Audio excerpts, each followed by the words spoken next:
Oops. I just said hello to everybody. I can do it again if we need to. I forgot to turn my mic on. You can read my lips. I said hello to everybody. You could read my lips. My bad.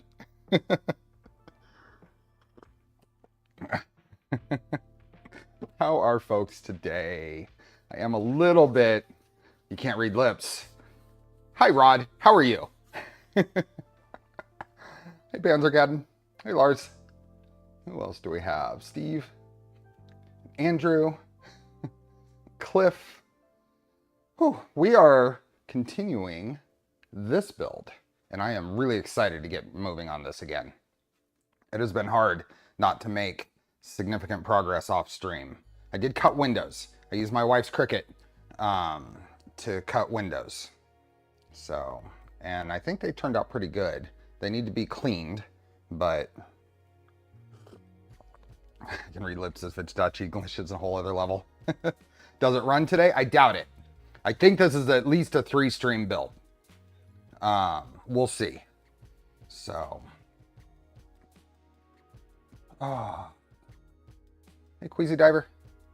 Maurice and Mitchell. Gideon.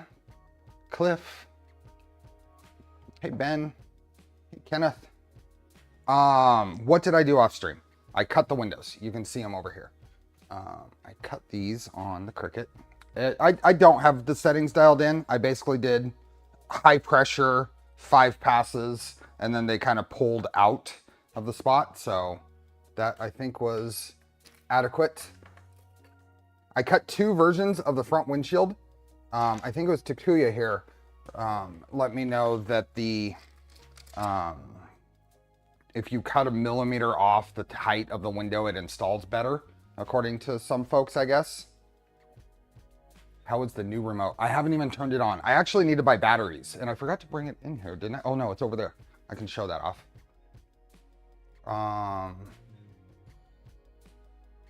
Hey, Alex. Is it Cricut or Cricket? I know. I don't know either. I haven't actually watched an official video to see what they say. It's 2 a.m. Only partly here. The baby is being a pita. Well, have fun with that, Phil. Move to Linux, cut Windows. Hey, Familicious. Familicos. Ben, how fast do you think it'll go when it's done? I think I have the... I'll have to check. I was going to say 1300 kV motor, and I'm probably going to run it on 3S. So, whatever that ends up being. My wife has a scan and cut, great for cutting out stickers and stencils. Nice. Hey, Brenton, Bruno. How you liking the Trident build, Bruno? I haven't been able to watch more than what you saw me there, but didn't know I was streaming today. Yeah, so this is the members stream.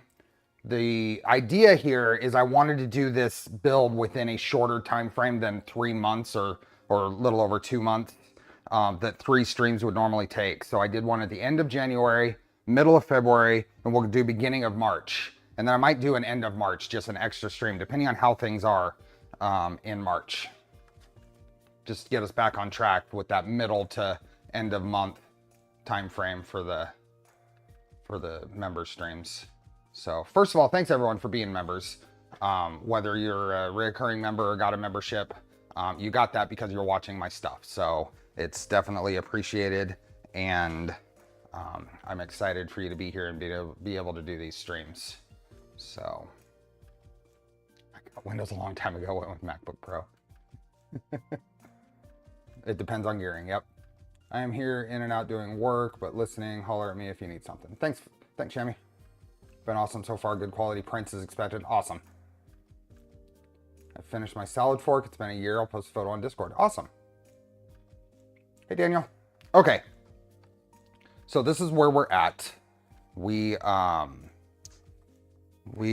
at the point, I think, where the front window needs to go in and a few other things. So let's bring up, hey, Happy.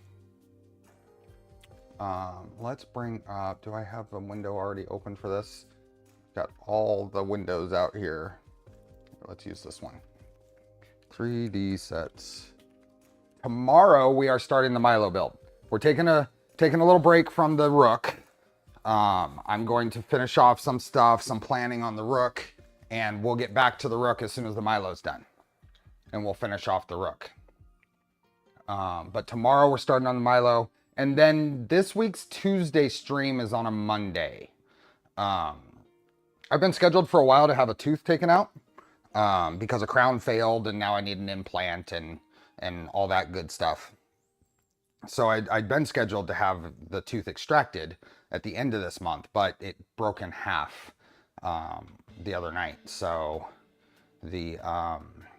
my appointment's been moved to Tuesday. They had an opening there. So I don't think I'm gonna wanna stream on Tuesday. And I don't have nearly good enough pain meds prescribed for me to make that an entertaining stream rather than just a painful stream for me.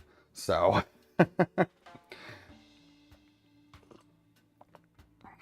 yeah. So there will be 3 days in a row of streaming this week. Today, Sunday, and Monday. So hey, Jason. Yeah. It's not gonna be fun. Is that the new toolbox you were talking about the other day? Yes. Where is it showing? It doesn't, well, you can kind of see it right here. Here, check it out. This is awesome. I'm really liking it.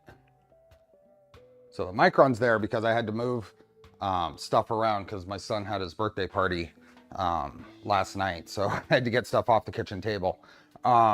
Anyway, I picked this up at Harbor Freight. And this is going to be really handy because like up here, I have my multimeter, I have my label maker, I have my little pan of ice out of the way. Heat gun, that kind of stuff. It's going to clear off space instead of going down here and searching for stuff. I have my drivers. I think I'm going to do Gridfinity to organize all of this. I think it's a good opportunity to do Gridfinity. And I'm going to do the tray that's open, and then I'm going to put magnets in the bottom of the bins so they'll stick to the drawer as I put them in here. So I'm really pleased. I know where to go to get stuff, at least as I figure out where I've put things. It is not bad. I'm happy. So yep, that's that. That's my organization update. There we go. Yeah, so I'm thinking Gridfinity. It's a good excuse to get into that and give it a try. Zach is an awesome person. I'd love to support his project. So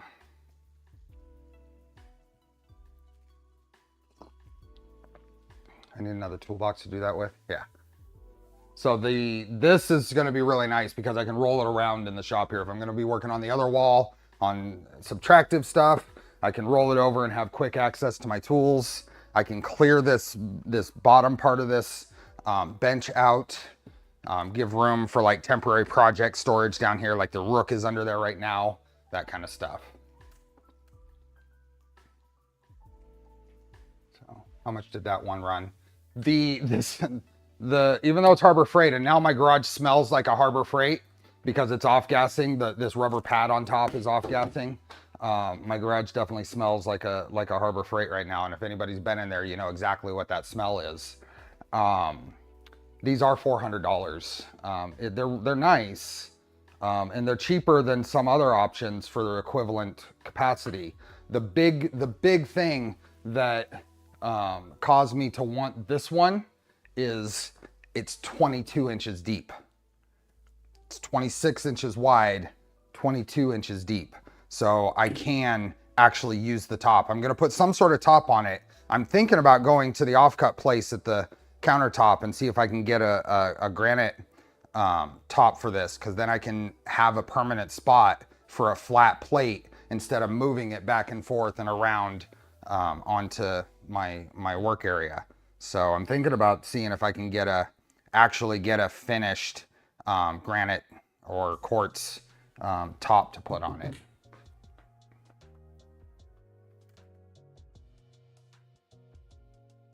We need a solid place for the Milo. Oh, that's, I'm gonna have to build a table or something. Have you seen the Gridfinite auto generator? No. Did a bit of Gridfinity stuff for my 3D printer room. Working on building a material rack today. Nice.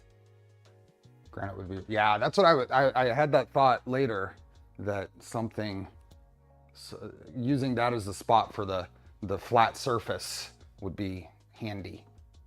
Plus I can use my laptop on it when I'm at the CNC machines, that kind of stuff. Parts tray expansion, Hexfinity. I just talked today with my wife about I wish one of those tool storage, and now you show one on the stream. Hey Turtle. Can put M8 feet on that thing too. M8 feet. I like the color match switch wire table. Okay, let's go to 3D sets. So 3dsets.com. Let me paste this link in chat. Here we are. Link is in the description, I believe, as well. I like to do. I just installed Clicky Clack Door on my Trident. I like it. Nice. I haven't tried that yet. One day. As I go through these series, on Tuesday series with modifying my V2, and I'm going to get into modifying the Trident as well in that time slot. It's a possibility of trying something like that. Charlie Z. Okay, so if we go to car and boat models, the latest model here is the Sakura 240. And right now we are on version 1.0.3, which is hidden behind chat there. But if we scroll through here, so we got to have a bunch of pictures. Lots of details.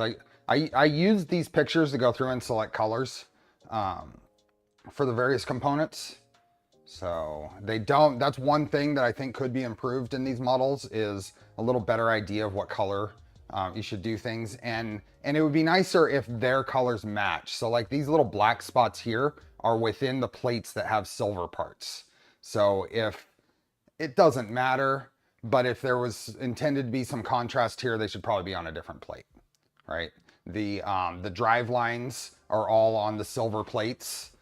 Maybe put these and the drive lines on a black plate. So, hey D Norris. I just put the link for the Gridfinity auto generator in your Discord in the stream chat. Nice. Thank you.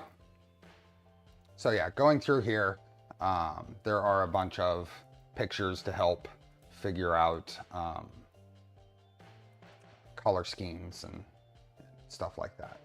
So, but one of the nice things that they do is their instructions are really good. There's a sheet here for the non-printed parts to buy. I did go through the AliExpress links for the shocks and the tires, although I'm going to use printed tires to start on this because I don't want to deal with glue. So I bought the shocks off of this list, which are nice because they came with various springs, so you can tune the spring rates, which is handy. But the build guide here is what we're going to be going through mostly. Just had my Trident, but mine is in a standard dimension, so a pre-cut kit is out the door. Yeah. Hey Ed. So going through the build guide, I'm just going to skip down to about where we left off. Figure out where we left off. We did the rear window. The rear window is in place. I think we're at the point, because we kind of skipped the front window and went on to the front fender stuff. But we can do the front window now. So the idea here, and we put these two screws in and the screws in the side already to attach the, let's zoom in here, the windscreen bottom. But beyond that, you're supposed to cut out, there's a template, there's a printed template that you can do for the windshield.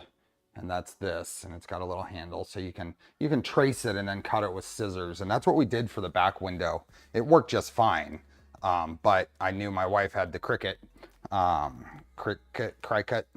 and so I wanted to try that as well. So we're squeezing 11.1 volt LiPo in this thing so it flies. Yes. Yes. But you can get pretty small 3S LiPos. You just sacrifice capacity and runtime at that point.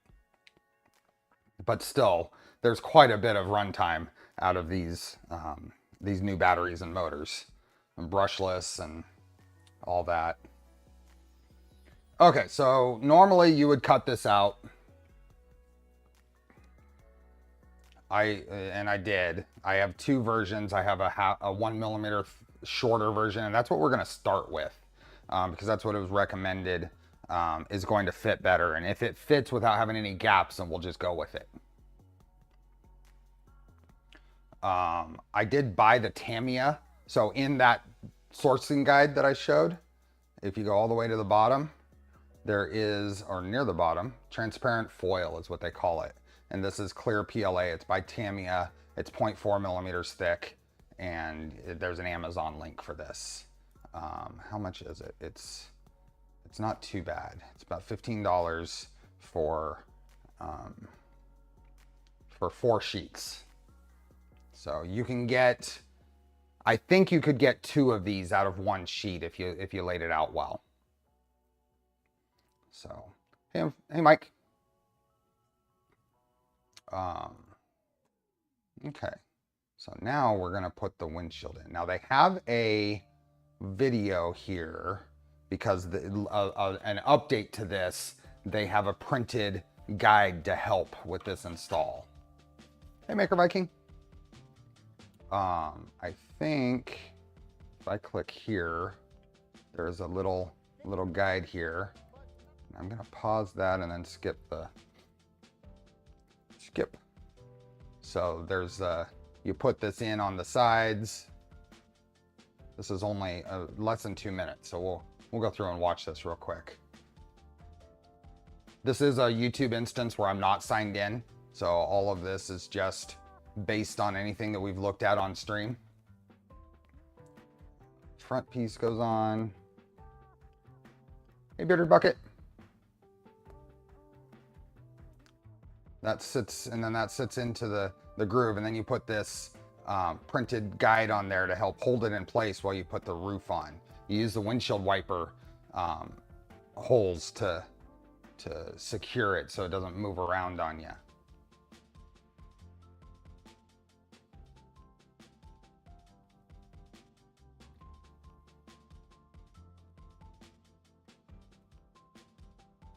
So then you make sure it's in the groove that it goes in.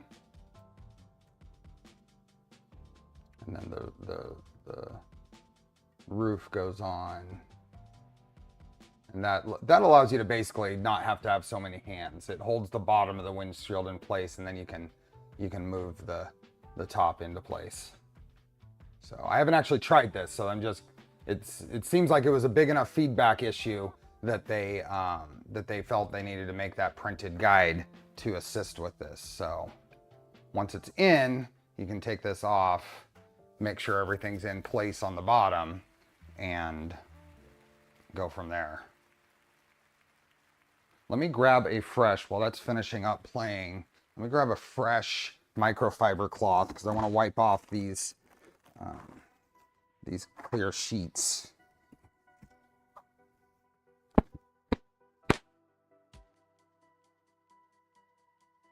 Oh, and that was it. So, does that take me? That opened up a new window. Nice. Okay, so let's get the pieces, bits and pieces here. I have 2. I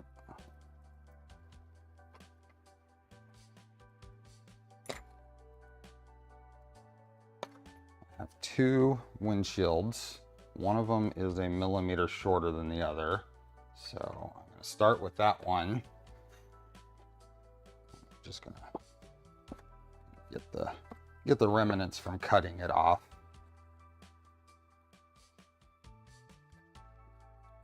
There are some, and I don't want to rub on this too much because even the microfiber will scratch this plastic. It's not going to be perfect no matter what I do. I think I have a little bit of Windex though that I can clean the Cricut cutting mat residue off with. Let's see, some non-ammonia glass cleaner. Let's make sure that we got any bits off of here. Rub too hard because this, even a microfiber will scratch it. Hey, Nurku. Hey, Owen Ha.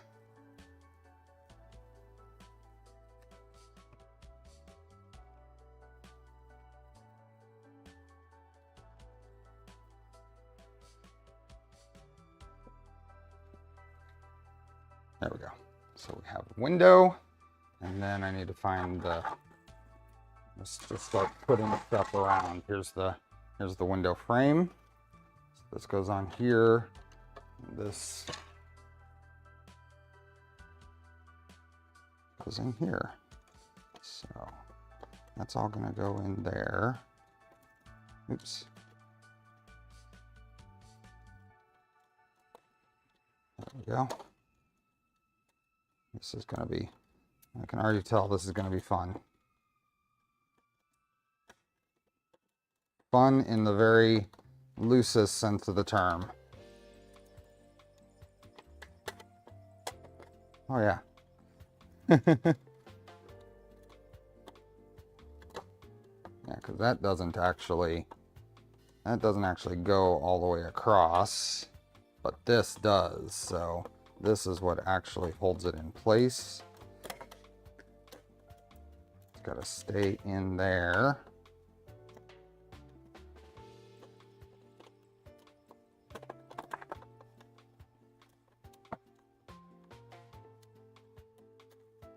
Oh. Yeah, this is going to be frustrating. Hey Dom.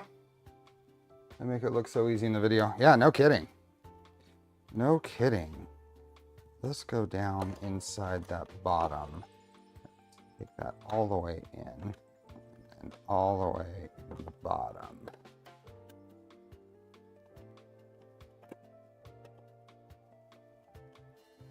So that's all the way in at the bottom. Now, try getting this in here. Pushed into the bottom. It's got to go in there.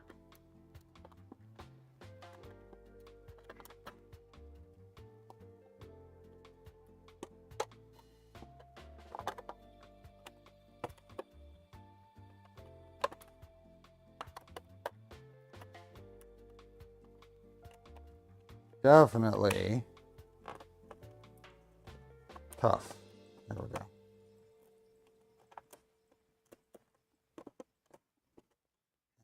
Okay, so if I get that just down on the bottom, and what if I put this? No, it's got to be in there first.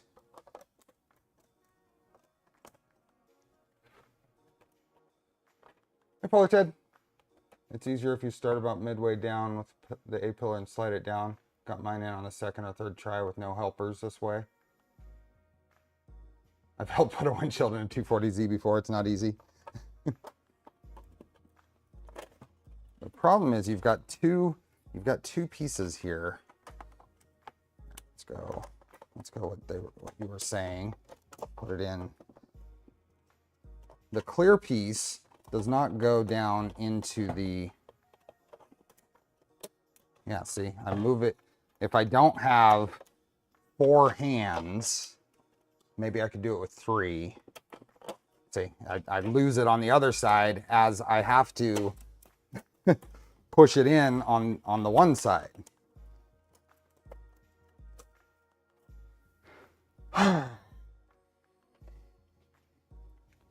This has nothing to do with the larger one at this point. This is all in width, which didn't change. The width didn't change. I just cut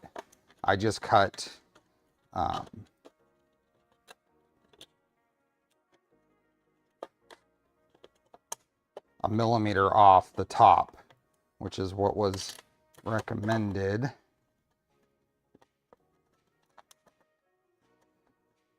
It's this piece that is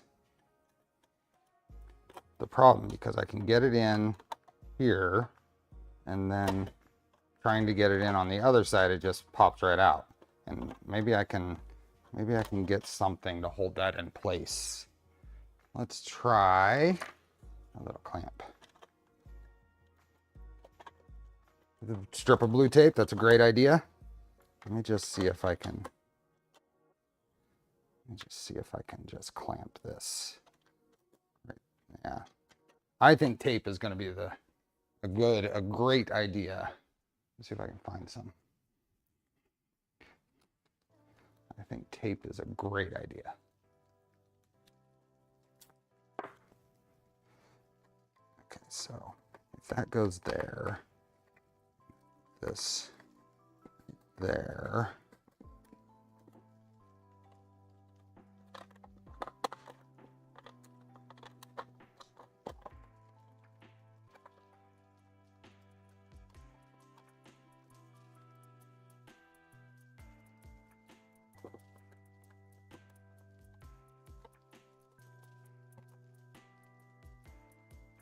Doesn't seem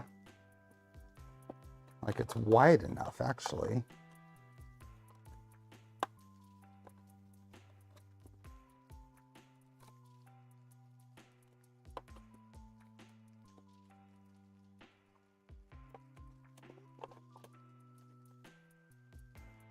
Actually, doesn't seem like that piece is wide enough to go into each side.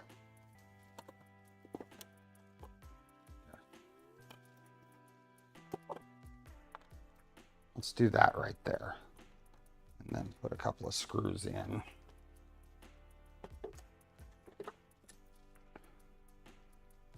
Blue tape to the rescue. Well, sort of. Screw this thing in. Okay, not that one. There we go.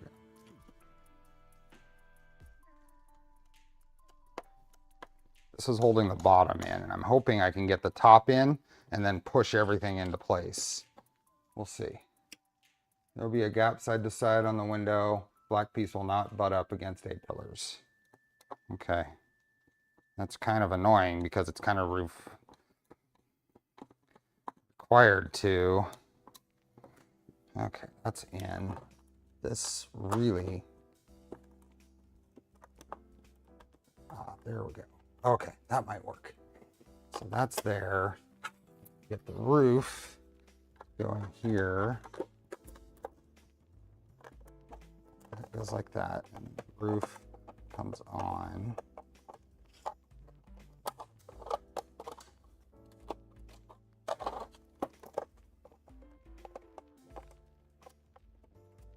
Got an idea. Let's keep that over just a little bit. Get that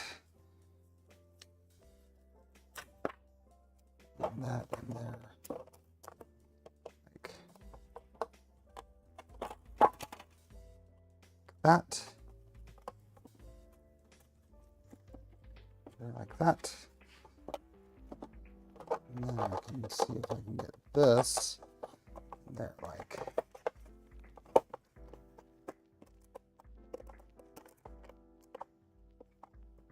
that. Back here should snap into place like that. Is that getting there?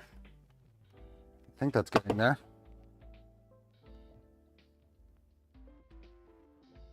Okay. Yeah, this filament is so nice. So this is Jessie. So it's from Printed Solid. It's Jessie Brad's Orange Glitter. This is the model I was waiting to use that for without knowing this model was coming. That's what I say. Okay, I'm not sure that this is all going to stay together once I get it pull the tape off and that brace off, but we are going to see how we're attaching this. I think I am going to, yeah, I'm going to put the rear view mirror on after this is in place. And I was supposed to drill a couple of holes, so I might have to take this off. Double check if you really drilled those holes. Okay, let's double check. Let's pull this off. Where am I supposed to drill these? Oh, I did. We did that last time. We drilled a couple of these holes out. I remember that now. Okay. Hey, Linus. Hey, zombie.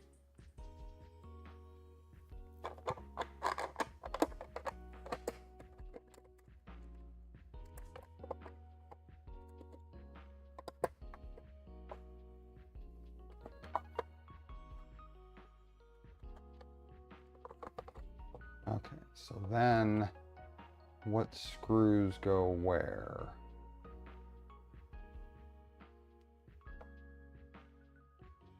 So there's 2 screws that go, 2 in 2x8s that go in the back into there. So let's get those staged.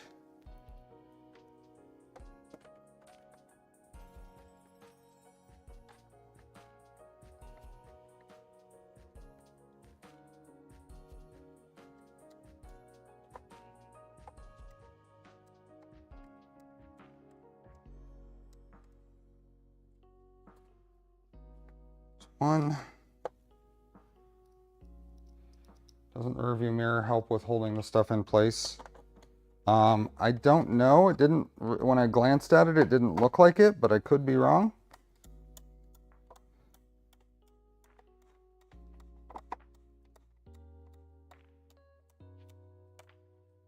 Okay. Just kind of trying to hold everything here right now. I don't feel like it's quite snapping in, but maybe it is. Yeah, I think it actually is. And then there's in 2x8s that go that way. 1, 2. Maybe we can go here. Nope, it's not that one. That one. So up into here.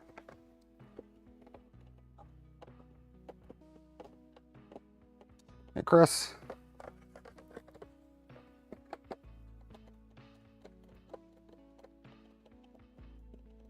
That doesn't feel like it's actually going anywhere. Where should that be going?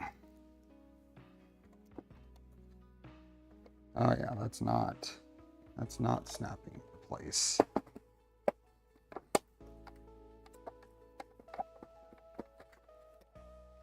Now it's.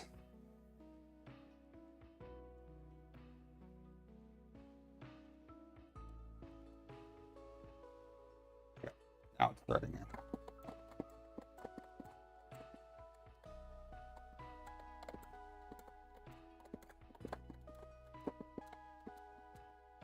Go. This side should do the same. It's not. Just need to.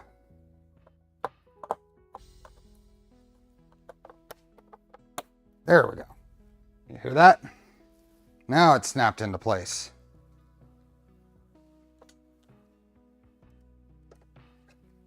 The mirror doesn't. I don't think the mirror actually holds the glass in place at all.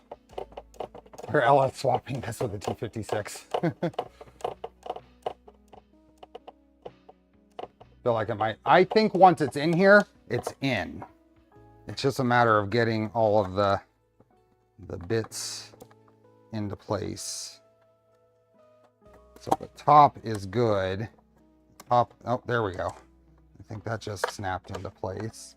Oh, it just broke. Frick. That piece just broke.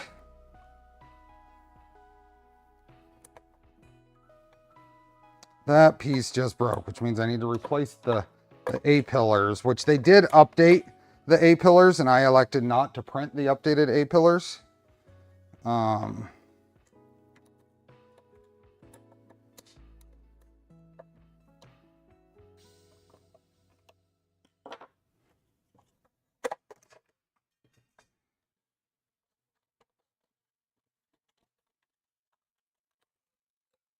These are definitely, I feel like the trim piece isn't the right shape. I feel like the trim piece could be wider and would work better, because you see how it's not even. It's not, and it's not like it's on both sides. Oops. That one's there. I could try to shift the whole thing over a little bit, but I feel like this piece could be a little better shaped.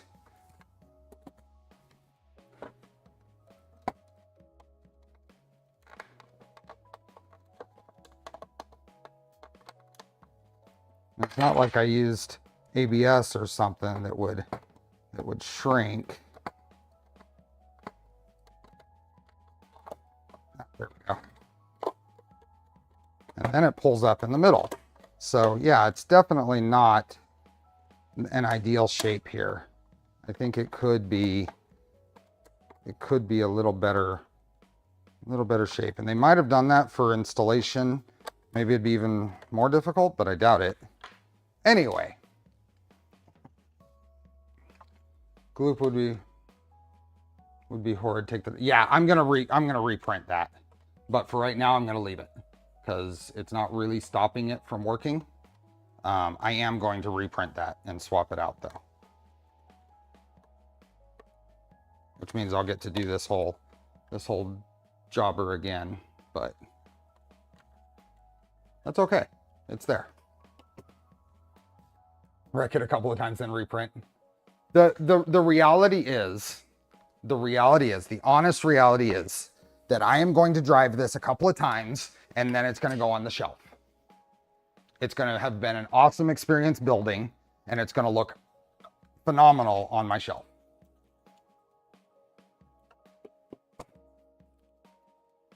What electronics do you have in mind for this RC car? Basically their recommendations. So I have a brushless outboard motor. I have the Hobby Wing recommended speed control. So this guy, the 16BL30. If you go with their recommendation, things like the switch position and where this fits, all of that works. If you don't go with the recommendation, then sometimes you have to move things around.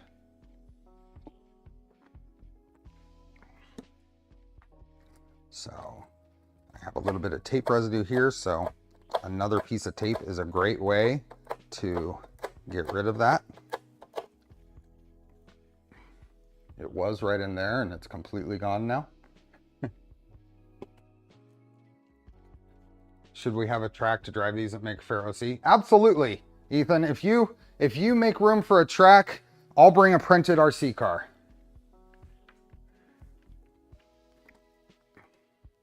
Okay, we're gonna move on.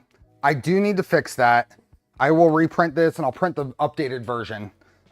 They specifically cite it. If you go to the model here, and if you scroll down here, there are change logs. And A-pillars and brace, A-pillar right and A-pillar left, has adjusted wall thickness and windscreen glass areas. Those are the A-pillars that got changed.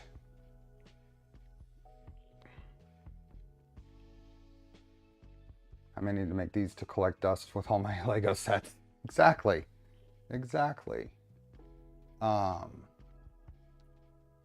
So moving on, we can go through. We did the floor. We did the floor mats, and then we started on the front body work. So this is all done. This is done. The fenders are done, the headlights are done, the front is done, and then we're getting into radiators and grills and stuff, so we can put those in.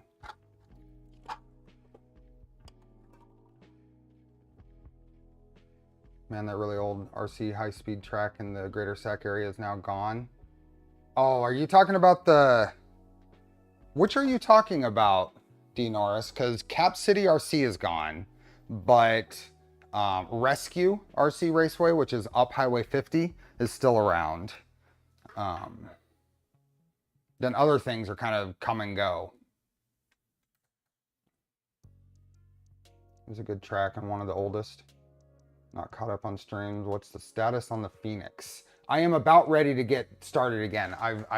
A big thing is I've cleared out and the question is on Phoenix. I think I said that. I've cleared out a lot of crap in here, so now I feel a lot more comfortable moving around and working on stuff. So I'm about to get into wiring Phoenix, and it's not that far from being able to move.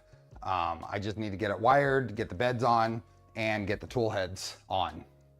And then I need to take a bunch of it apart because parts have been updated. But I want to get it moving. I want to get it pushing plastic, and then I'm going to update it to the latest things that Max has updated. You have to print the updated parts because if you don't do it right, you're really doing it at all. I will print the updated parts. They're going to start as soon as stream is over. I had thought actually about bringing the Mark IV over here. Maybe I can go do that. I can go grab it and get those printed. What do you guys think? I think that's probably a worthy task to bring it over and do that. It just get delivered, need to basically do the same project. It did. It's awesome. I love the shed. That's why this is cleared out so much in here. It's not quite as obvious from this camera view, but around I've got areas where there were like materials. So all my spare plywood and stuff like that moved. Okay, so it sounds like everybody is fine with, let's do that. And then cover it mostly with Dancing Max, and I'll be right back. I'm gonna grab the Mark IV, and I'm gonna grab the filament that I use on here just in case we have something else. I don't think the pillars take very long to print, so it's possible we may be able to get them done within this stream and swap them out. So I'll be right back.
Okay, I'm back. Anyone from New York hear about Assembly Bill AB 132? No idea. Quick, everyone hide. Don't hide, stick around. Okay, I have black filament in there now, so let me unload it. Kind of nice thing about that is it remembers what the last filament that was loaded is, so you don't have to do any, was this PLA, was it whatever, to unload it. I just picked up a Model 8, so I like VW bugs. I own that model. I've printed a couple of parts of it in ABS. I don't know if Apollo is here, but I think they would recommend against printing in ABS for these models. I'm still gonna try it, but I wanna get one of my printers extra insulated to try it. To help combat warping. How are you feeling? Oh. How much of the orange have you used? It was called Speed World Raceway in Roseville. Oh, they closed? D. Norris? So I have a vintage TA car, and that's the only place that I've ever done. I did one race out there with my vintage TA car road race. Interestingly, I pitted next to a former Sacramento Kings player. I don't remember his name. Helped him glue up some tires, but they're very into the local RC scene after retiring from basketball. But it was kind of fun. I printed the entire Sakura model in ABS. Oh, nice. Have you assembled it at all, Mike? I'm curious how it's gonna go. Hey, Apollo, welcome. No issues putting it together. Awesome. The buggy that I purchased, my friend, a local friend, is wanting to build it, and I was mostly wanting to do it in ABS just to make sure that it was tolerant as possible. I'm switching over to the orange filament here. Someone asked how much I've used. It's hard to tell. I think because there have been some failed prints, but I would definitely budget a full roll, if not having another one just in case. Okay.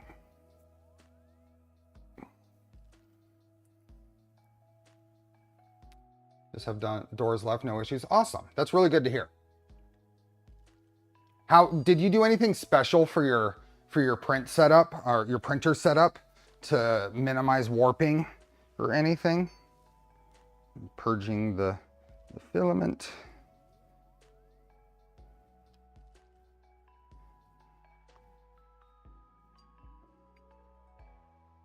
I already have the latest files copied to the SD card, so I just need to start the print.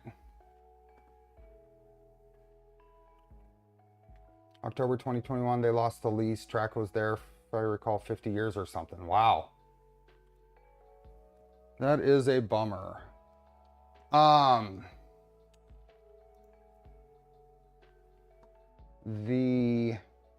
Let's go here.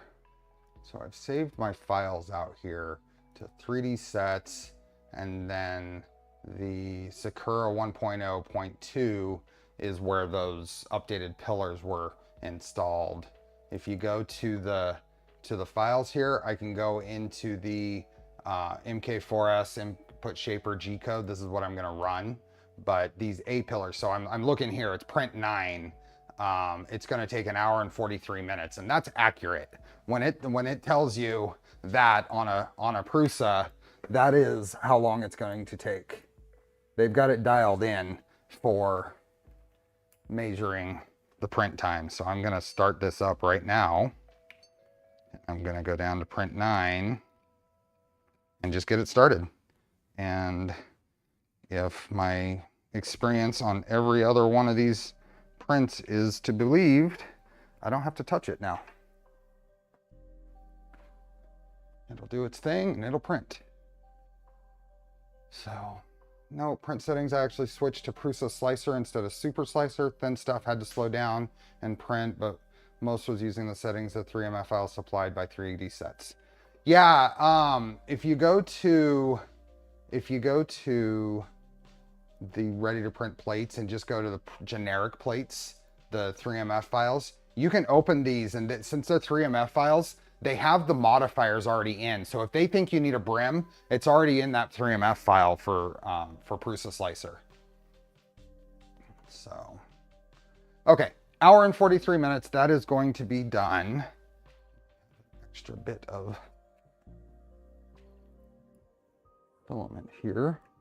Okay, just take my tweezers and pick the boogers, pick the ooze. Anyway, that's what the file structure looks like. There are also, I may have deleted it, but there are the individual files. I guess I didn't extract, but what's the NCAP rating of, what is NCAP? That sounds familiar, but it's not. Sounds familiar. Okay, I'm going to put these in. I'm going to have to take off the fenders at some point. So I want to make progress on this, if I can, in areas where I don't have to remove the fenders. I mean, I don't have to, I'm okay removing the fenders. I know what we're gonna do. We're gonna build the transmission. So we're gonna leave this aside, and we are going to build the transmission. It's a crash test rating. Okay. North American accident. I don't know. What does that stand for, NCAP? We are going to build the transmission. Build the transmission and maybe talk about this. We're going to be a little new car assessment program. There we are. Oh, NC, yeah. Taillights. I had printed them in this red PET G, red translucent PET G. And it's not quite accurate to the 240Z.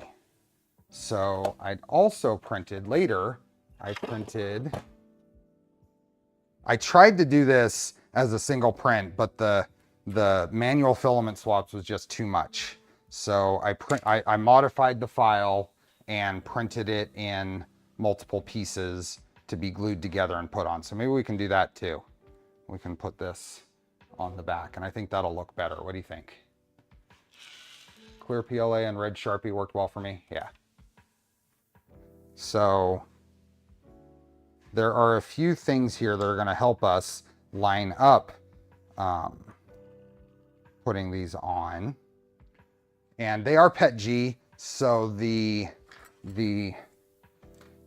adhesion is not going to be great. I'm going to scuff these up with the file on the back side here. Give a little more, hopefully, surface area to adhere. I have a black box on the way. I see the mention of the trad rack. I have a black box tool changer that is going to be built here on the channel. I have a MMU3 for the Mark IV on pre-order that sounds like those are getting hopefully close.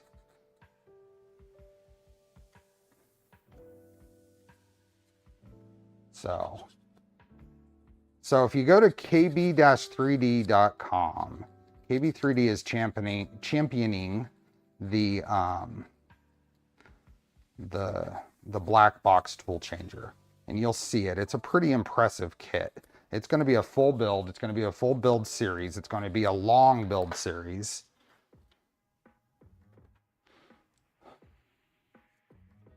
GSE T800 glues PET G well. Yeah, all I have here that's handy is super glue.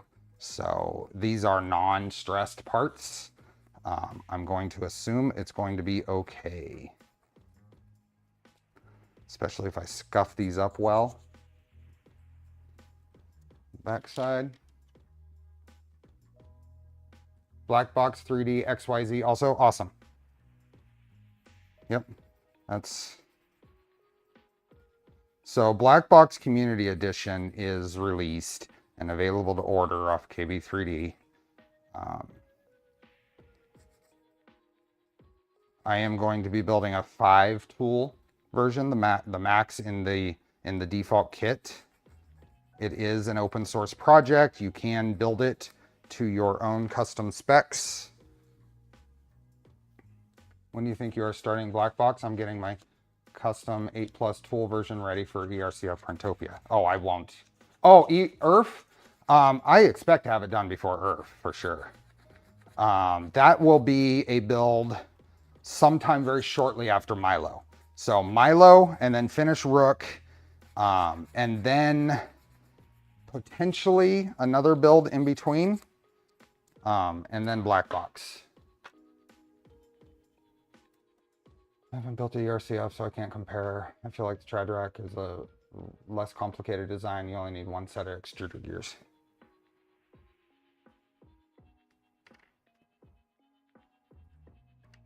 Okay, so these come off. That's printing. It's printing the brim right now. Let me just double check to make sure everything is looking good. It is.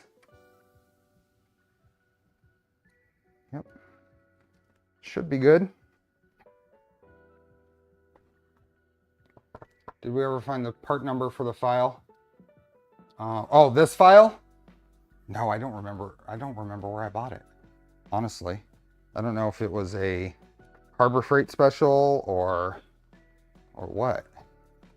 Okay, where work? A little bit of super glue. I have some Instaset.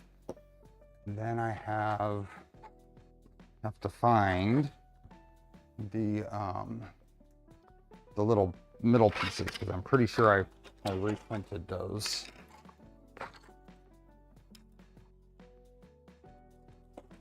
Need to make some custom parts for my tap changer setup. Maybe continue next week. Nice. How is that? Are you feeling like it was a worthy build? We're gonna need these relatively soon. Nope, that's not it.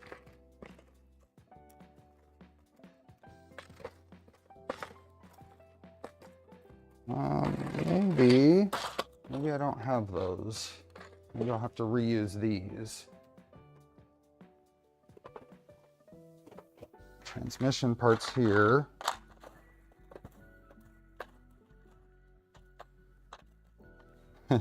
Little windshield wipers with actual black, a color change, so you have the black part of it. I gotta clean those up a little bit, but the detail on this model is awesome.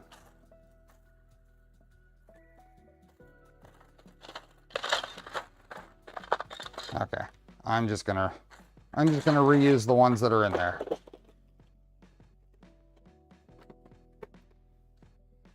Using GPIO pins on a tool head board that was never meant to be used is fun.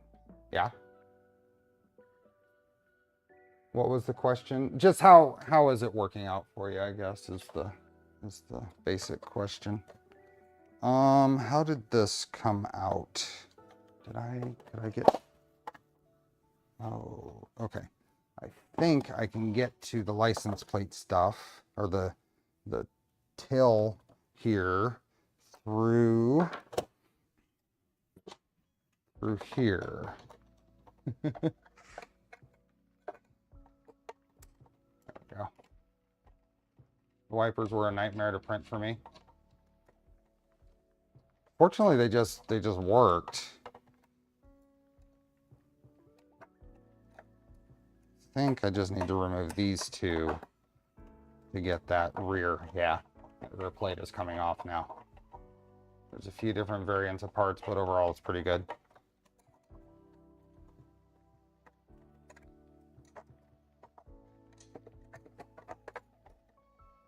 A little bit tight. There we are. I had wanted to reprint this as well, the license plate. I was going to do a California plate with STV BLDS on it, but Okay, there's spots here, so you could put LEDs, it looks like. I'm gonna pull this off.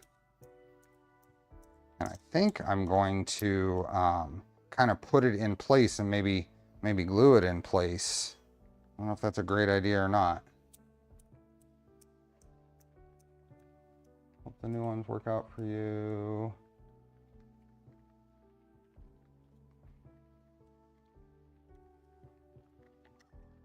Go. So there's these, and I should be able to just push this out the end. Okay, so that is this one, and that'll go in there. And then this will go there. This one will go. Yeah, I think that'll all kind of hold itself in place in there. And we can get an idea of what this is going to. Oh yeah. Oh yeah. That's better, isn't it? I like that. That is better. And that's, I'm just going to glue that right in place right there. And I think it's going to be perfect. That is way better. More authentic. So let's just pull this out and this out and just start, put a little bit of glue. A little bit of cleaning the parts first. Hey, Letian. Okay, so a little bit of, make sure my fingerprints aren't in the way of this adhering.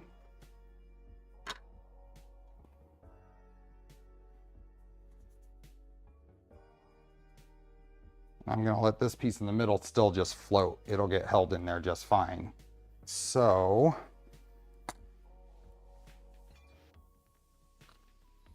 little dab.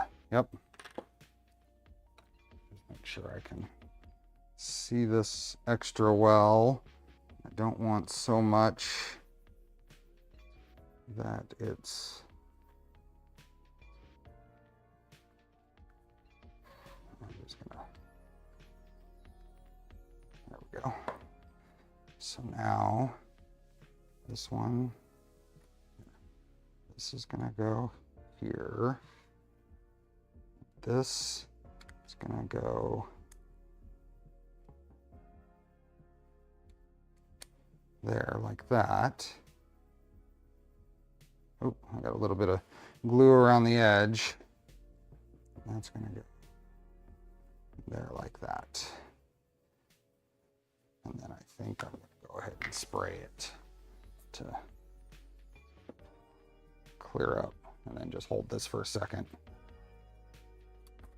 I have a new fan with me today, my daughter, Diana. Awesome. How are you doing, Diana? Okay, now take my 2 screws that held this in.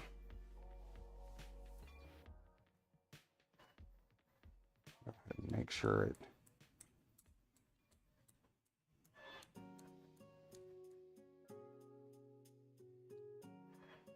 Oh, you actually see that coming through there. Do I have any stainless versions of these? Do I have any tiny stainless ones? No, those are longer. I have these. What about there? No, that's just gonna have to be the way it is for right now. That's a bummer. That's a bummer. I'm gonna have to find a stainless screw or something for that. Maybe back that off a little bit. I can't count the number of the times I've super glued myself to a project. Oh yeah. Oh yeah. But I think this was worth it. This is much better looking, more authentic. I do have a couple of dots there from the black screw poking through, but it's a bulb. Yep, exactly. But that looks really good. I like that. Got a little bit of, let's see if I can just kind of There we go. That little bit of super glue that squeezed out. I put a little too much. Okay, almost done. We'll do the same thing on the other side. Could you fit a small silver or white filament in the hole, then screw it in? The screws, it's the length of the screw. There's just not enough room. And I don't have shorter than these screws. I don't think I have shorter than these screws. Ooh, I do have shorter than these screws. I do. Let's see if that still screws in. I mean, it'll be less visible.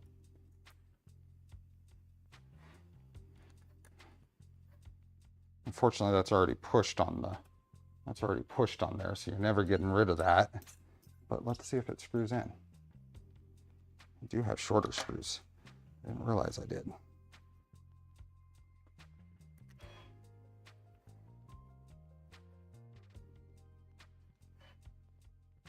Yeah, that'll work. I'll do that. If I had known that before, it wouldn't have pushed through and it probably wouldn't be noticeable at all. But it'll be fine.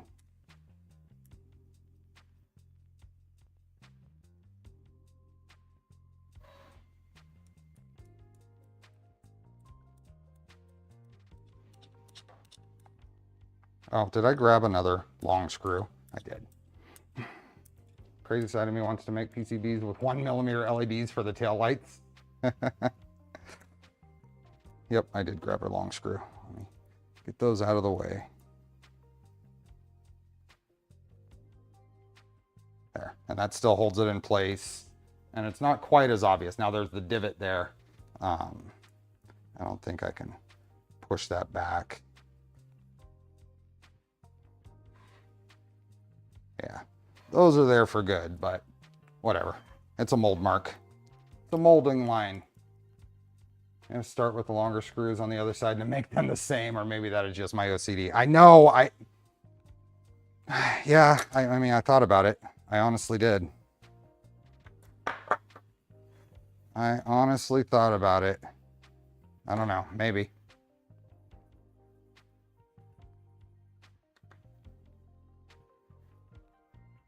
Is there a working light or is it cosmetic only?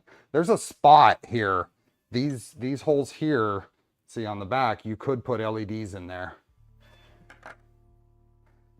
Some of their models are more suited or set up ahead of time for LEDs than others. I think this one isn't quite as set up as another one. Okay, so that's there. I am, because you're absolutely right. I'm starting with the long screw.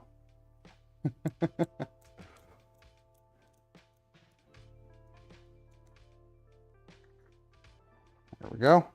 Little divot there.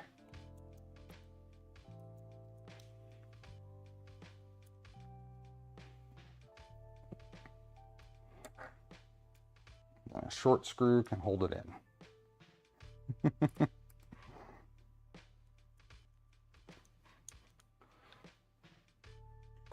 Okay. One more short screw. So now we glue. And we'll use just a tiny bit less glue this time, hopefully.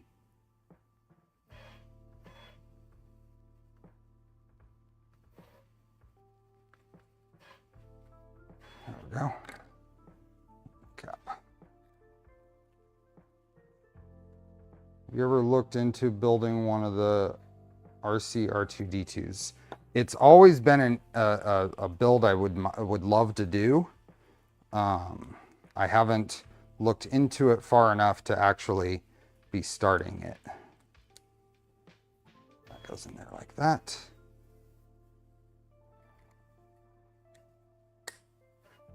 Just the tight fit in there makes everything just kind of hold in really nice, and no squeeze out on glue on this side. So there's no real point in putting the activator on it. So I put that away. No glue on my fingers, no glue anywhere else. I said at some point I probably do want to redo this license plate. Not super thrilled with it.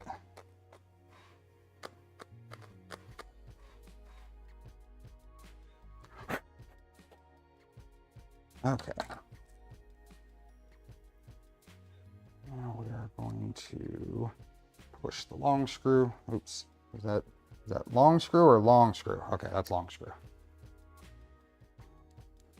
Come join us. Where? Oh, on the.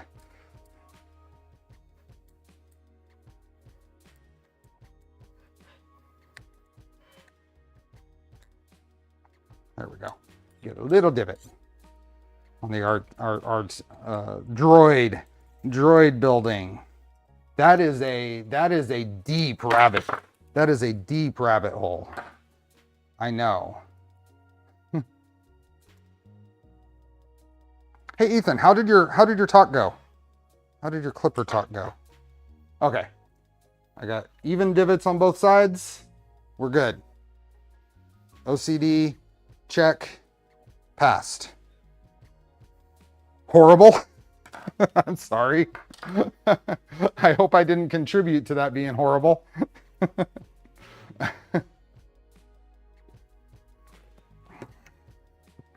So those can go in there. Didn't use those. Got a little bit of glue on my workbench apparently somehow. How many years does it take to build an R2-D2? Yes. Is it ever fully built? That's the question. That is so much better.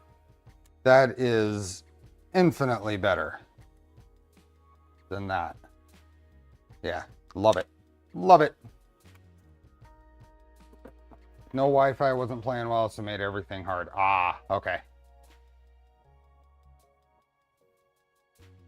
Says you weren't subbed? It happens. Okay, so this goes in here, and I've got my screws still in there, so let's see if I can get in here. Put this in.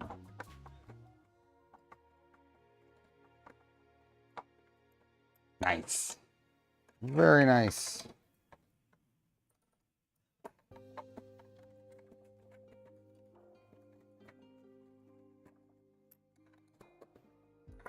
Okay.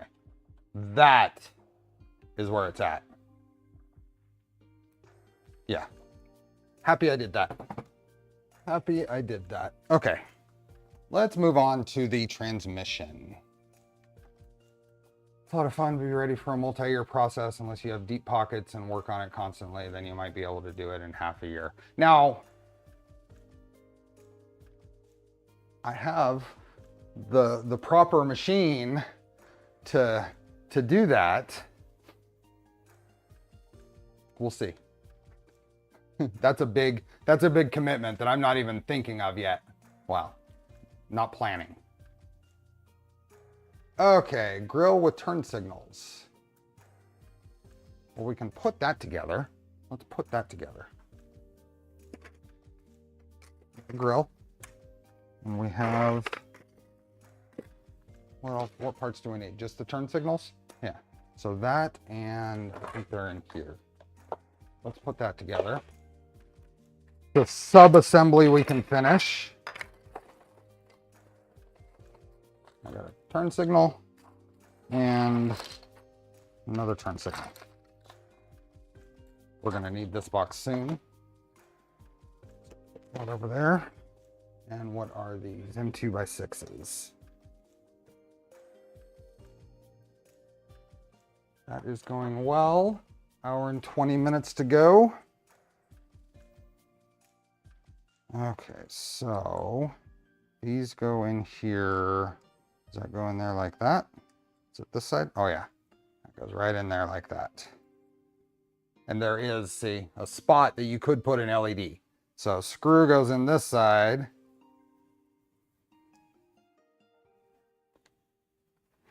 And LED can go on the other side. I guess that's it. Okay, 1 2x6. Can be upwards of 10K. Whew! 25 to 30 rolls of filament, depending on your failure rate, and an average of about $2,000. That is a lot. Maybe my plans are less likely.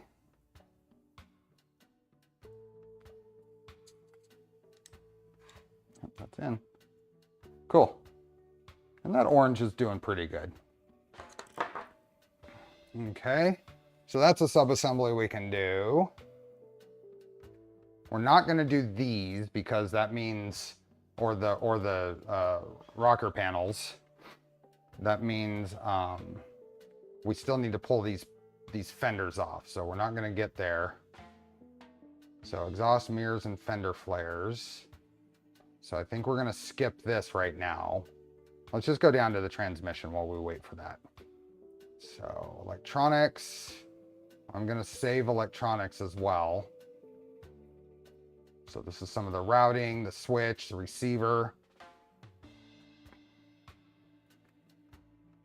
You usually need to dry the Polymaker Galaxy Black. ABS, no.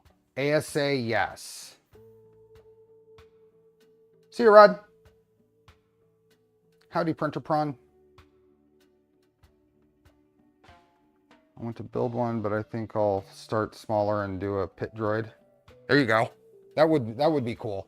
Do something much more simple in the droid family. Hey, 3D Experiments. I'm gonna skip wiring for right now too. I think there's battery placement. I want to make sure I have room to make sure that windshield is in place. So we're gonna do the belt drive gearbox now. And we thought about starting this last stream, but I shifted and did not.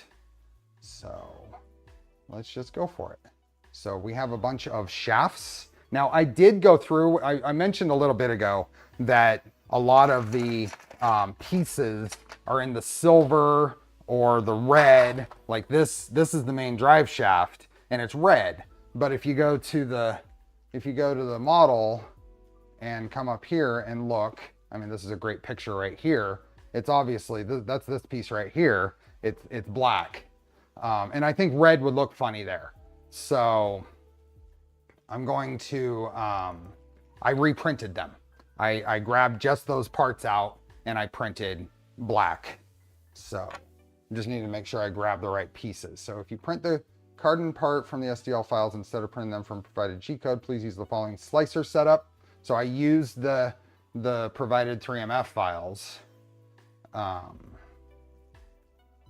Correct printing bed orientation of the carton parts. Cartons with ball must be printed upright. Cartons without ball must lay flat on the bed. Okay, so post-processing, removal of supports. Now, I don't have a short version here. That's not in the files. It is in the files. I have a silver one. I missed that. Nope, I did not. No, I did. Yeah, I missed that. I didn't print that in black. Okay, well, it can be silver at least. At least it's not red. So there's little supports, built-in supports in here that we need to remove. And I'm hoping maybe I can grab a, no? Where are my,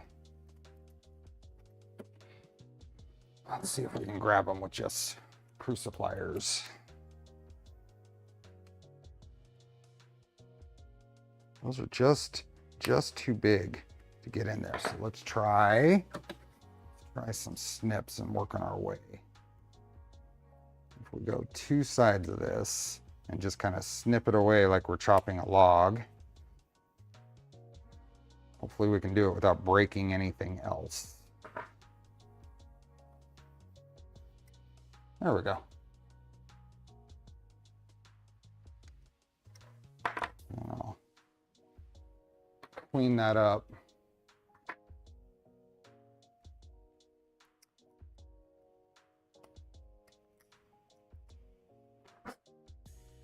think that's pretty good. Didn't need much. Yeah, I'm just gonna leave that right like that.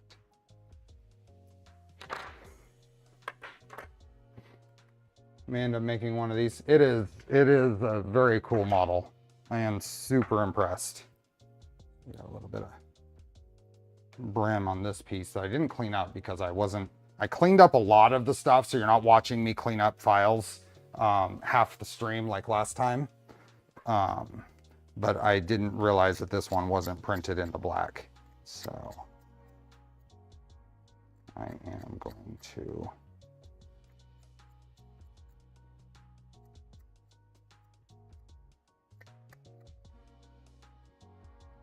clean that up just like that, and do the same thing here. Just get in here and get a kind of cut wedges out of it.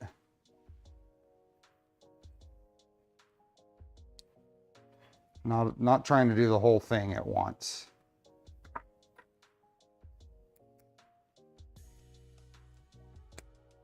There we go. That's out. We got some of those at Disneyland last time we went. I was wanting something larger, but doesn't have to be 1-to-1. You okay with 50% scale? Waiting for the day that slicers can produce supports as well as the ones on this model.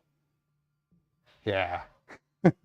It's hard to beat well done modeled in supports, and 3D Sets is pretty good at it.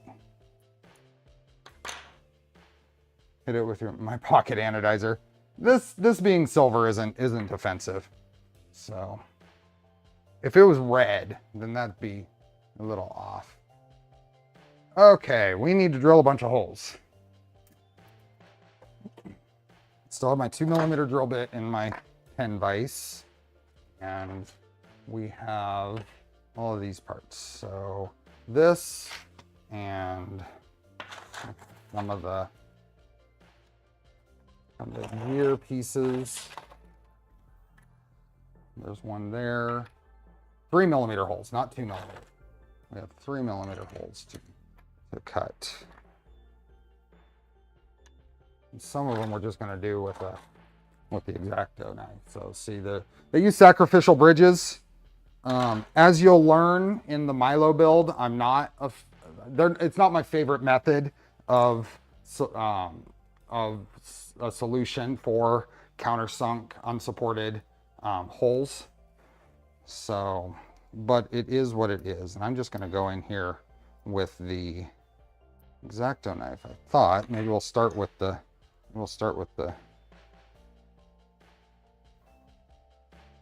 pen vise. Yeah, that's a lot of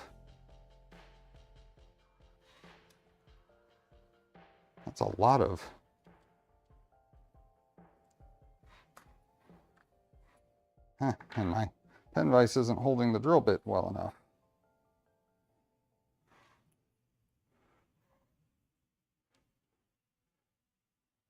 There we go. What do we have here? Oh, awesome.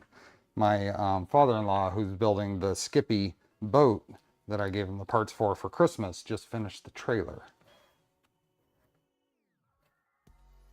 Wow. Why is that not going through?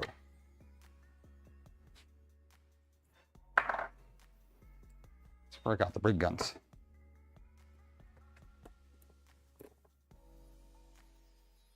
Okay, make sure my fingers aren't on the other side of it.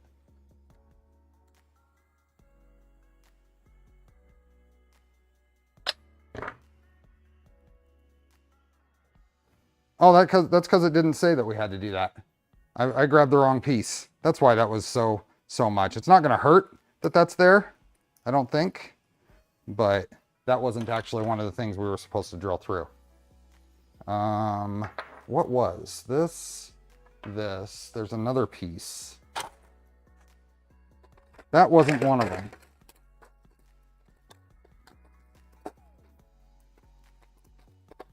There it is. That one is what I was looking for. Yeah. Those go together. This is what goes on the motor, but that's the one. And that would have been easy to just do that and just roll the knife around in there, and that's it.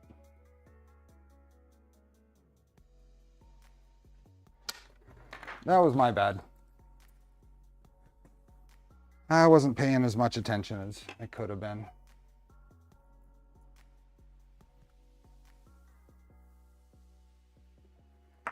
Okay, so is there one on here? No, that's not listed. This is, so we should be able to go in here. I'm just rolling this around.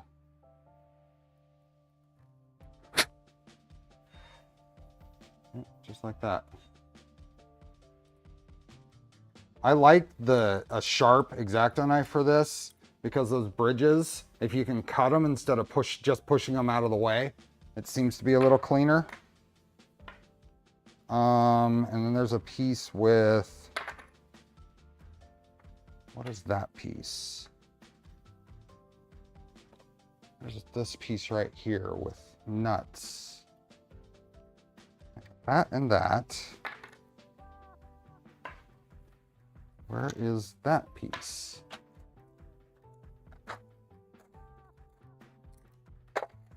I need these.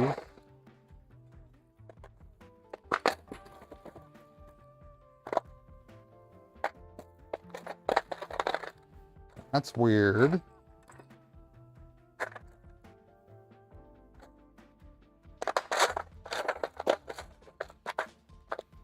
Am I missing that in there somewhere?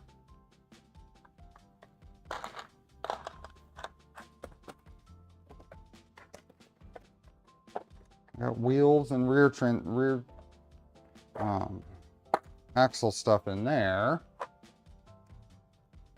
Maybe it's over here.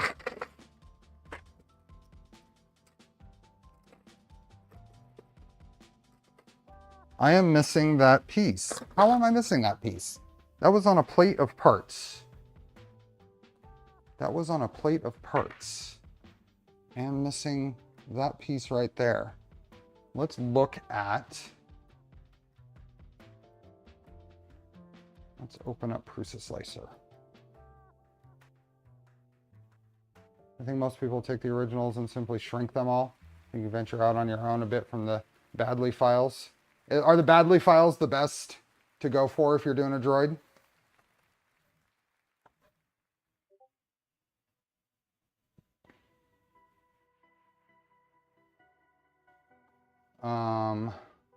Let's go here and go to the print files, 3D sets. 1.02 should be fine.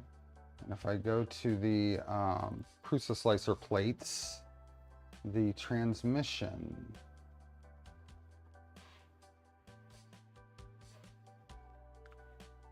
Hey, John. Welcome for the little bit that you can be here. Okay, so that's that plate. So that's plate 1.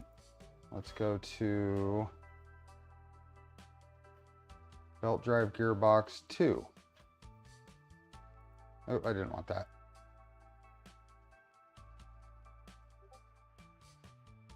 Which part is it? Because it's not on here.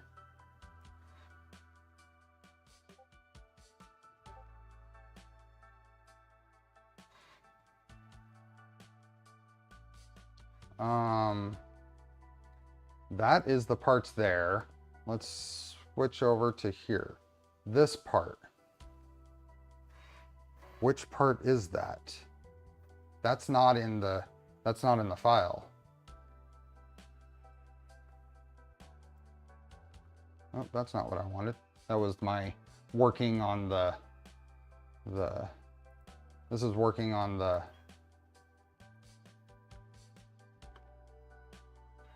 oh geez. Working on the DXFs. So Cricut does a terrible job of scaling stuff. So I had to open them in Fusion, see how wide they were supposed to be, and then translate that into the Cricut software. Ulrich, you trying to say something? New version 1.2 Sakura added missing parts and spare parts gearbox pulley 3.stl. That's not what I want. I keep clicking on the freaking trust anyway. Go away. That's what I want.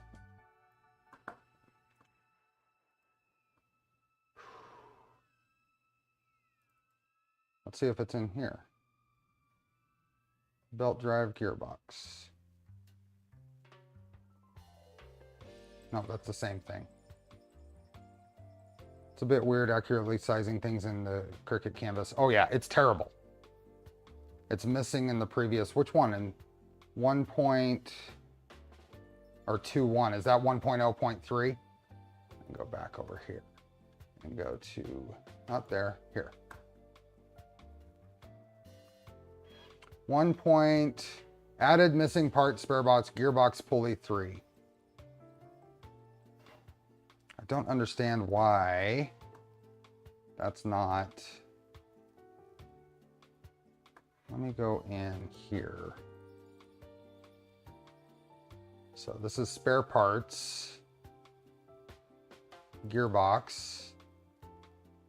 Oh yeah, pulley 3 is not there. How did people build these before they updated that? How did folks build these before they updated that? So I don't have that. That's annoying.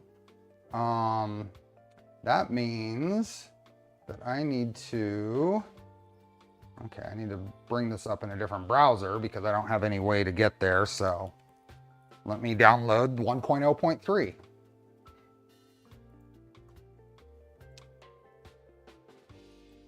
Let me download 1.0.3 and we'll get it.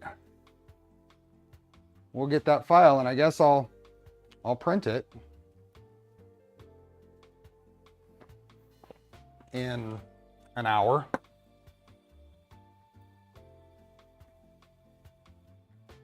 I could bring my Prusa Mini in and print it on there. Sorry. Let me log in here and go to downloads and the Sakura.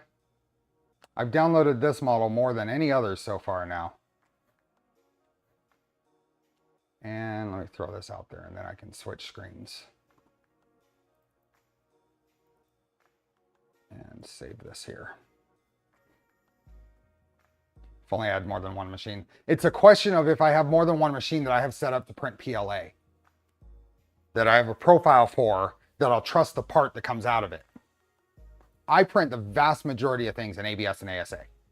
So PLA profiles are hard to come by in my shop. We'll have to watch later. Have a good stream today. See ya, Andres. Thanks for stopping in and saying hi. That is working on downloading. So let's go here and here, and it's still doing its download.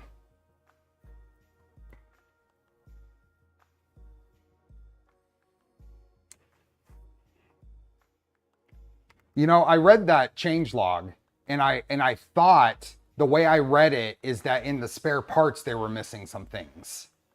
So apparently I read that wrong. See you, John. Have safe travels. Safe travels. Why is this taking so long to download? Wow. It's doing it. It's just taking a while. 168, 69, 70 megabytes so far. Looks like a good job for the V24. One little gear in the middle of V24. 15-hour flight to Hong Kong. Woo! Have a hopefully a comfortable flight.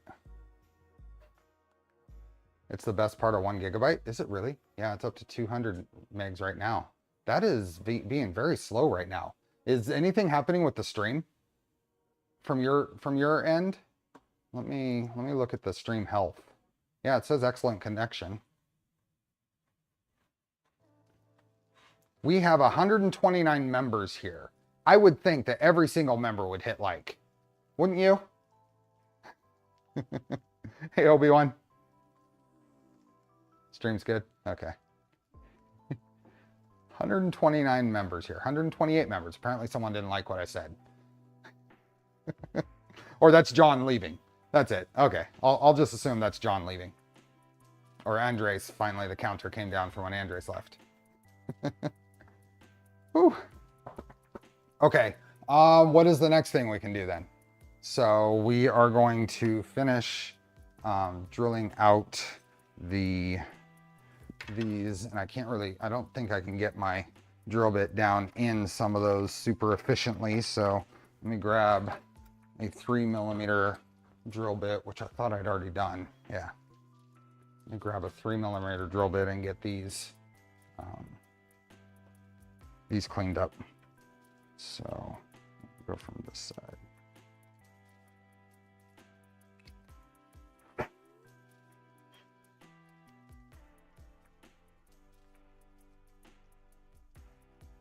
Oh, we're much better. We're at 95 likes now.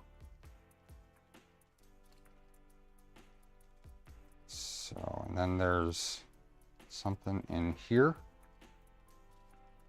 I think I'm gonna grab just the drill. It was me, my bad.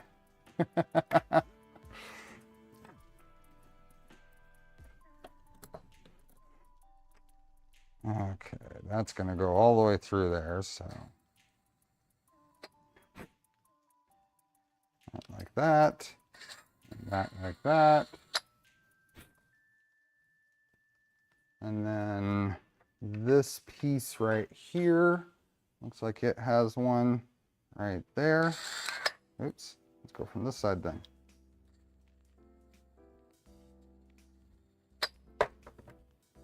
See what I mean? It kind of just, oops. Come on, come on. That's where you're supposed to focus. There you are. See how that just tears out? So I like, if I can get to it, I like to use the X-Acto knife, a sharp one, because then I can just cut them away and it's a lot cleaner. I'm procrastinating rebuilding my solid fork with a taller frame. Have things on the honey-do list. Yeah. Tried just now, but it's not working. Try again later. Okay, so that is all of those. That is still downloading. My connection or something is slow. So we can't get very far on this without that pulley right there or there, one of those.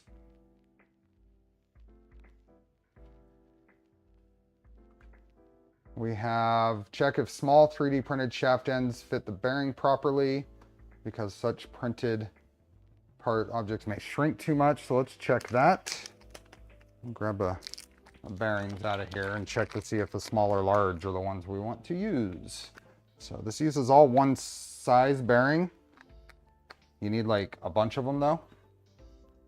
I think it's 28. And then we have small, which fits, it fits in there.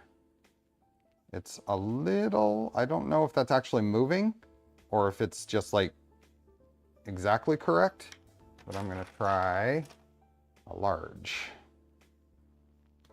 Okay, I'm gonna use the large. It presses on. Large presses on, the small slips in a little too easy. Okay, so we're gonna use the large. Service holes. Feature 3 service holes with covers. These holes have the following purpose: to help assembly the gearbox, you can use the tip of the screwdriver to place belts in their position on the pulleys. Allows you to check the internals of the gearbox without disassembling. Service holes are marked white in the picture. Oops. This is what we want to see. I recently had a hardened nozzle that clogged. I cleaned it with a combination of drill bits and guitar strings. It was PLA, so acetone doesn't work. How do you folks clear nozzles? I've been successful in every instance I've needed to with a nylon cold pull. Use nylon for a cold pull. Is there any gap? Then use the L marked part. I'm using the L marked part. So let's get this stuff prepped. So I have a bunch of M3 nuts and bearings and stuff. So let's start with what they want to do. Let's just put those there. I'm gonna use every one of them. So that guy goes in there. That's a nice fit.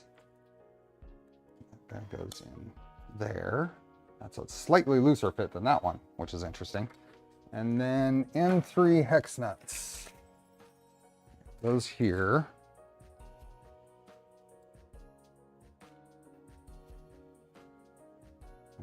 Grab an M3, and this guy will do, I think.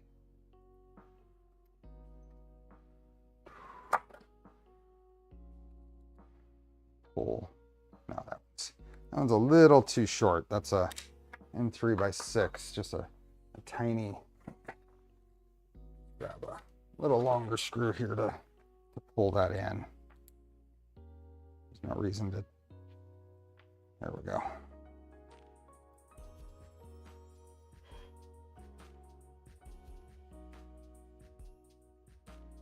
Pull that in. Okay, so that's that piece. And then there are a couple of nuts that go into, what's that piece? It's this guy. So a couple of hex nuts that go in here. Let's see how well these fit.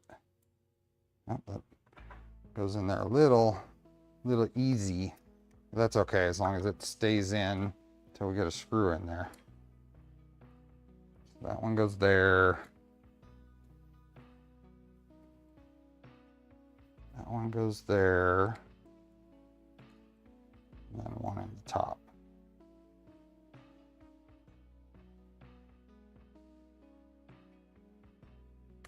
There we go. Pull that in.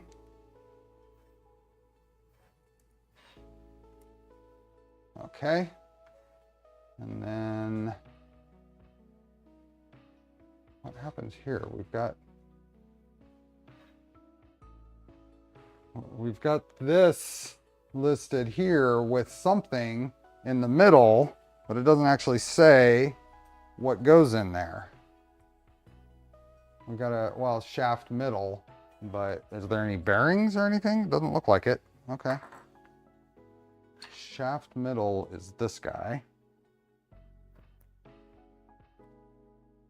Is there any, I guess it looks like it's symmetric. So that goes like that.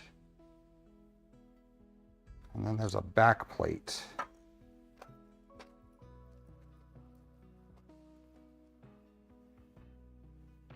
Do you own any 8-scale RC cars when you were into that? Traxxas Revo, if that's considered 8th scale.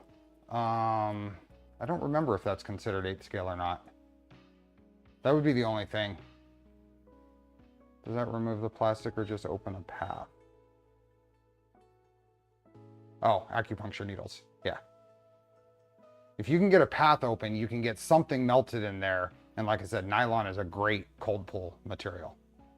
Do you cold pull on the machine or remove the nozzle and use some sort of vise to hold it? I usually do it on the machine. See, Ethan, what I often do is I will heat up the nozzle to fairly hot, push the nylon through until any level of something comes out of the nozzle. Then I'll cool it down and below where you would think it would pull fine, and then heat it up and put some pressure on the filament. And as soon as it gets to a point where it can release, it'll release. Okay, this is gonna go on there. Now, why would that not just be printed as part of this? It's not capturing anything. Why isn't that just printed as part of that? Is it for strength? Is that to hold because this layer lines are this way? And this, the layer lines are that way.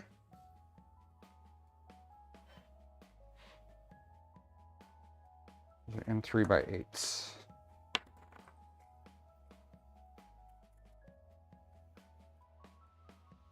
Yeah, 8 scales. I agree. They were more expensive here as well. That's definitely a factor. See you, Nergorot.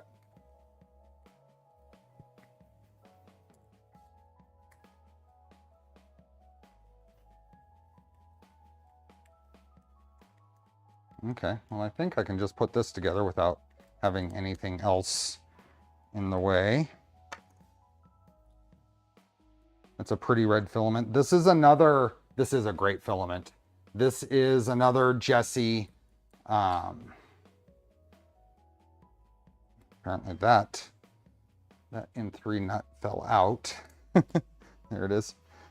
This is another Jessie. What does he call it? It's another printed solid. It's the dark red PLA, basically. It's got a light glitter to it.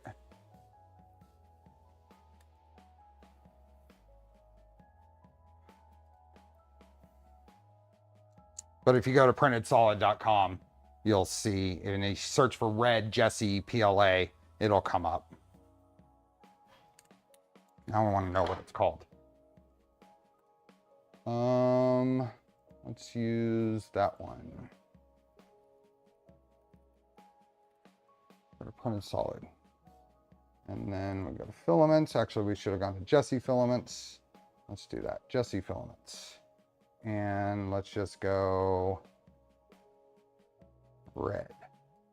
It is blood red light glitter. Blood red light glitter is what that is.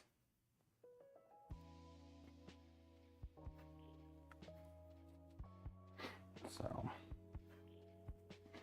I don't see, there's a bearing that goes in here. So bearing goes in the end. It's not as tight a fit, but it doesn't fall out, so that's fine. Does this thing then go in? Okay, so let's do it this way. Goes there. There we go. And that goes there.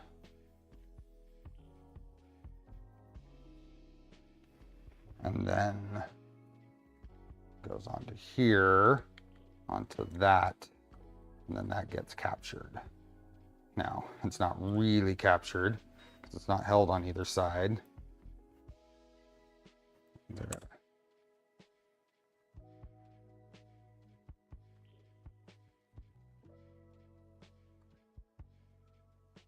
It's one screw that goes in here. What's that?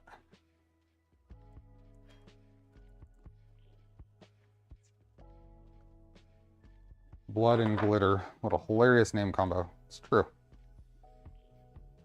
Oh, that's not what I wanted to do. Which one is going to be easier? Let's push this side on.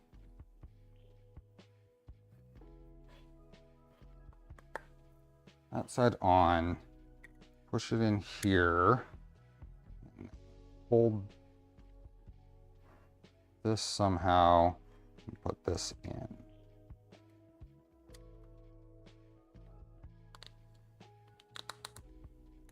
There we go. Get my fingers in there. There, now that turns. Friction is holding it in now, but I'm pretty sure there's other things, either stuff like this or whatever, that go on either end. Okay, looks like they only do PLA and PETG. Correct. So I know that David has talked about doing ABS or ASA, and I imagine the plan is at some point, but they haven't yet. I would love to try some Jessie ABS or ASA.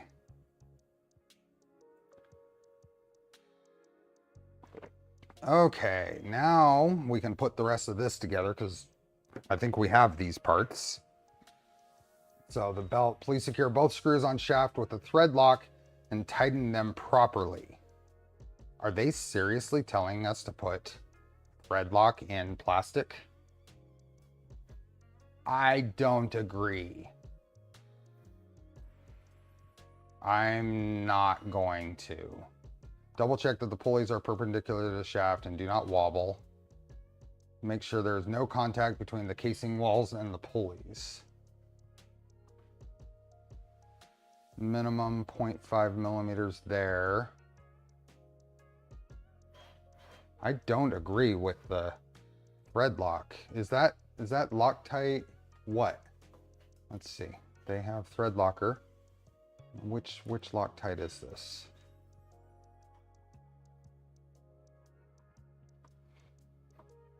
Yeah, it's red Loctite is what they're calling for. I don't get it. I'm not gonna put anything there. I don't think it even needs super glue. I think we're threading into plastic and I think it's gonna be okay.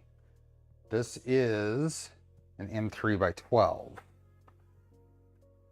So I'm gonna grab a couple of those. I could be wrong, but I don't think that's a great idea.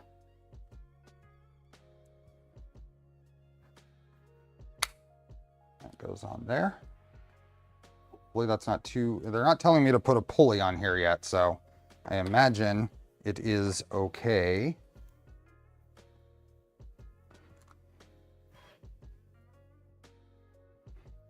And there's probably 8 or 9 millimeters of M3 threads into plastic here. I think we'll be okay. It'll definitely, exactly, Monkey Butler Lab. It'll survive my drives on this. Now I'm not going to be able to get this tight until I get the other side on here, but I'll get it part way. That's on there, and it is turning pretty good. We'll see how it is. There's a little wobble. It is plastic. We'll see how it is when I get this other side on. So then we have gearbox cardan. Now there are a few different pieces in here of these. This one's slightly larger, and I think this is the one we want. Now these are labeled as diff. If you could read that, it says, oh, there we are, diff. So these are not them. This is gonna be it. There is another one over here, but it doesn't have the prominent chamfers that we see on this part. So we're gonna use this one. I'm excited to be at this part. Transmission is something I was definitely, I'm gonna line up the hexes so it matches the print orientation of that part. Would it be a good idea to alternate that? I think it might be a good idea to alternate that intentionally, now that I think about it. I don't know, but I'm gonna go with it and use that as the logic. Okay, then I am 3 by 12 into here. I think alternating the layer lines is probably a good idea.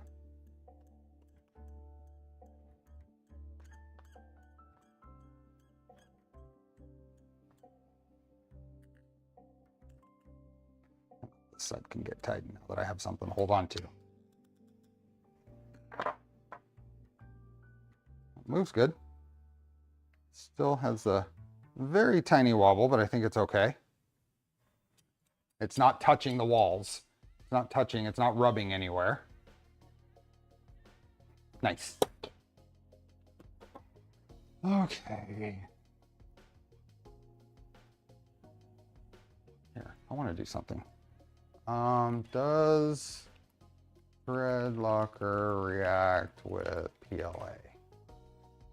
One thing they emphasize in the training is that anaerobic adhesors are not compatible with most plastics, and polycarbonate is especially vulnerable. An interesting fact is that the red plastic bottles they use for most of their thread locker is microscopically vapor porous, like an eggshell.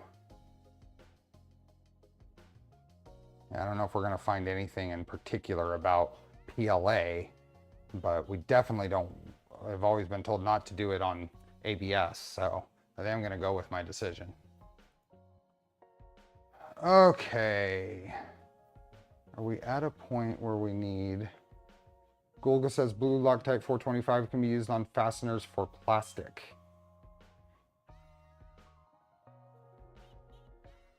You must have jinxed me. Just had a clog to CHT nozzle, so more than one path to clear out. Oh yeah, that's not fun. Definitely not on ABS, yeah. I'm gonna leave it off. I don't think it's needed. I really don't think it's needed.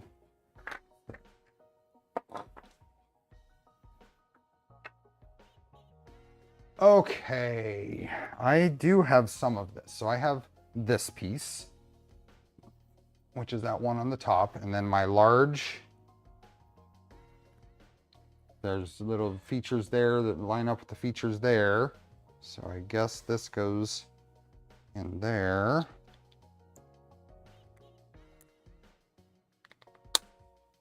Yep. Like that. And that gives us the, because it would be too many supports or poor support quality would probably be there if they tried to make that one piece. You would need supports for all along this surface. So choose S or L marked part, more info on previous pages. So then we have this piece here, which gets a bearing in the bottom.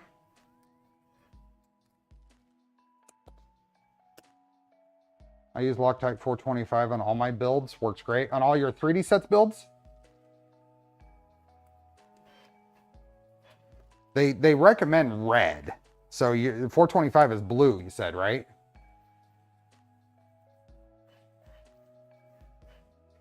They recommend here red. Is red in the same category of okay? Anything with plastic. I don't think it's needed. PLA and PETG are probably okay with Loctite. Even some ABS brands don't degrade with Loctite. I still don't think it's needed. Okay, they're having us put two... Oh, shoot. I'm skipping steps. They're having us put 2 hex nuts in each side. So let's do that.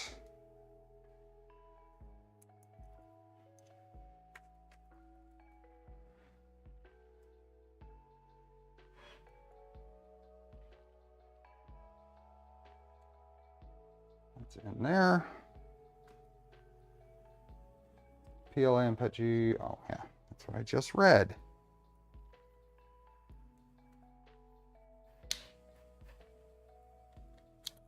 All the way through. It is blue, but 425 is rated for use with plastic. But what is the... I don't get the actual need, though. I don't get the actual need, because a threading into, well, okay. If you had plastic that you were tapping to form your threads, and you end up with a typical thread interface, then I could see having some sort of gap filler that's going to keep your fasteners from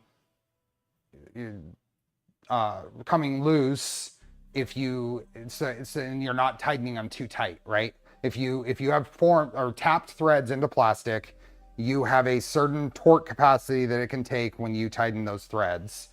And a Loctite type material, it sounds like Loctite blue is rated for at least some plastics, would make sense.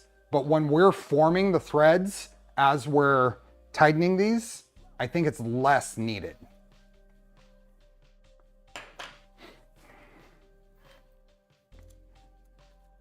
Spots with filament things. There's a nut that goes there.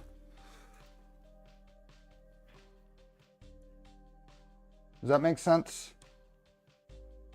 I think it makes sense if you have something that has tapped threads, tapped plastic threads. But if you're forming threads like you are with all of this stuff, I don't think it makes as much sense. Okay, so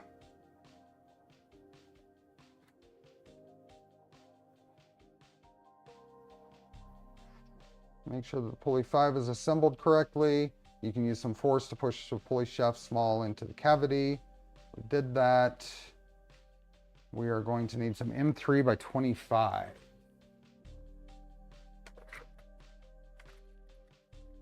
Let's see. I love my toolbox. This is going to be so much better. Instead of reaching underneath the work area, reaching underneath the bench. Okay, those are M3 by 25s. And then there is a bearing in there, and this goes in here. That's funny, because they have us pay so much attention to the fit of this side, but this side is loose. This side is loose. So you would think that you would do something to do a small and large for this piece as well. Oh well, it's not loose. I mean, it's not like it looks worse than it is. It's not a friction fit though. It just slides in. If I try to move exactly laterally, there is a tiny bit of movement. At least it's belts. We've got some leeway with belts here, I think. Doesn't tell us to put any belts in here yet though. So that goes in there. And then, wow. Got so many instances. So this to in here, to tightening the other one through. Do I even have the right piece here?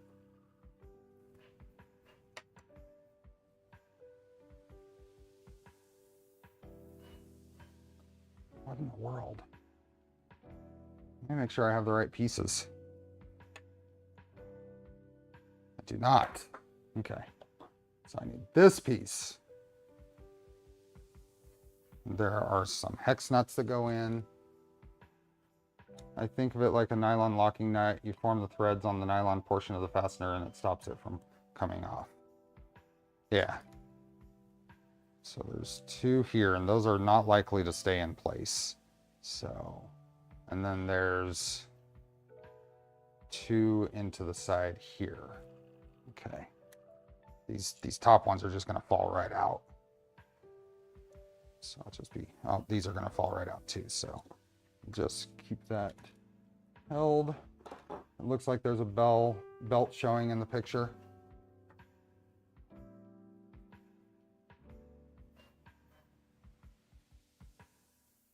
Oh yeah, here on the previous page, it's not super obvious, but there's a belt that sits in there, and then we'll put this on, it looks like. Hey, Malfrey. That's okay. We are still at a point where we can make progress without having that. And then this, I don't recall it telling us to drill out these holes, but I think we need to.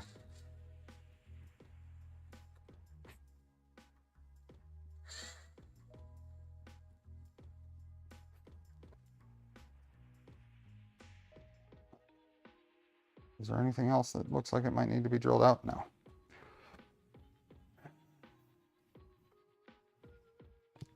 Okay, these guys go in here. There was a belt we need to put in. So these are the belts. I bought them off Amazon. They are 144 millimeter. Something. It's all the same belt, which is nice. This guy, it looks like, goes in there, just like that. And we'll just let that sit there for right now.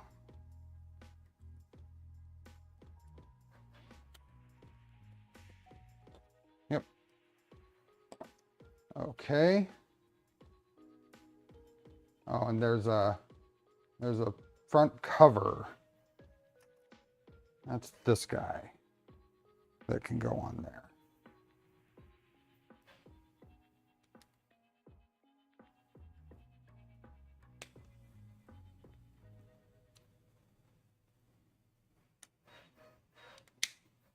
There we go. That snaps in. And it says an M3 by 8. Put that in. Does that just slide through, or does it just thread in to plastic there? Looks like it goes through. So it must attach to something on the other side. Okay. And then there's going to be these M3 by 25s. We go through here. Let's finish off this page.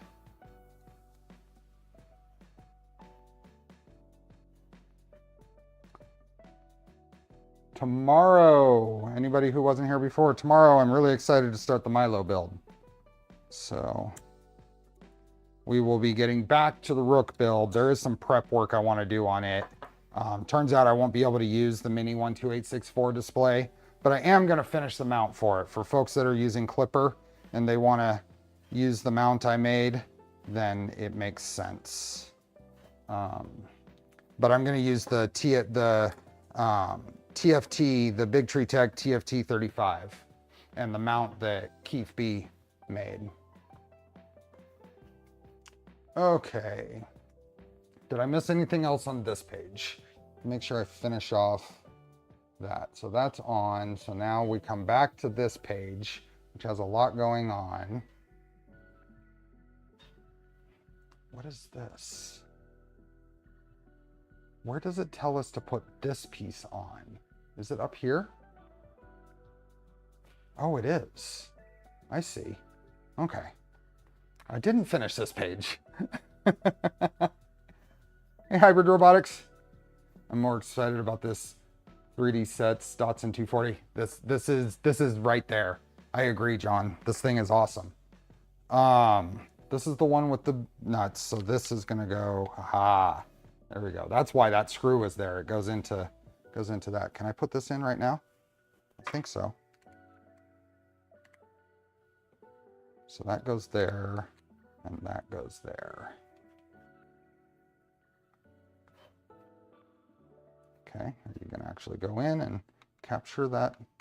There we go.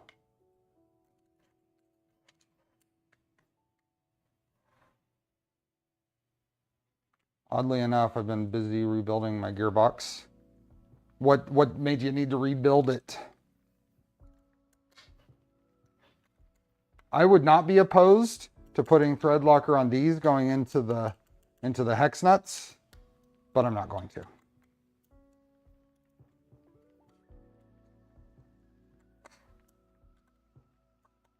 Making sure everything's tight. Where are my belts? Well, the one I've been told to put in so far is right there. Right in there. That's the one so far. One of the bearings wasn't seated exactly perfectly and it seized. Oh, okay.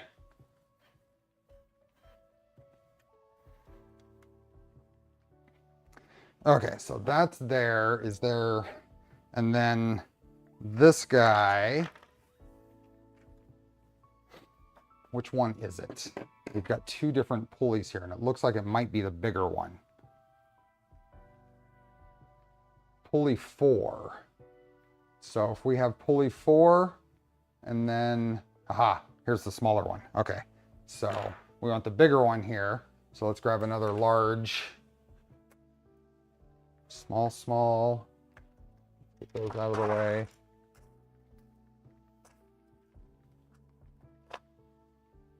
Where's the other large? Large.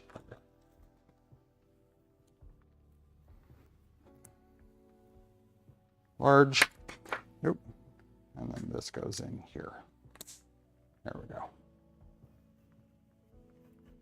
Mine will be finished very soon. Test drive this evening. Awesome. What we got? We're only little over 2 hours into this. This is 20 minutes from having the new A-pillars done. So that's there now. This is the bigger one. This is going to go in here. And I think I can push this in and then go up and into the spot, right?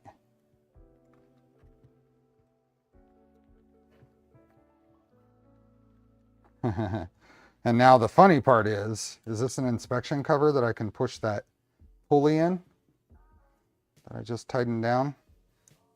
I think I can pull this out. Yep, there we are. I can push that onto there and then get that in there. There we are. Woohoo! Move the top in 3x8. That's meant to see the belt alignment. I got you, Mike. See, I figure these things out. We just don't figure them out in the same order. I may have to build the Max van as a child of the 80s. I have the 4x4 van. I own those files. I don't own the 2-wheel drive version. The Black Friday sale was 50% off the second model. And it didn't continue. You couldn't buy a third model and get 50% off or whatever. It's buy one, get one at 50% off. So I bought the Skippy with trailer, and then looking for something I wanted as a second model, I ended up getting the 4x4 van. Okay, so that's on there. Now are we done with this page? I did not capture everything on this page the first time around. Okay, I think we are.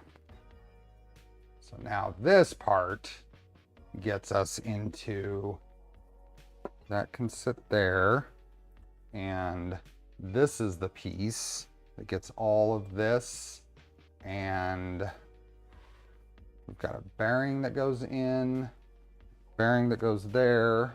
So we'll put our bearings, looks like here. Make sure that goes in a little more straight.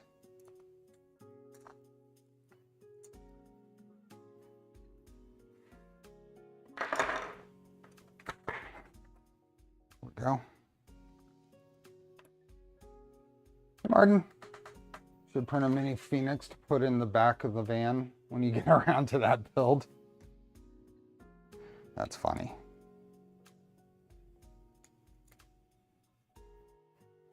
These are definitely not the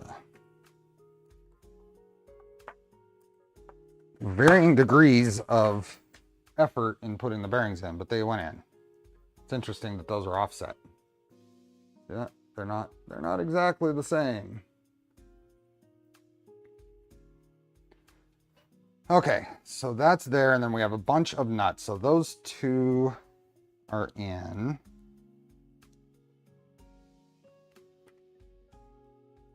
Those two are in, and then we got two that we'll just place because they're not going to stay in place anyway.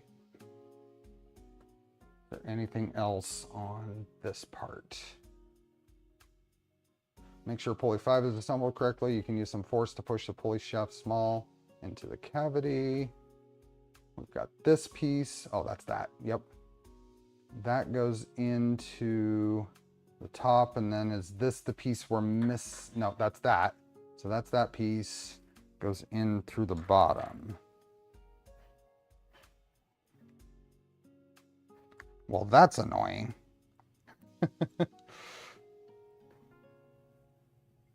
This, I guess I can pull this one off, or I can pull this one out, because this goes right there. So I didn't need to, I think I'm gonna pull this one out, because this was easier to push on than the other. There we go. Now that goes. Oh, and we need another, I'm sure we need another belt in here, right? Did it tell us to do a belt here? Told us to do a belt, here. It told us to do this belt, which goes on this part of the pulley. That goes in there. Now when we go here, we've got all this together, but it doesn't actually tell us here to put this belt in that you see. So I didn't miss that. They missed calling it out, it looks like. So let's get another belt. Yep. So another belt goes on here. And then you can see it from this side. So now this is going to go on there, lock into there. And then we need more M3 by 25.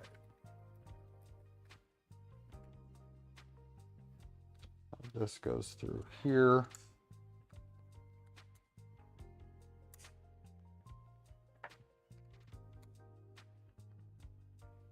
Did I not grab 25s? Because that is certainly not long enough.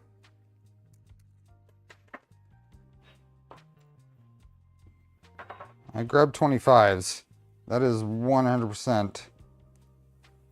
Well, maybe it didn't go in all the way. Let me clean these out.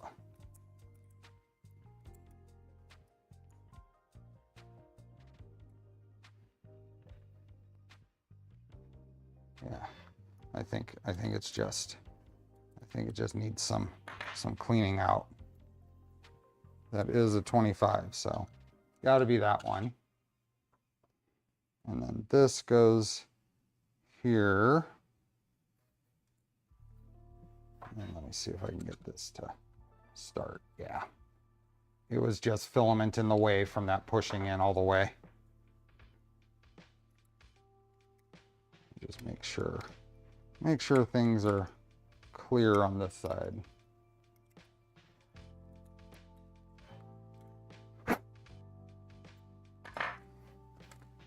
This goes in here. Hold that with my finger. Yep. Okay. So those are on. There's a belt in there. I can see it from that viewport, which is really nice. Good job. And then more 25s going in this way to hold this on.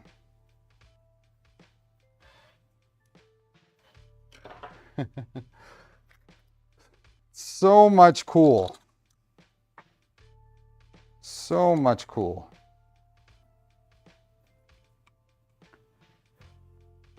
"18 minutes, it looks like.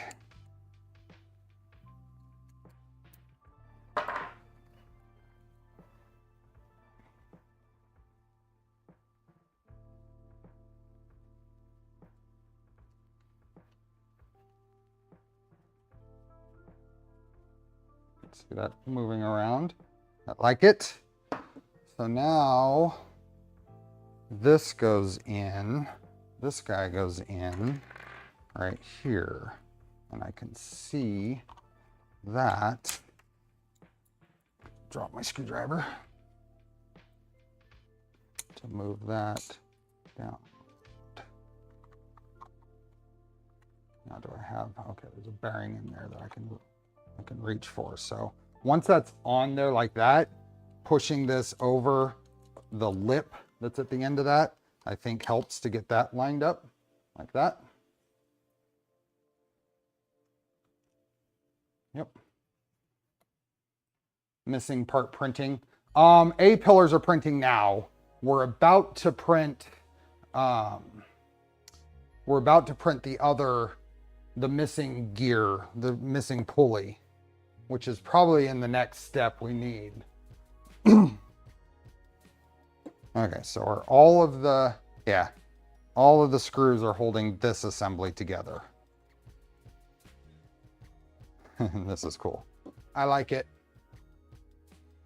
Now we're on to, we can grab the motor and put the Hey, Michael, we can put this together. Where is the motor? Where did I hide that thing? Where did I put the motor?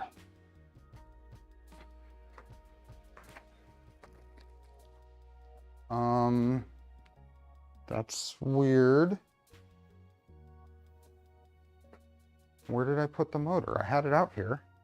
I have the speed control. I have the shocks. The motor should be out here.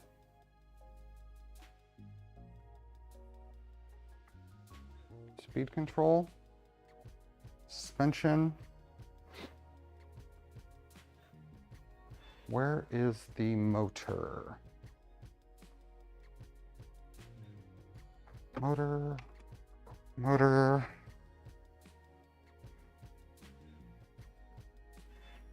Did I set it somewhere else? It's not there. Did it fall somewhere? Let's see if it fell on the floor. It's not under there.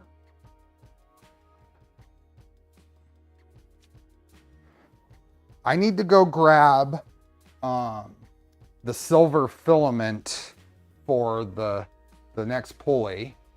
Let me be right back. I will be right back. I'm gonna grab the silver filament and I'm gonna look in my other garage to see if the motor is over there. Because that's puzzling that it's not here. So it's gotta be over there. So I'll be right back.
Yeah, it was in the other garage. Have you ever thought about building one of those scale model engine transmissions that are super detailed and fully moving? I think they're really cool, but I haven't actually planned to build one. So this is going to be extra fast. I got the turbo motor, so we got boost, so it should be extra. It is the 1400 kV, 3530 Evo. I just bought this off Amazon. It's got a few things in here, but I linked one in CA stream chat. Okay, I'll check it out. But anyway, we have this, and every time, I can't use it. That's a 3-bolt pattern. And that's a, oh, I can use it. I can use 2 screws. Can I? Can I use 2 screws? Are those the same distance apart? What do we have? About 12, 13 millimeters, 13 millimeters. What is this? 15. Nope, I can't use it.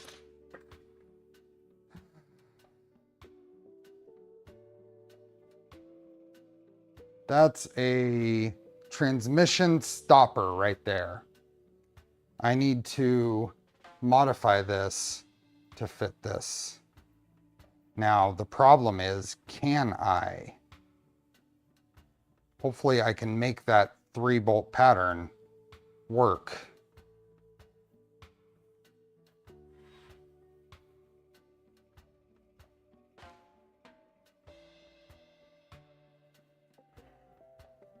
That's something. So I ran into this on the Sandy as well.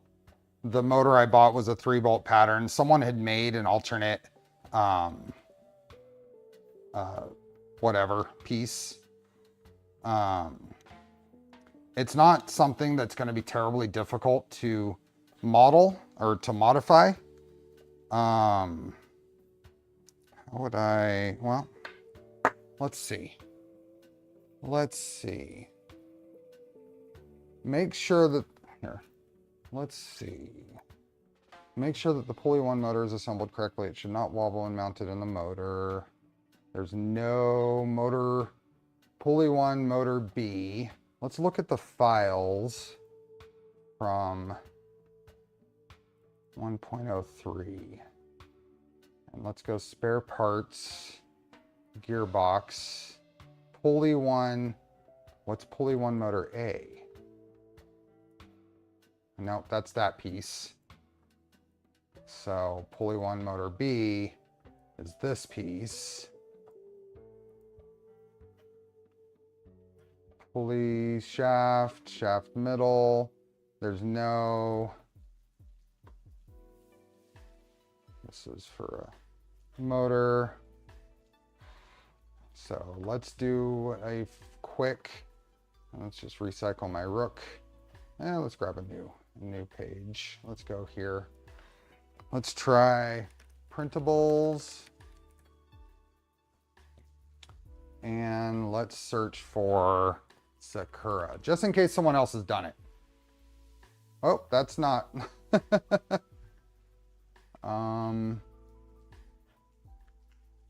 Sakura is a, oh, there's a custom license plate. That's kind of cool. I kind of like that.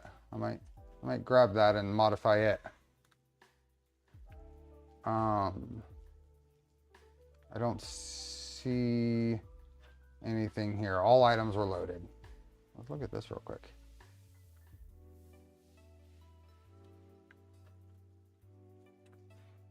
Okay, if we do fusion here to modify this thing, let me warn you that I am terrible in the mesh modeler. That looks familiar. But the license plate looks cool. I might grab that and modify it for mine. And I kind of like the black and yellow. See how that turns out.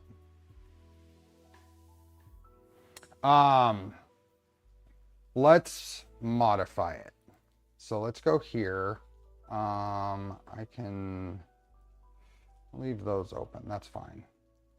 Let's go here and grab the pulley. Is this the one I want? Nope.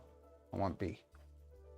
So let's copy this out because we're in the zip file right now. Actually, why don't we do this? Let's extract this all here.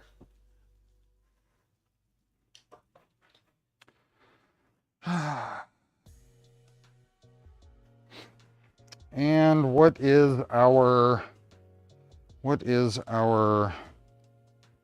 bolt circle here?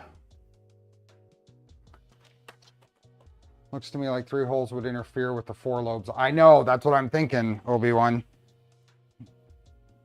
I agree.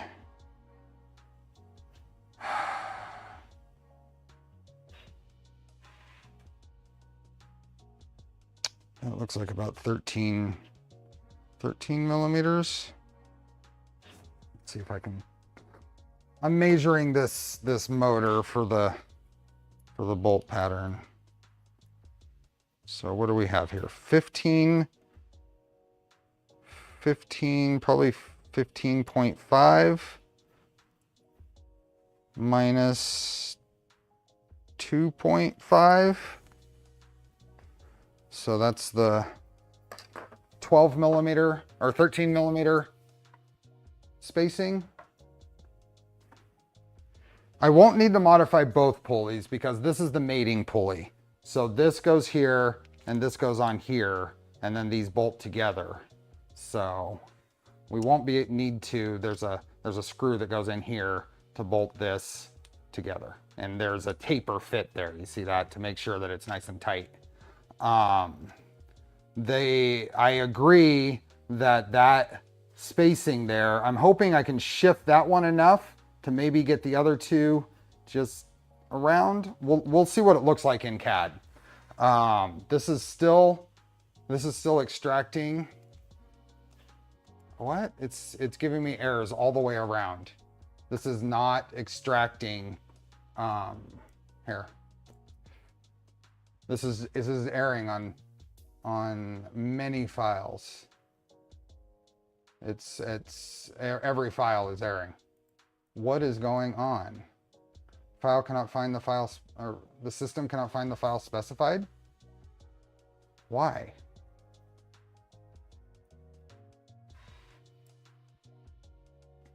What is going on? Let's cancel that. Yes. Was anything actually? Yeah, nothing. Oh, those were. Okay, let's go back here and let's just grab that one file then. Spare parts, gearbox. Let's grab pulley motor B, copy that out, and let's just copy it here. Well, okay, there we are. So now let's upload this. Full file name path will be too long. Try from your root drive. We deal with long file name problems at work all the time.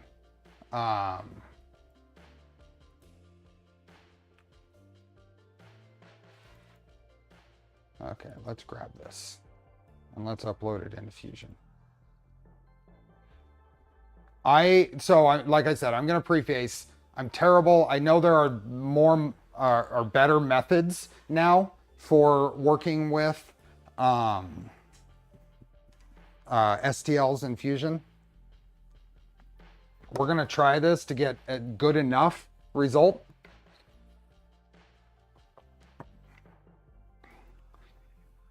It is uploading it.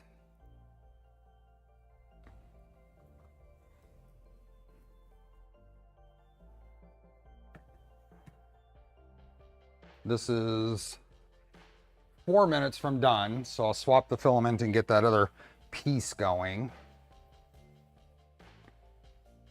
Okay, so that's in there. So if we go here, and I will take suggestions if it's quick and concise. There's going to be a lot of polygons here. This is the file. It's probably 10 times too large right now. That's usually when you import into Fusion, the files are too big, but that's okay. It doesn't really matter right now. If I go over to mesh and let's just try a real quick convert mesh using faceted, because I don't really care. I think we can do this without having to worry about this. We're going to select that body and it says it's more than 10,000 triangles. I'm going to say okay. So my big problem that I have often with Fusion and mesh is when I try to do the prepare and face groups and all that stuff, is I end up with non-solid bodies, and I don't know why, and I haven't taken the time to figure it out. Sometimes you can go in here and try to delete one of these surfaces and it'll clean up the whole face. Last time I tried that, it didn't work, so I didn't know if it was going to. We can go in here and if you just pick one, it'll heal the whole thing. This will reduce the number of triangles we're dealing with at least. So I'm just hitting the delete key to clean those up. At this point, we don't really care. What I want to see now is I want to see if a bolt pattern that makes sense will fit on here. So let's just create here, let's find out one thing. Let's do a info from one of these points to here. And this is 35 millimeters. So this is 10 times too large. So let's go ahead and scale this right now. And I'm going to capture design history at this point too. So now we're going to come back to the solid workspace and I'm going to scale. Scale it. We're going to scale this body to 0.1. So that's 10%. Say okay.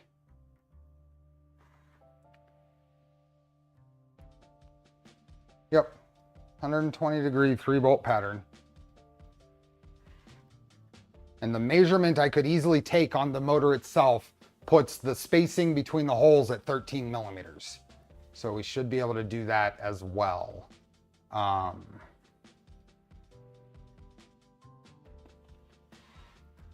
Okay, so we have a face that we're going to work on. It looks like these were 3.5 millimeter counter bores. So if I do a measurement there, now it says that's 3.5 millimeters. So that looks reasonable now. If I just do a sketch here on this face, I'm still dealing with a lot of triangles here. So where'd you go? There you are. Okay. If I do, here, let's project. I'm going to project onto this,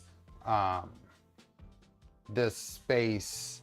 I'm going to come in here because these are all, it's an STL. So this isn't actually a circle. It's a bunch of lines.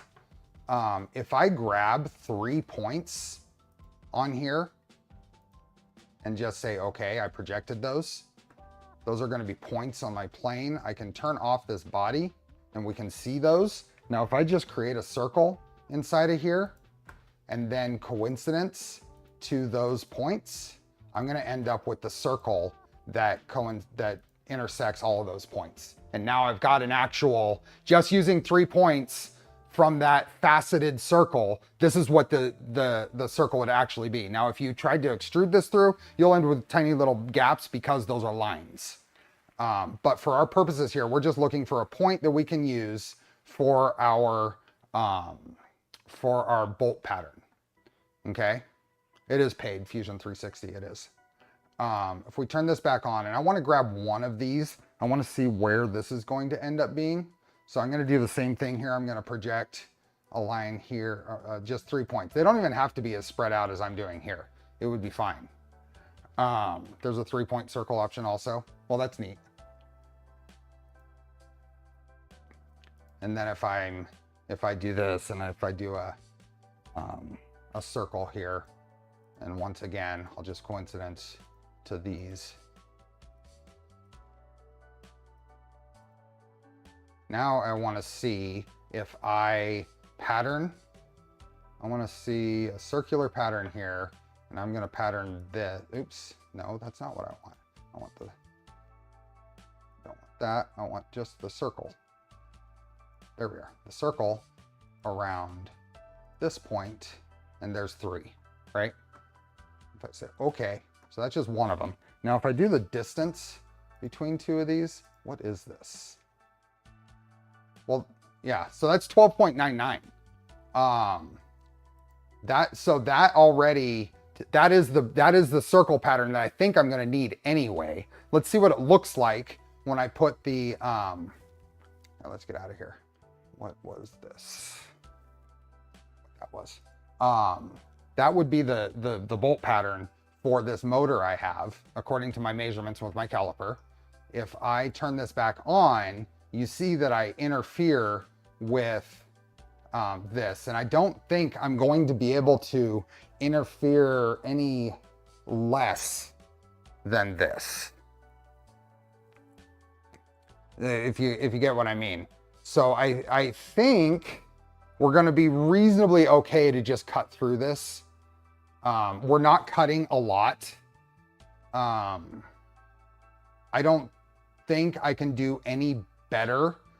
I could rotate this to where one of them is basically cutting a lot of one of the lobes and then none of 3. That would be maybe a little better. What do you folks think? Should we cut a little bit of 2 or a lot of 1?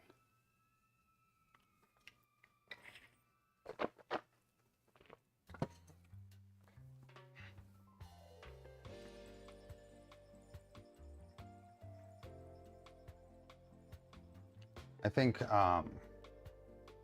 think we're okay with a little bit of 2.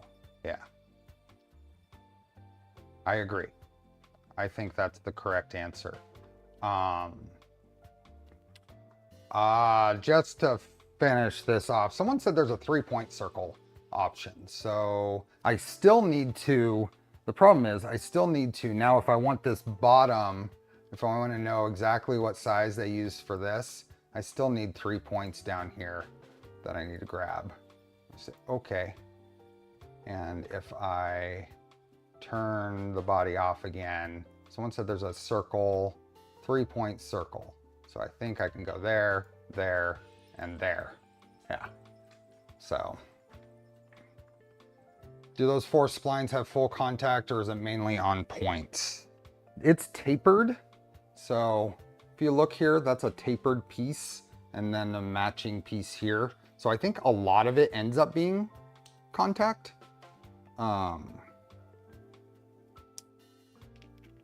So that's what we're dealing with, is that size. That's done printing, but I want to finish this so I can print both of the next pieces in one go. Here, let's go in here. Now that we've done that, added those bits, I can edit. If you see that this is the circle pattern thing here, if I double click on that, I can go in here and now I can add another bit to it and say okay. So now I've got all the bits for that.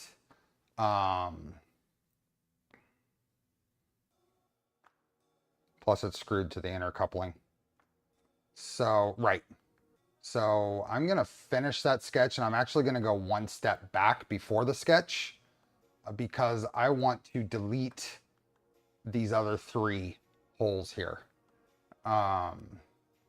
The best way to do that, I'm hoping works out okay, is to simply do a sketch here.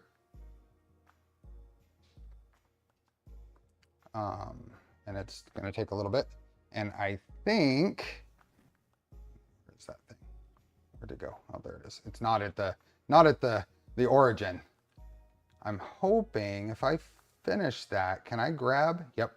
I'm going to grab this. Not that. Not that. I want that and that. And I'm going to extrude these. Those are going to override that. Does that matter? That doesn't matter. That doesn't matter one bit. I'm going to extrude these to an object here. And we're going to join. And that should just delete those three circles. Okay?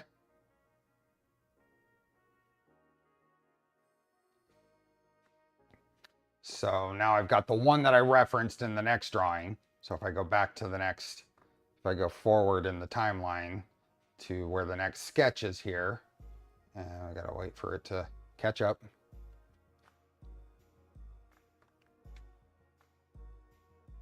Okay, so now I have these guys, these profiles that I had drawn for this 3-bolt pattern. Now, if you look here, someone's mentioning that these bits are here. It doesn't matter. I can go in here and delete these.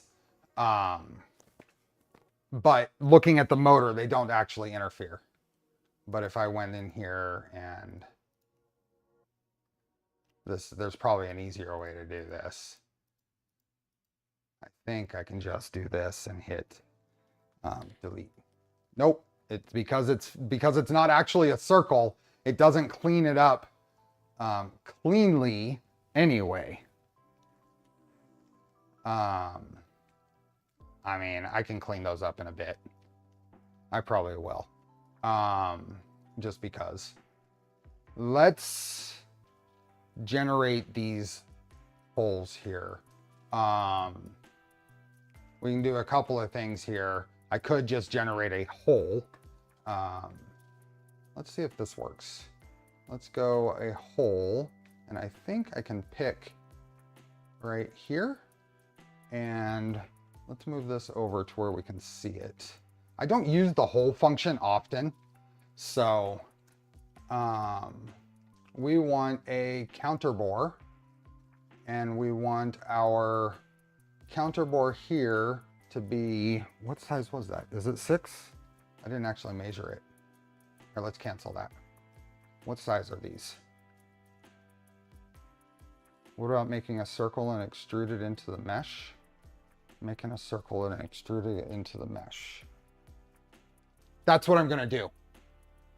Yeah, Michael, that's what I'm gonna do. I'm just waiting for the next process.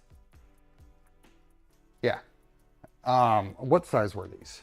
This is a 4.7 millimeter hole, and this is a 2.7. So it's 4.7 and 2.7. Now I can create a hole. Like I said, I don't usually do the hole function. I should use it more, and that's why I'm kind of doing it now. I want to go hole type is simple, and it doesn't matter. I'm going to go all the way through. So this depth is, can I say all? I mean, it doesn't really matter. I can say like 7, and that'll go all the way through, I think. This height is, we already know, is 3.5 millimeters. This diameter, oh, that one's 4.7. This one is, let's just go 7. Does that go all the way through? Yeah. Oh, it goes exactly all the way through. Perfect. And then, oh, we can say 0 degree here. Nope. 90? Oh, it doesn't matter. It doesn't matter. This one, this diameter though, is 2.7.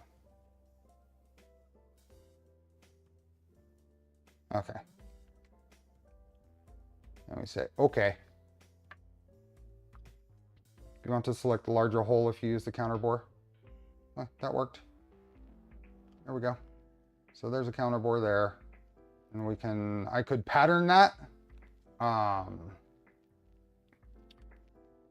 But could we just pattern that? Here, let's create a pattern, a circular pattern of a feature.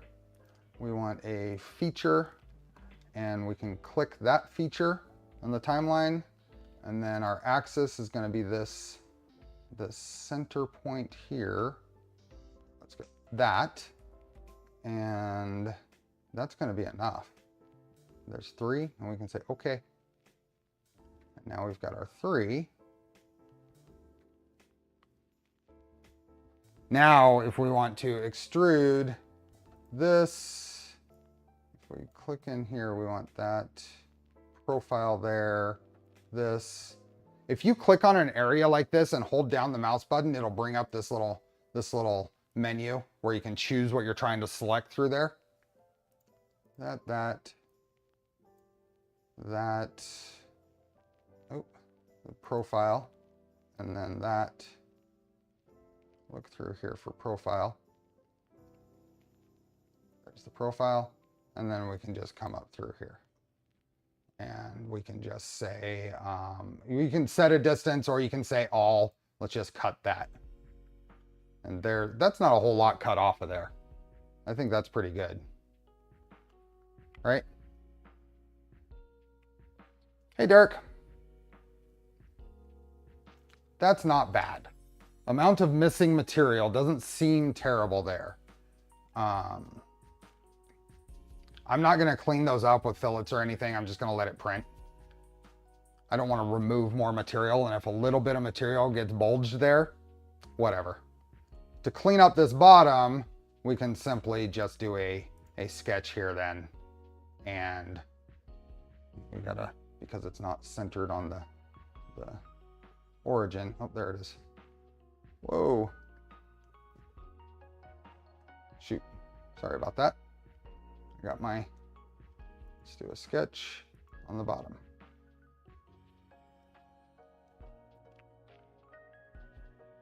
We can do this same, create circle, 3-point circle, pick a point, and pick a point and then finish the sketch. And then we can extrude this, this, and this distance to object to this bottom, and done. And then we've got a cleaned up. That's cleaned up. That's the part. We can export it. We can print it. Right? If you took that only half height, you could still get the bolt in. I don't think it'll matter though. And then I've got a little bit of a ledge to print. I don't think it's going to make any difference on if that's full height or half height. But that went a whole lot better than I thought it was going to, than I feared it would. So let's save this as a mesh. When you're saving as mesh, I always put this to high refinement. Minimize the number of facets you see. And then we're going to say okay. And we're going to say motor B. And they already put all kinds of spaces in here, so we're just going to call this 3 bolt. And we're going to save this out there. Save. Let's pull into Prusa Slicer and grab our 3 bolt pulley and place it on its face. That looks good, right? I'm pleased. Nice and highly refined. And then we want, what was the other pulley that was, can I go into, what was the other part? 1.03 spare parts, gearbox. I think it was pulley 3, right?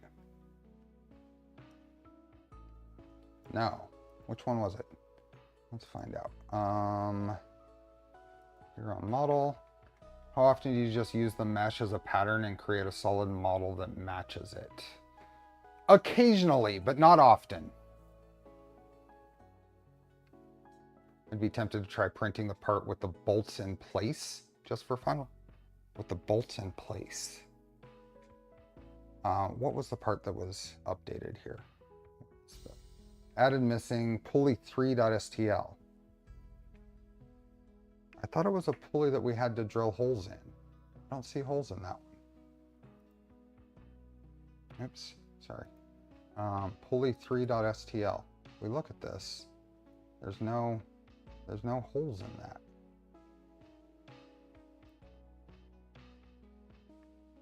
I thought it was, didn't we just do one that had? I thought it was, here, let me go back. Let's go up here. I want to go to here. I thought it was this one that we were missing. I thought it was this guy. With the hex on the end and the, what is this? This is what pulley 3 is, which I had.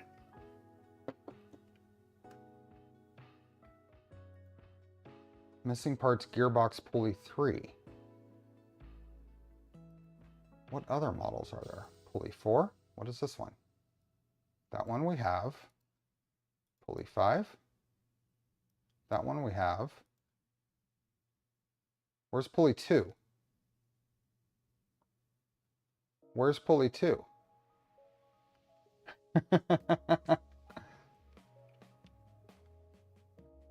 There's no pulley 2. Is that what they're actually missing?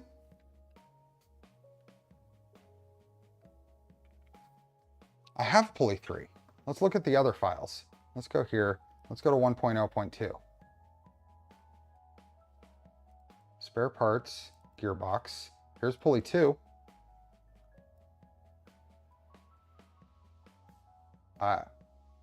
That's this one.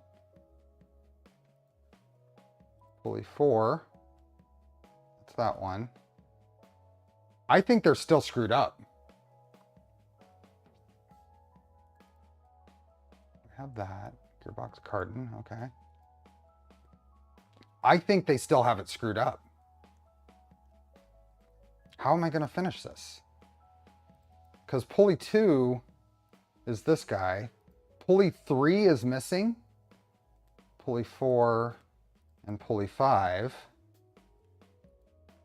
But if we go back here, well, this is 1.0.3 here now. Pulley 3 is this one, which we've printed, but now pulley 2 is missing. And we're missing this guy here with the 3 hex nut spots.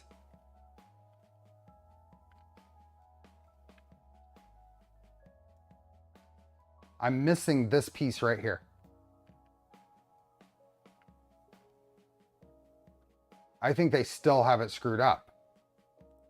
Unless I'm looking at this wrong.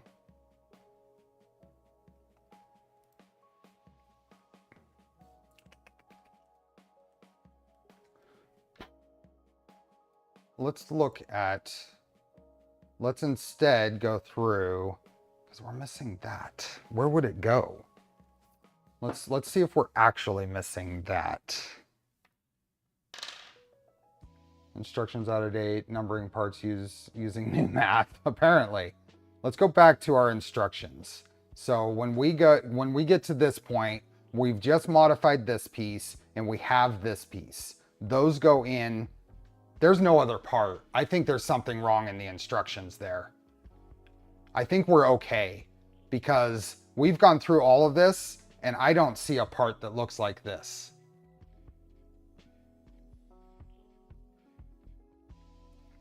I don't see a part that looks like this. So let me get the A-pillars off and let's print this, this little modified part real quick. It'll be nice and quick at least. Let's unload that filament. Let's get our A-pillars.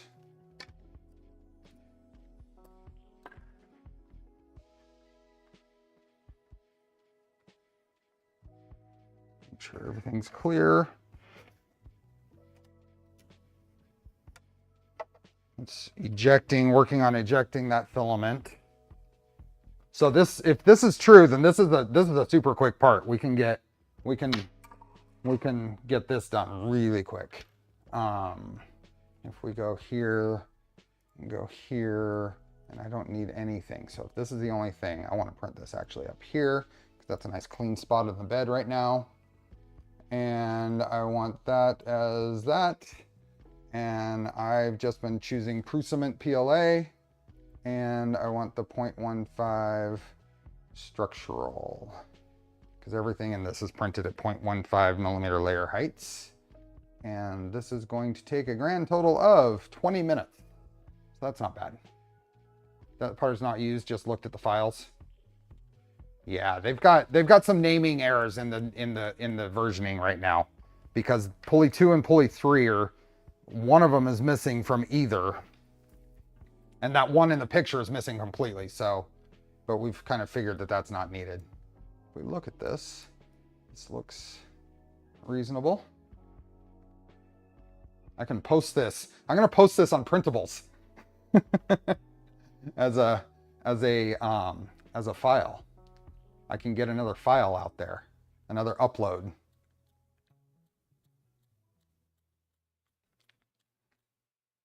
Maybe that is a part you need to attach to the motor as a replacement for the coupling. It doesn't match.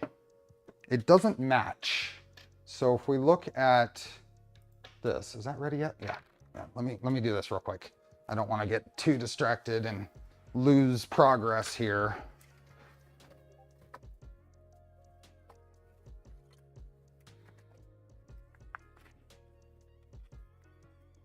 You know, something I've found with Jessie's PLA is, you know, PLA tends to get brittle on the shelf.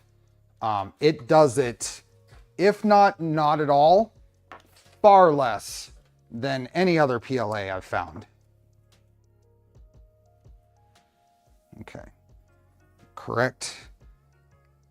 Gunmetal gray filament is going in.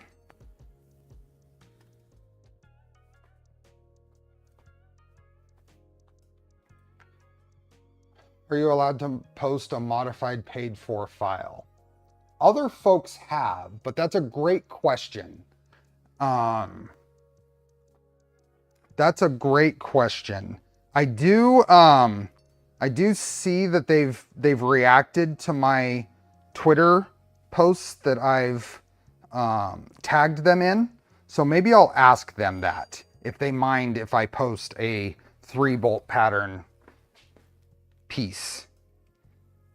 That's a good question, and I like to be very aware of that kind of thing.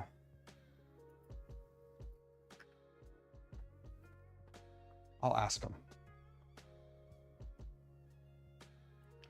Not needed to go. Okay.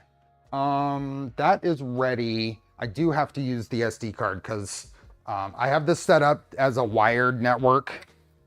The printer is set up to be wired, so I'm just gonna sneaker net it. Okay, this here, I don't want that. Oh yeah, that's because I plugged in the SD card. Let's just throw this on that will work. Pulley 1, 3-bolt on the root, save. 20 minutes. Or Prusament, yeah, binary G code. That's fine. Okay. Export that. Doom.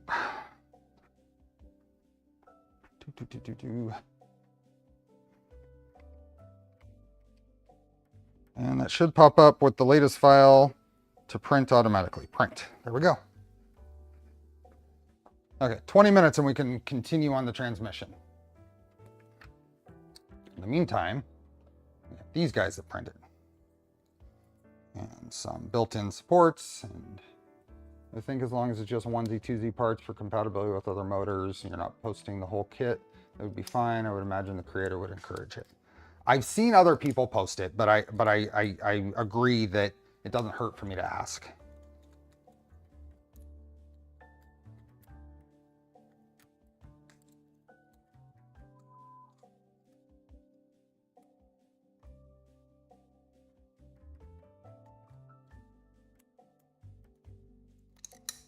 This is a modeled in support there. Pops off.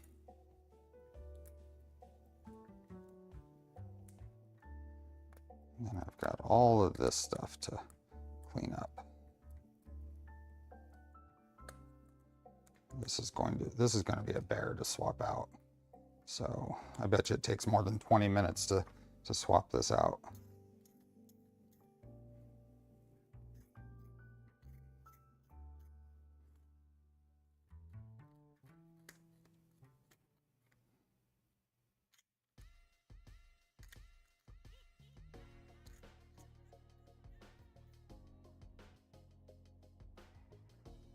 You're probably right, but it's nice to, so yeah. And since they do seem to pay some attention to their Twitter account, I'll just ask them there. I'll just post an update to the stream and ask them right there.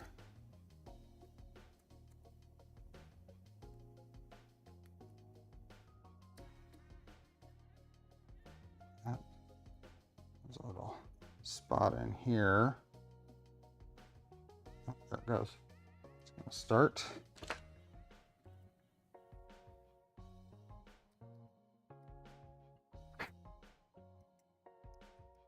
I don't have any spots where the thing is gonna catch.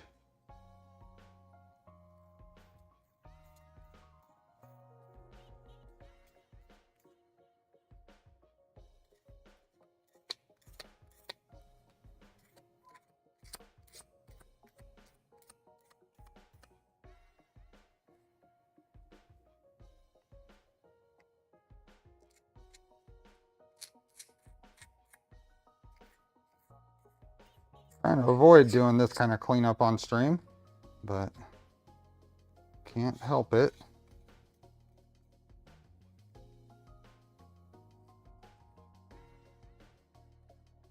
Could be the problem if lots of people post slight modifications to their files. You could get the most of the, you get most of the model. Yeah.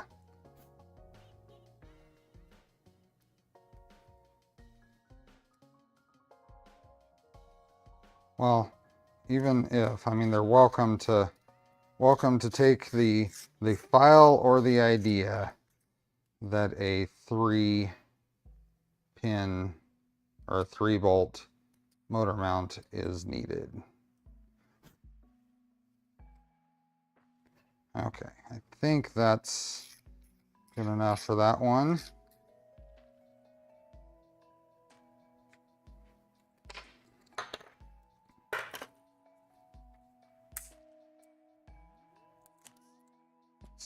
Molded in supports, they do a good job with them.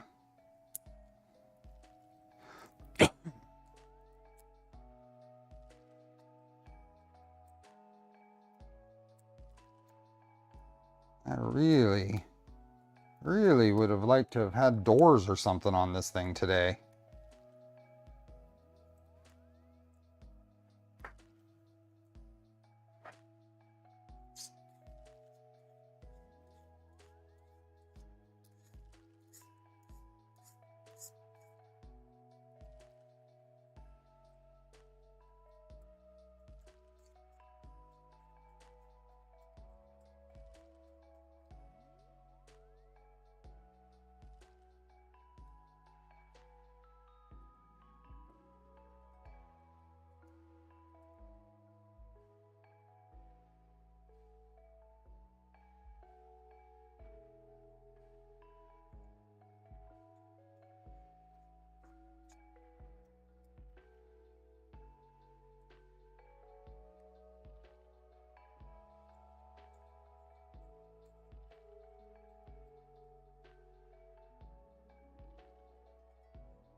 Then it would be a adorable stream.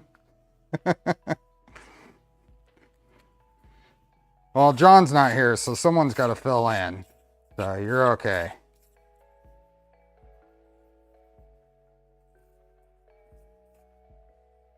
John's somewhere over the Pacific right now, I'm sure.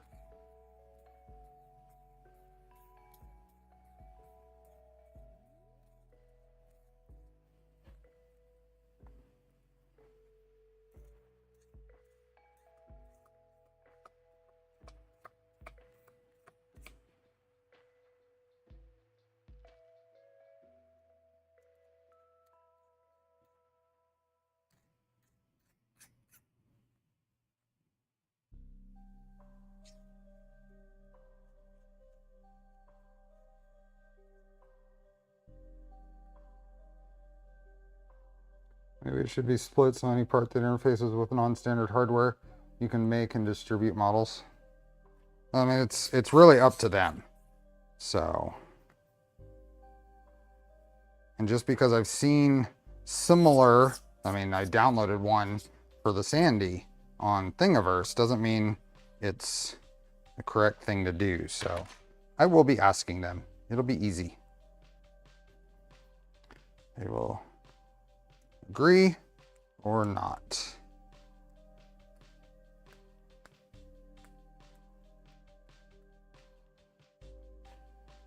Okay, that is cleaned up. Let me put these aside. This is a piece that was on the plate. This is a or a roof brace that I already have on the printer, so I don't actually need that, but it was easier just to send the whole G code there.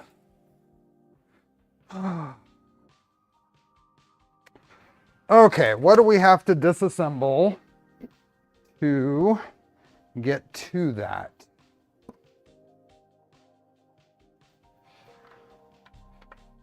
Hey, Kyle. Welcome, welcome, welcome.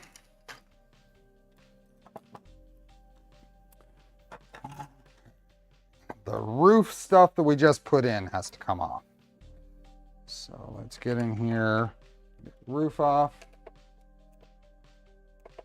Just finished my body parts. Nice.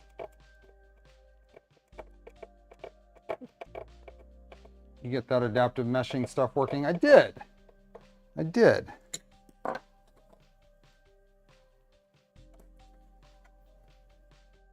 Okay, one.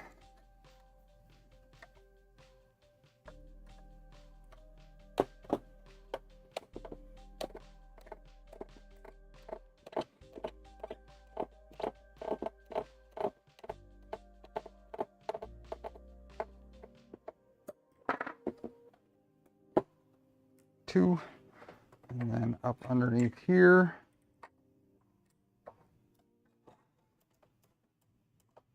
It is slick, and I need to set it up on more printers. The one I was going to set it up on is not up to date on Clipper, so I need to, just as I get them up to date, I'll implement it. 3 and 4 is the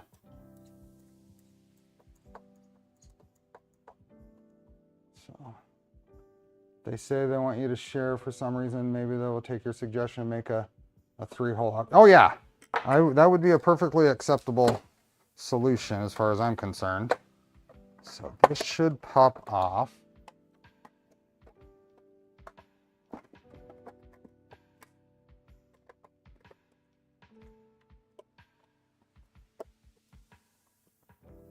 Come on. There's a pop off over here.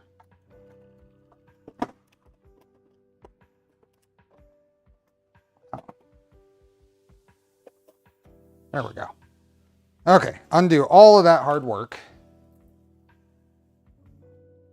Seems to be okay. And then maybe make sure I can see some spots here that could be cleaned up a little better.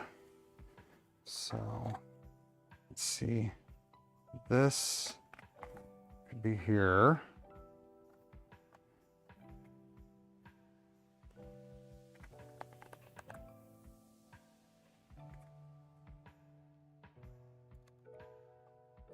There we go.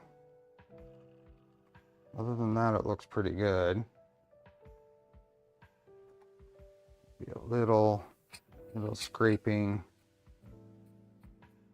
there. The outsides here. Okay. The fit and finish. Yeah, it's awesome. The only problem is I broke this piece right here, which one is that? That's this side. And it just broke right along there. Is this thicker here? Yes, it is. It is thicker right there. Yep. Okay. Let me make sure I don't sit here and scratch up my... That's interesting. It did bend right there, and right there, you can see where it stressed the plastic. Okay. So fenders have to come off. Do they?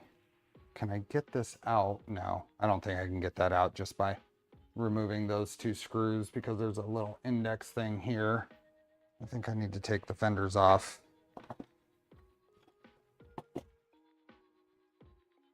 You see, you can print another to repair. If it was a typical hobby kit, you'd be hosed. Yep. Yep. So I think the 2 screws here on the front. Here. There's 10 minutes to go on that.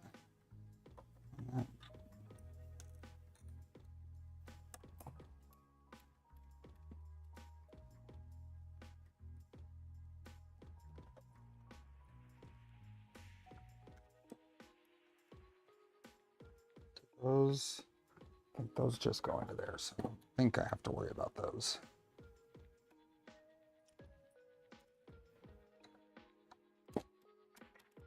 Lots of glue, yeah. These were an updated part anyway, so I am happy to, happy to fix it, replace it.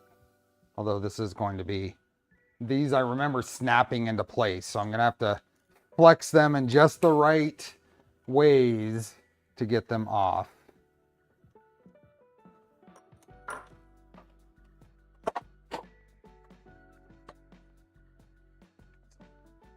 It's a crap here. Okay, so these I think are set to go off. Okay, there we go.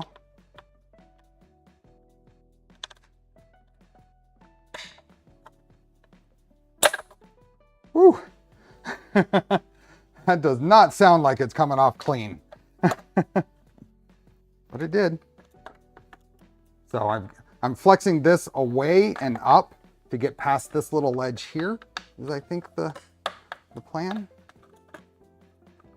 And then pulling from the front.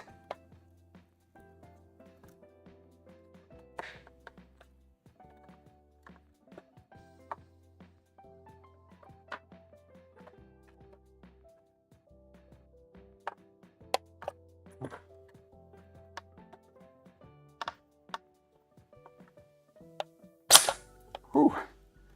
I did it.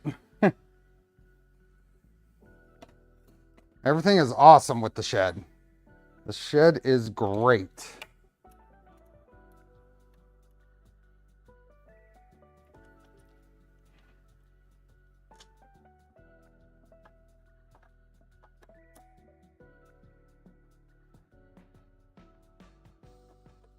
Okay, so those two, and then oh, those. Okay. Do those come off as well? This is here. No. I think it's just those two screws and then one from the back here that I can get to right here. Then I think I can swap this out. Where did you get the windshield? That is Tamiya plastic from Amazon. It's in the sourcing guide for this model. Okay, one off.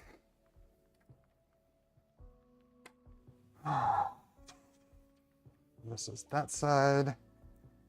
This is this side. And you can see, let's see if I can, right here where it broke, you can see that is a little thicker there. Right in here. Right there at the tip of my finger. So hopefully that's good. Okay. So now this should go up into there just like that.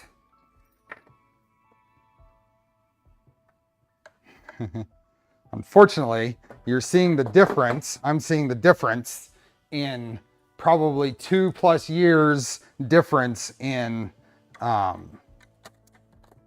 filament batches, because there is a very slight color difference in the parts that I printed earlier versus the parts that I printed later. Nothing I can do about that. You can see it. Yeah, it doesn't show up on camera as well, but you can see it.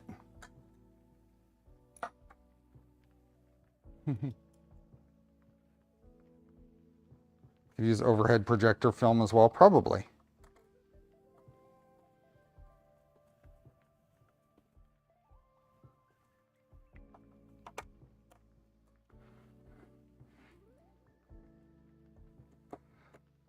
This stuff, this is what they recommend. You can find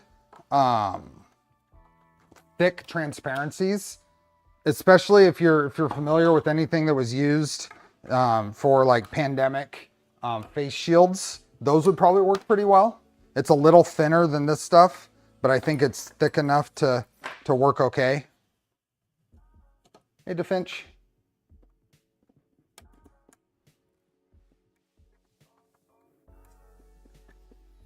I still have some of those that are pretty thick. They're not quite 0.4 millimeters, but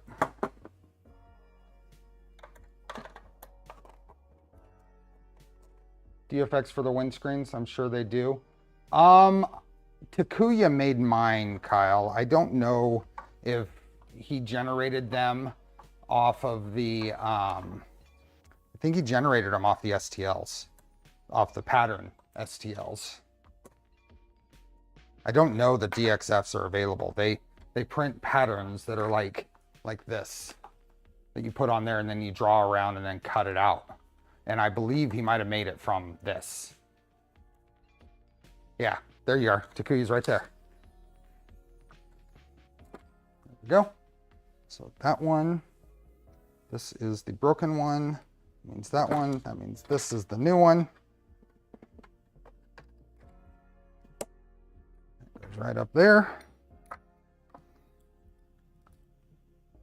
Imported into Fusion, cleaned up, and exported to DXF. Yep.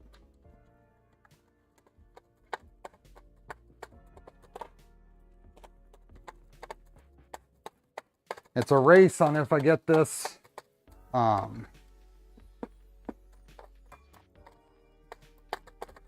if I get this fixed before the gear is done. And I don't think it's going to be quite, I'm not going to be quite done.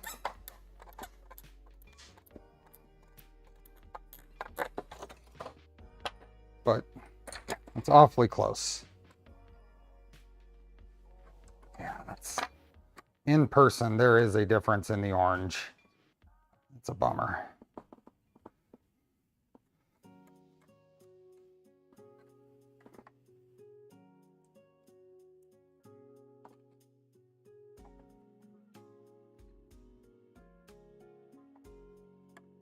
I feel like I want to get the windshield on before I put those front fenders on.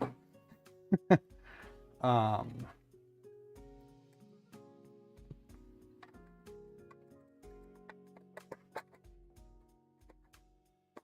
feel like I want to get the windshield on before I put the front fenders on.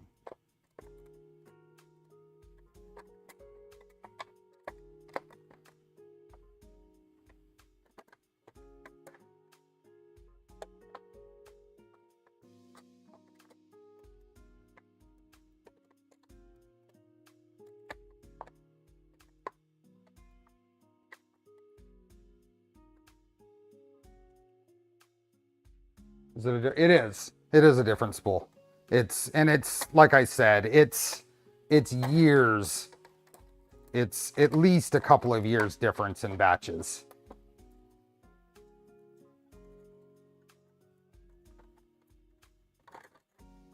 This is such a frustrating spot.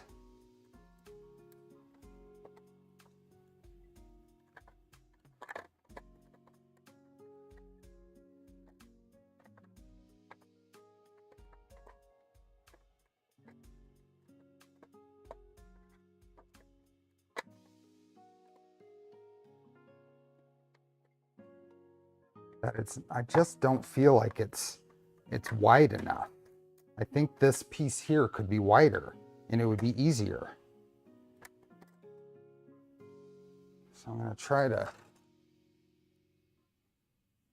to split the difference in where I think it should be.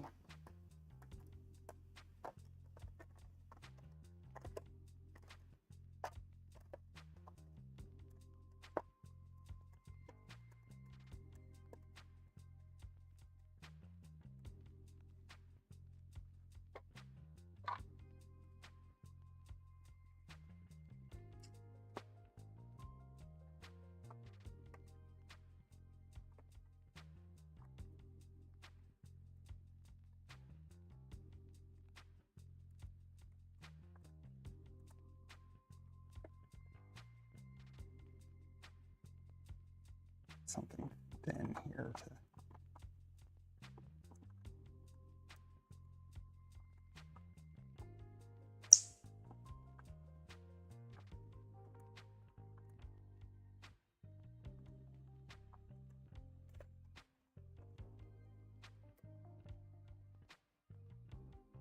Oh, print just finished.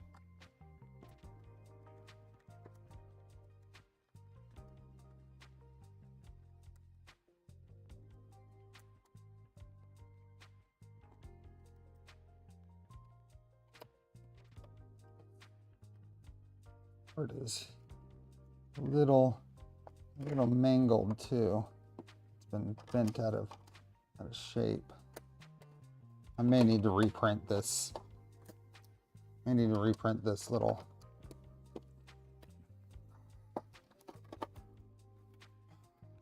trim.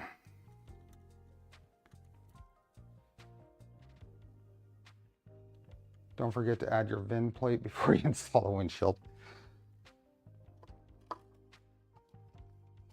Let's try, this side is mangled, so let's try going in from this side. I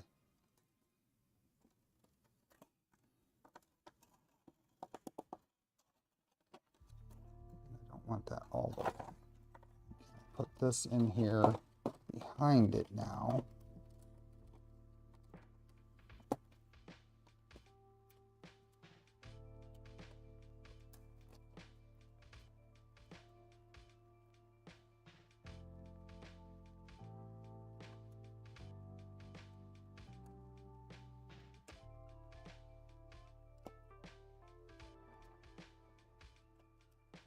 I really feel like this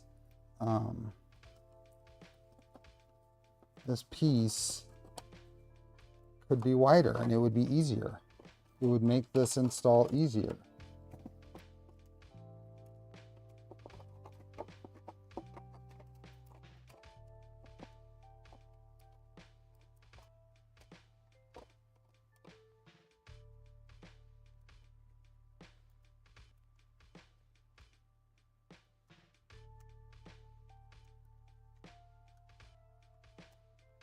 Aha. Aha. Maybe. Maybe. Where's my windshield piece? Where did I put that? That little piece that locks it in place. Do you guys know where I put it? I've got it kind of held. Where did I put that? Did I put it over here? Yep, I put it over here. Okay, now goes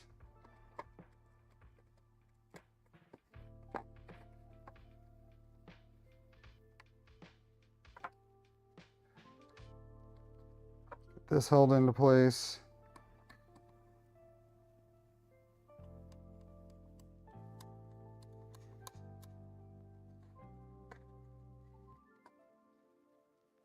This.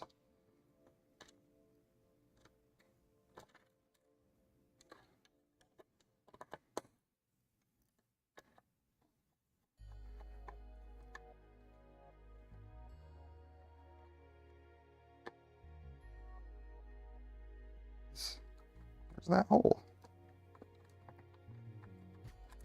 Why is that not going in?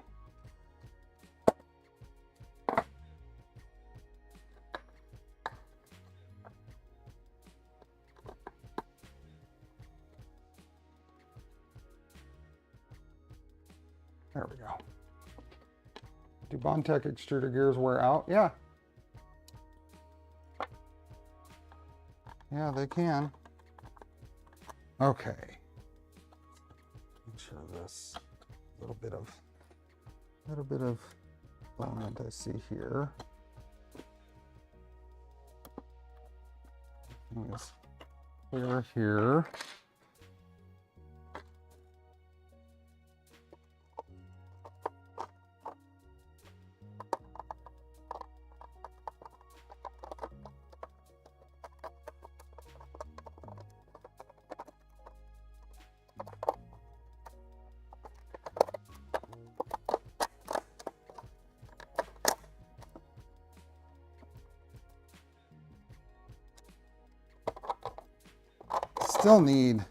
Still need too many hands for this.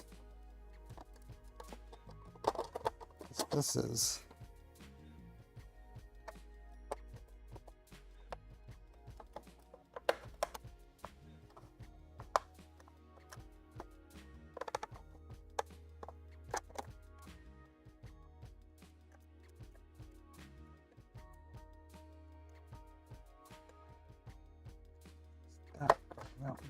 Okay, it's in there.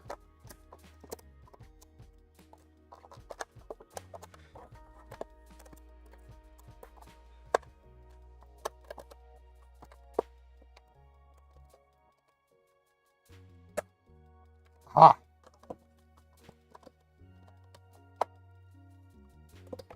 Ah. Okay.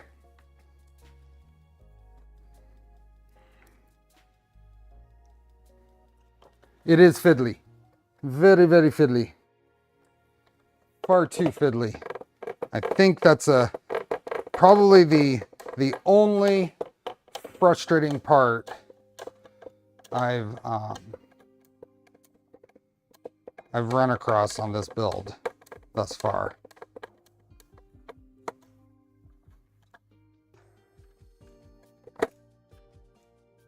Probably the only really frustrating part.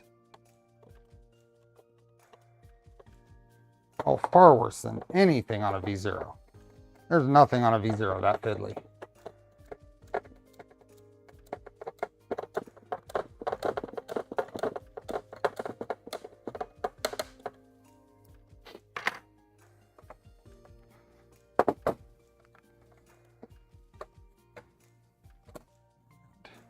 Two in the back here.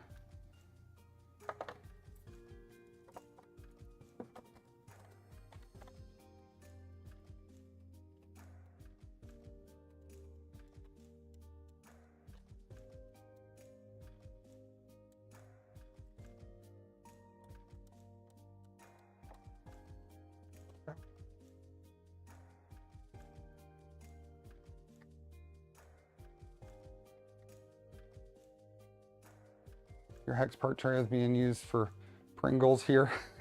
Nice.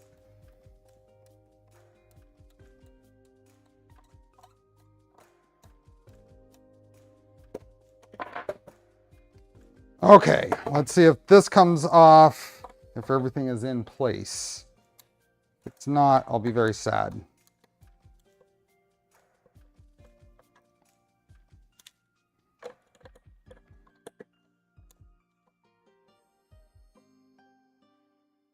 Hey, Mike.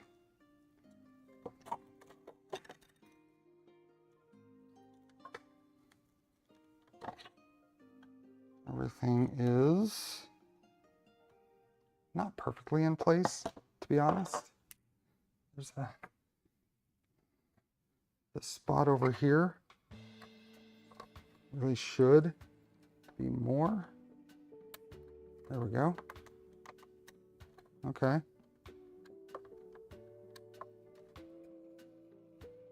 This trim, if it was 2 millimeters wider, I think would make this a lot better.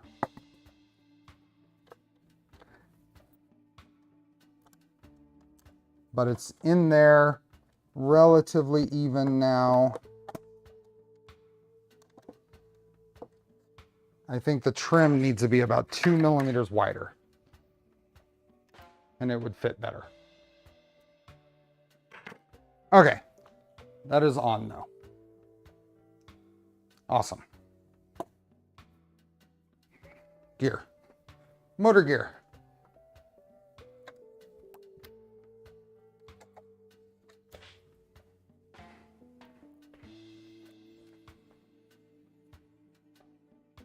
There's our piece that we just modified.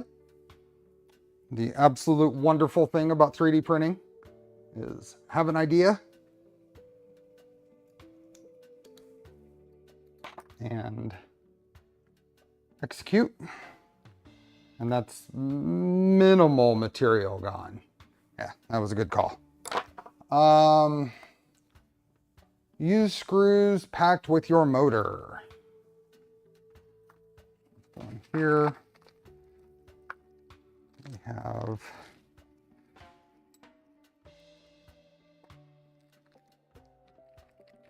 let's see what we have. We have some of these. We've got a bolt nose prop thing. And a nut. Let's see if these are the ones we want. If these are the ones we want, we're actually in trouble. Shoot, we're in trouble. I didn't check to see what screws it used. I didn't check to see what screws it used. So where that's a problem is the, these are M3s. So the holes here are not size for M3s, they're size for M2.5s. So let's fix it. Let's fix it. This is a whole lot easier. So we have our model here. We go back to our sketch where we did this. Actually, it doesn't matter. We don't need to change that. All we have to do is change this hole right here. This hole. And we're gonna make this, let's make this a fairly tight fit.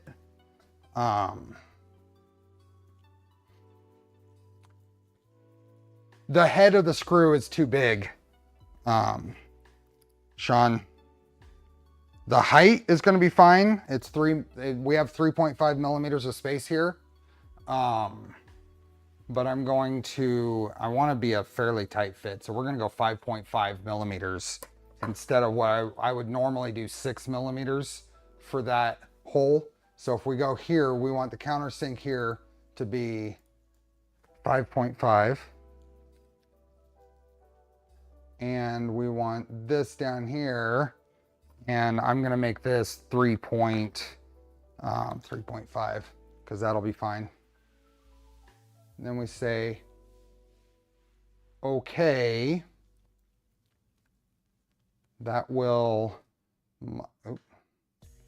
modify all of our holes here. Makes for some thin walls down there, but that's okay. It does not fix this. To do that, I have to edit this sketch here. Edit the sketch, and this circle here that I generated, if I can get in here, that circle, I'm gonna turn that into, I'm gonna go X to make it a construction line instead. And I'm just gonna create a new circle here that is 5.5 millimeters. Okay, so let's finish that because that's all that really matters here. We want this circular pattern. Was it the circular pattern? Here it is. Here's our circular pattern. If we look here, we want not that one, but that one. There. Now we've got our 5.5 millimeters holes there. So if we finish that now, it's going to probably break one of these, like our hole. Yeah. So this is okay. Let's go back in our timeline. I'm just hitting back on the thing. So this was broken there, but our hole, this guy.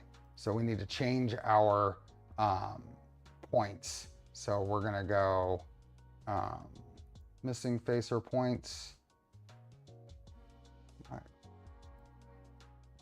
There we go. Oh, that's not what I want. That I want.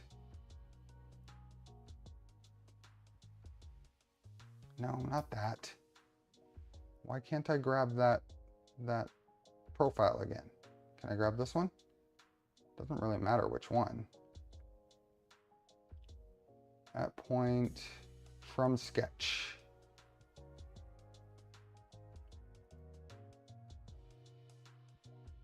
There we go. Okay, from sketch, that one. The rest of this should be okay. We should say okay. Why is that not working? So let's look at this again. Oh yeah, so that's okay. And now the next one should circle pattern it. And that will fix that. And then the next one will need to be fixed. If this is the extrude, if we go in and edit this extrude, it's missing a profile. So we want this, this, that, and that.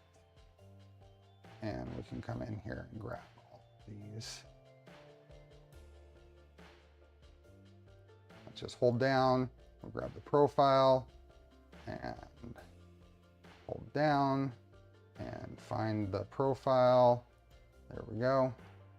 And then I want to grab this out here as well. That profile there, just to clean it up. So, okay. Now we are back to clean.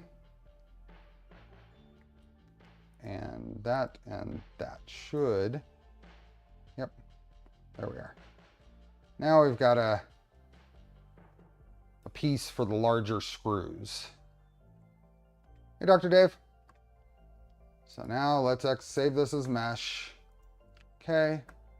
And we're going to save this as the 3-bolt. We're going to overwrite it. Save, yes. Then we're going to go to Prusa Slicer here. And I'm just going to right click and reload from disk. And now we see those holes. Those holes got bigger. And we're going to slice it.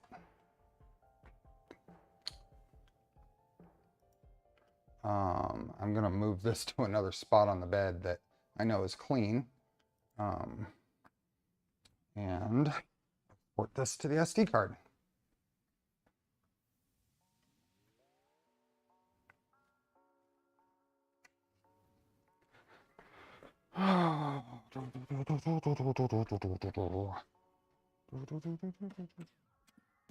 Okay. And then export and save. Yeah, we can replace it. I would taper the extrusion a bit to preserve more material on the boss. It's going to be okay. I mean, you could do all kinds of stuff to optimize it, but this will be fine.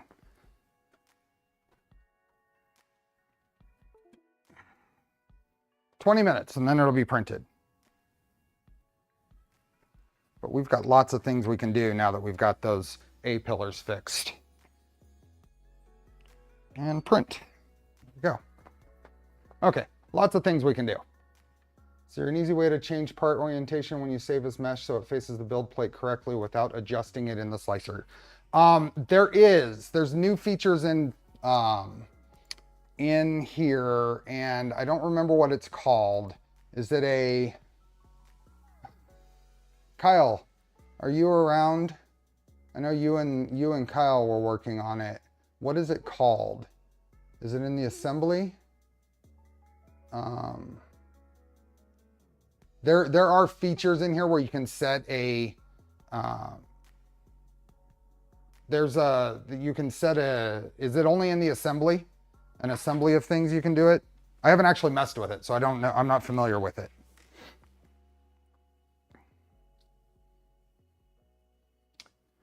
Okay, this is done. Let's go back to that's printing. We can't hit here, so let's go back to the steps where we left off because we didn't want to, well, let's put this back together first. We didn't want to get too far without the windshield in place. Let's get this on here, and that will. There we go. Oh, and I lost a floor mat. Kind of figured I would because these weren't in there very well. May have to reprint these, but that's a later thing. That doesn't matter.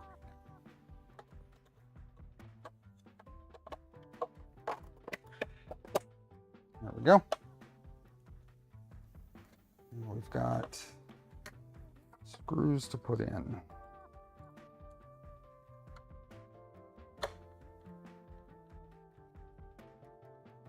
WeatherTech. Your build, you said to message you on Discord. Any chance you posted the Trident wire pass-through motor mount? Yes. Check on my Voron users GitHub, because I probably put it there. If it's not there, then it's on my printer stuff. Okay, these go in the front here.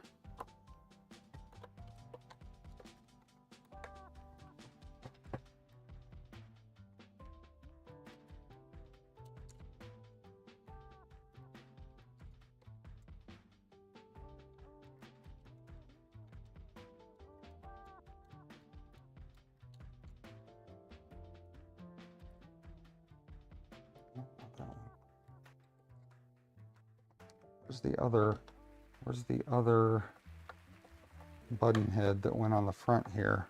Did it probably fall on the floor? Or is it in here somewhere?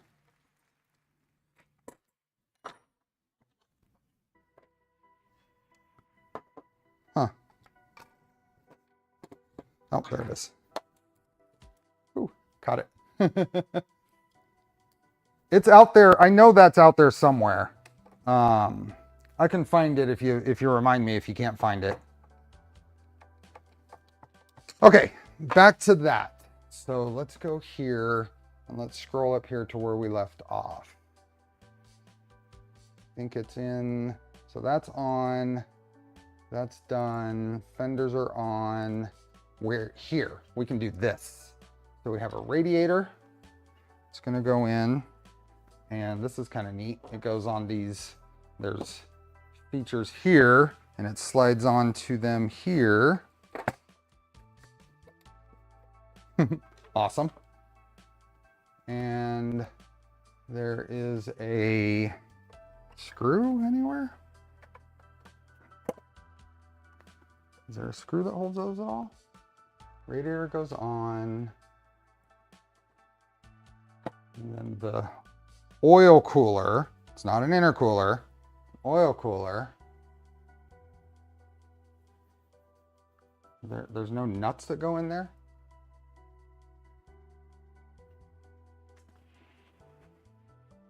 I feel like there should be nuts on there.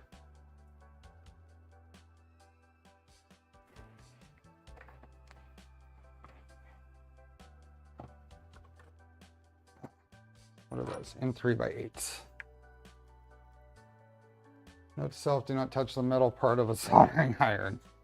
That's a bad idea. I think these go in here. Is that what? I'm not getting what they're putting down here. Got a couple of stray filament bits here. There we go. This here, does that just go up? There's nothing to go up into. So what are they for? We've got this part, the oil cooler, which looks like it has spots for maybe nuts, but it doesn't. Oh, I see. Never mind, it doesn't. This goes in here and then slides over that. Okay, so that's not that. So those are M3x8s in here. Urge to make an office joke is strong right now. Wow. There's always lots of setup.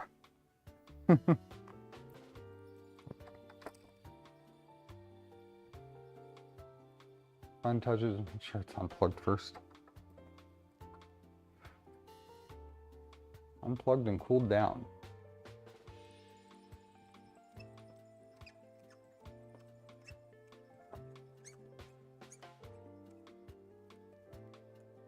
Okay, so that's there. Now what's, oh, screws go in from the top to hold the hood. Okay, So that goes in there like that. That's nice and easy. Now I've got to find my hood hinges. It would probably be these guys here.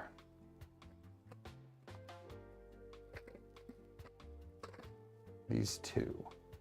So how do these go in? I think this is gonna go like this.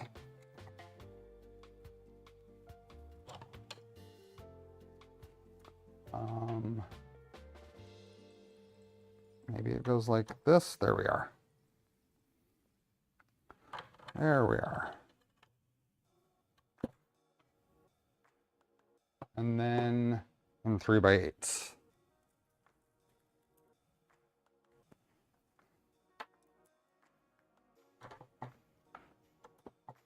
So this is the hood guides for the hood opening, and then there's a hinge in here also.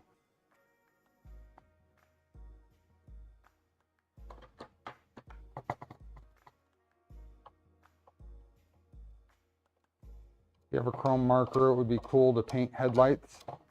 It would be. They are a little dull, being just silver. Like a range is only available for paid subscriptions of Fusion. Oh.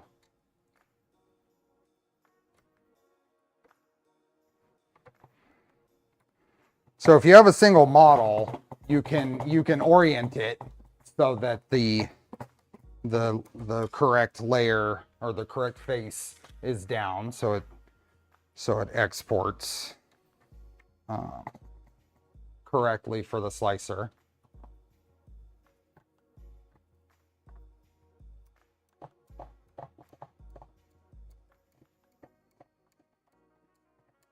Okay, those are in.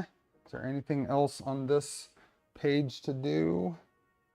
No, I don't think so. We did the grill with turn signals. That was done before. Now we can put the bumper and grill on. Oh, and the door sills. Nice. Been looking forward to that part too. That means we're closer to putting doors in. Okay, we have a bumper part. Where is that? It is here. We have a bumper. We have the grill. We have door sill and door sill. And these are all in 3x8s. Let me just get this whole bin over here. So the bumper goes inside here. So there are slots there. The bumper goes inside here, and it is shaped for some, I don't know how effective it is for impact resistance, but that is cool. This guy, which direction does this go? It's got to be this way. This guy goes right in there. Ha ha ha ha ha. That is so awesome. And then all of these are in 3x8s.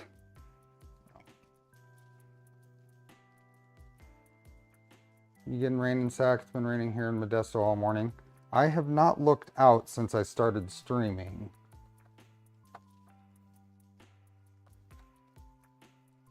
There we go.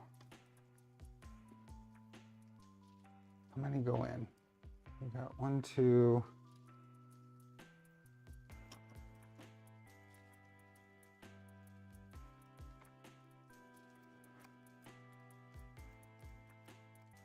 So that holds the grill on. Then we have 2 more in the back here that hold the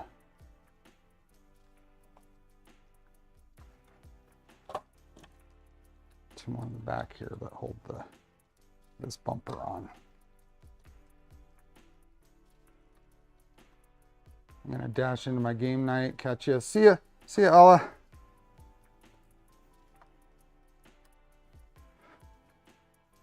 Oh, hey. It stands up on its own. On here then. There we are.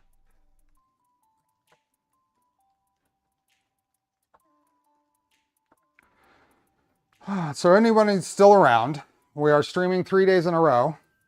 So today is this, tomorrow is Milo, starting on the Milo, and Monday is continuing on the V2, the green V2 rebuild.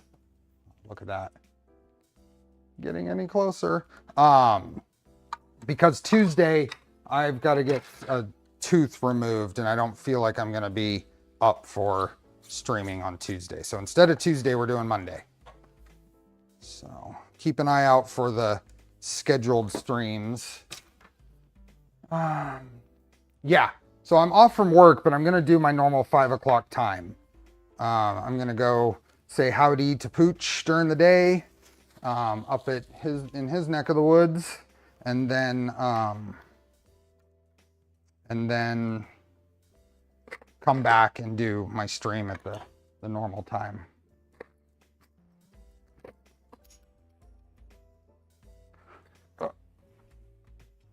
Okay, maybe this is going to be better. So I have these. I think this has got to be, there we are. This kind of fits into there.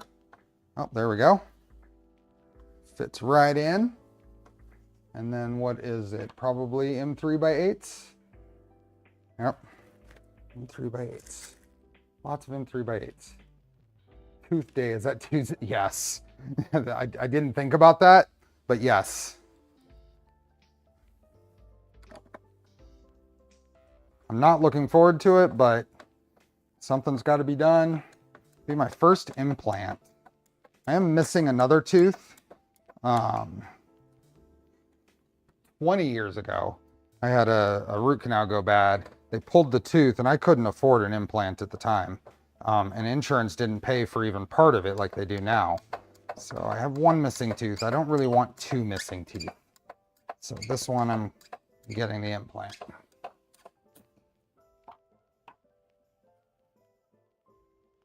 Okay, so then, does this one go in here?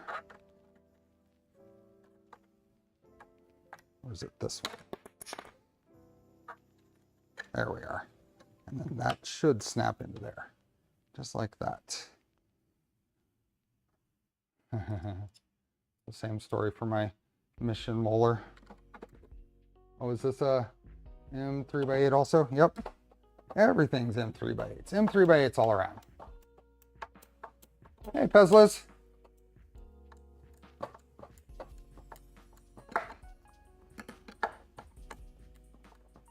Wow, that one stripped, but it's held in. So I'm not going to tempt it. I may end up putting some glue on that later to work better. Let's see if we can do this a little better this time. We'll do this first.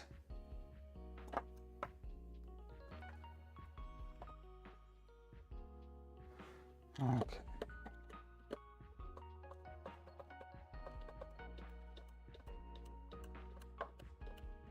Yep, that one went in fine. Implants are fun. My front tooth is implanted. It's not so bad. Just get it finished on schedule. Don't put it off. Oh yeah. Well, the periodontist wants to do the extraction and then wait for the bone to heal. Okay. See what is. It's got to go on here.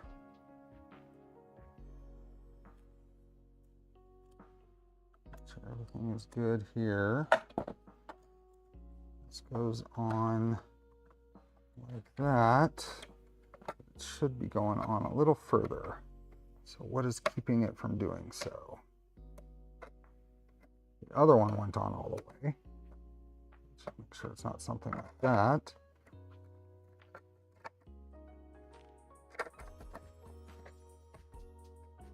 There we go. Just needed a little persuasion. Literally blended dead people's bones.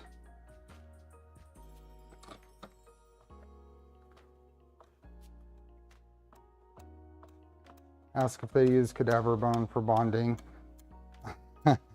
They do oh, they do something else. I don't remember what they called it. I don't think it was,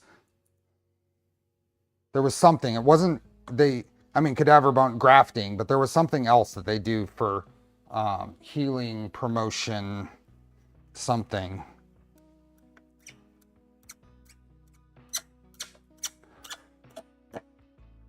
Okay. We're getting more and more towards doors.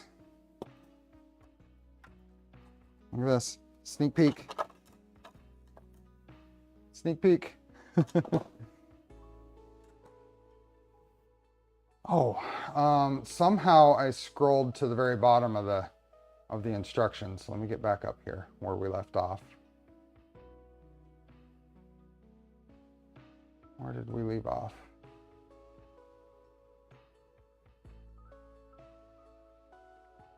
Wow, I really scrolled.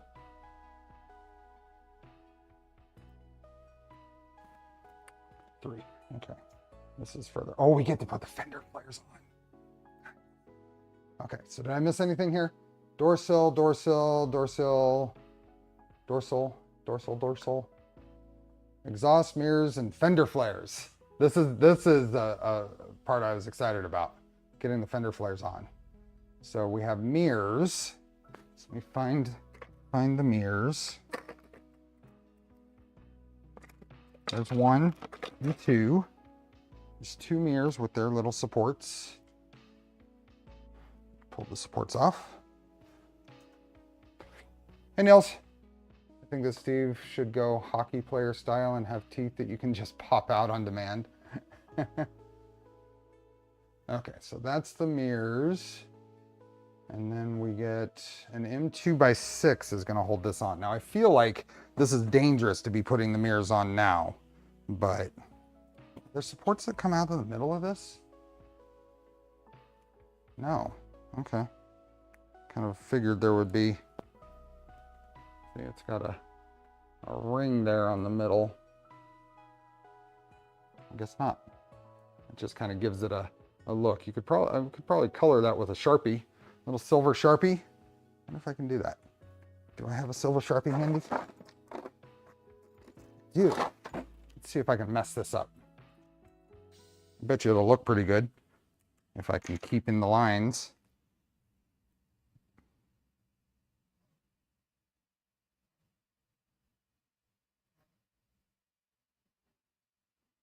Of course I couldn't. I might be able to clean that up though.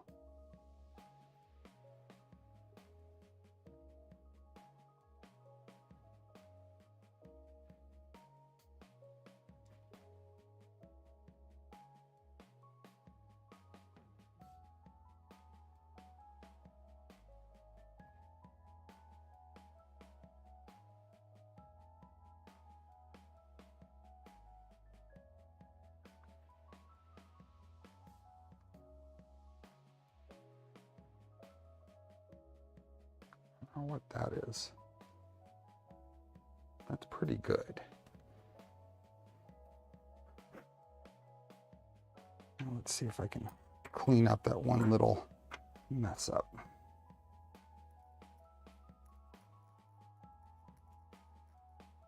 Yep. What is this doing? Oh, that's just that got poked in there, so I think that's just going to be how it is. I think that's probably a good thing to do that. What do you think?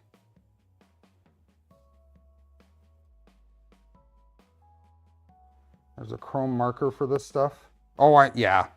This is what I have in my drawer, though.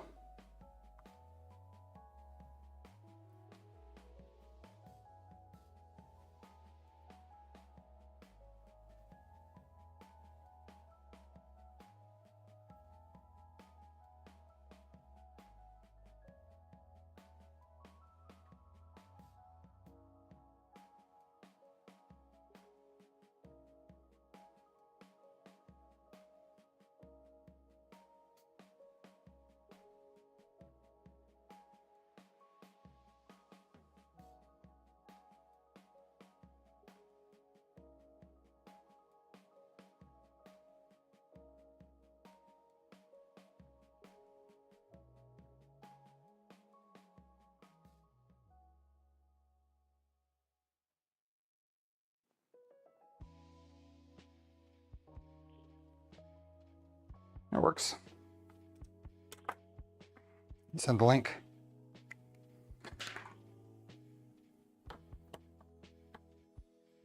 Okay, M2 by 6 to hold those in.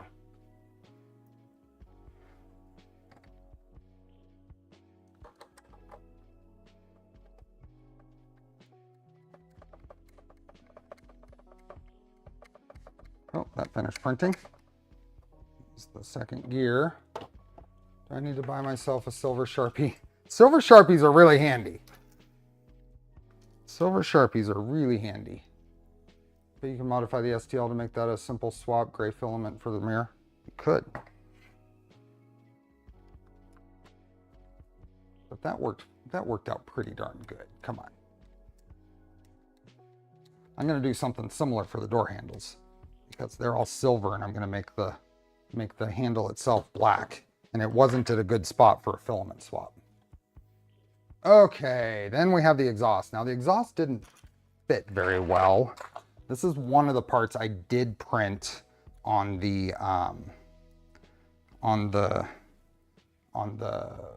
switch wire, and these didn't fit in here, so my extrusion is off. But I think we can. I mean it's the exhaust. We can make it work. So these are the same length, so these just need to go in there. So I think what I want to do is just kind of towards the bottom here where it touched the build surface, just kind of clean this off. Get shavings all over the car. Just kind of go around here. Then this goes on like that, so these have to go right like that.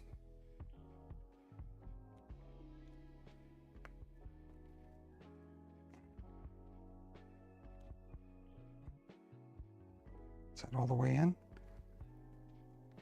Oh, there we go. That went all the way in. That didn't take much, so it wasn't far off. And these are supposed to be a friction fit because there's nothing, there are little bumps here. There's little bumps on the side. So these are supposed to be a pretty tight fit.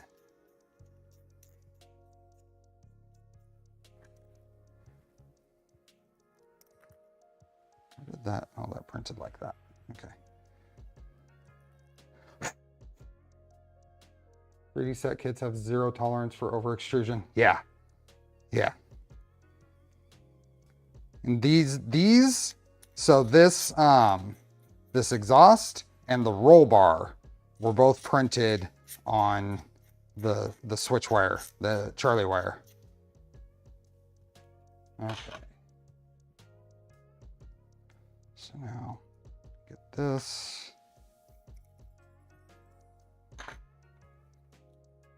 in here, hopefully going in relatively straight.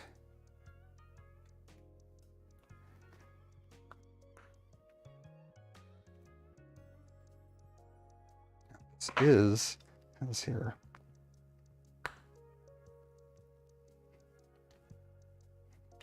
There we go. Nice.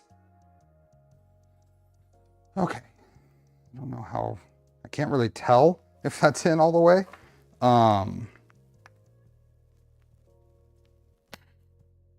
There we are.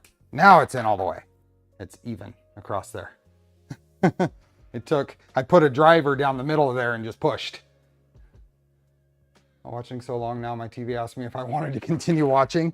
How far are we? 4 hours? We're only 4 hours in. This is longer than we went last time, but we're making good progress, so I don't want to stop now. Still have 130 people here. That's about what we started with. I don't know what our peak has been. What has our peak been? 136, and we're at 137. So we have got the people. So this is gonna go right over here. It's interesting. It's got a spot, I think, on both sides for this. So that goes right on there. And then an M3 by 8. M3 by 8 that I had already grabbed.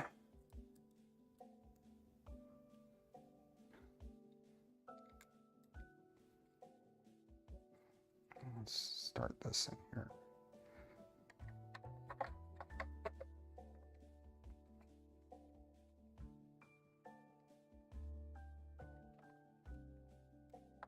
Very gentle. So much of these models, you want to be really gentle with your screwdriver control. It is threading into plastic, so. Okay.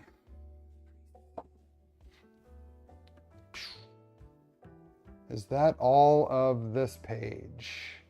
I think so. M2 by 6 going where? Where is that? Where is that? M2 by 6 going, oh yeah, that's holding those in, okay. M3 by 8, okay. Fender flares, woohoo! Okay, you are gonna have to see me clean stuff up here because I was cleaning these up last night and I scratched one and I had time, so I printed more. I'm wiring stealth charger. I'm in for however long you go. Nice.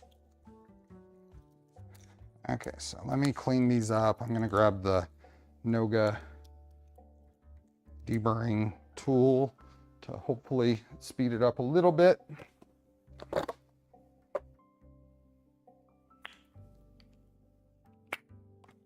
Wheel arches. I've been looking forward to this part.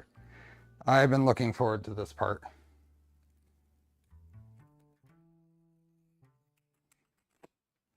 Oh, that's good. That'll make that nice and quick. I can get it to do it this way.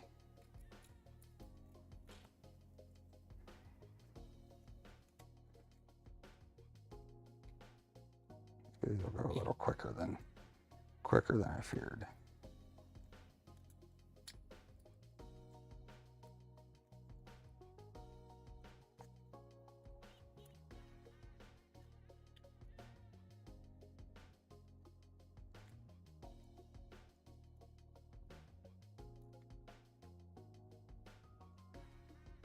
These are hidden areas, so I just want to make sure that I get it goes in there without binding up.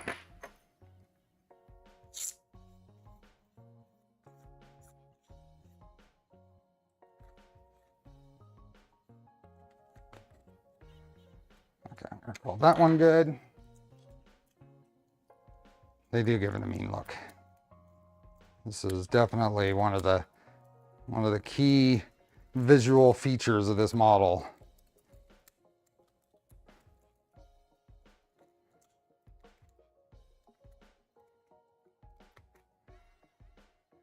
Okay, this inside corner, these reamers always work really well on inside stuff like that, or the, not reamer, but deburring tool. It's the outside that gets a little.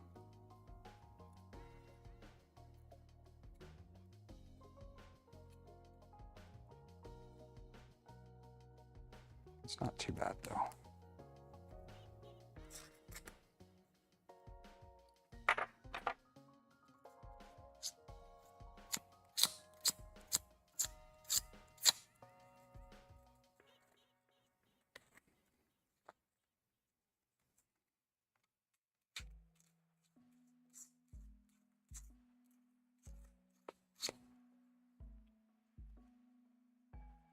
Hey, nobody want Kenobi? I printed mine in carbon fiber PLA. I thought about it. I was debating on whether I wanted to do that or not. I opted for the more gloss black look from the regular PLA, but that was definitely a consideration I made.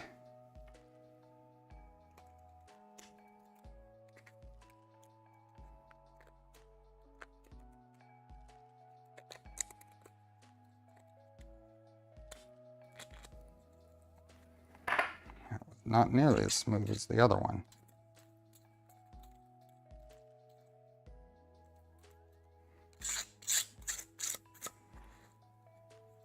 Ooh, it is getting a little rainy out there. Let's see if I can get this.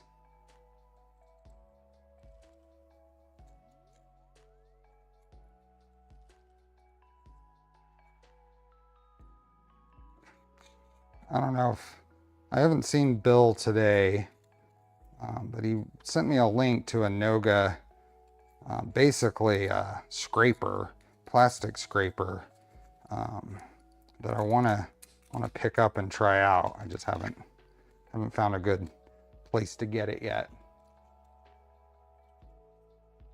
So hard to believe it's raining in California. What do you mean? It rains all the time in California when we're not in a drought. Okay, that one, just one more. One more. You ever seen an optical center punch? I've seen them used. Who was it? Was it Quinn Blondie Hex who was using one on a project?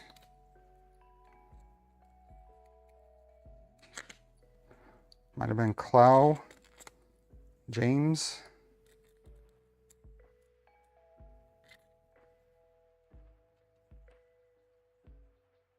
That's like saying 30% of the time it rains all the time. Well,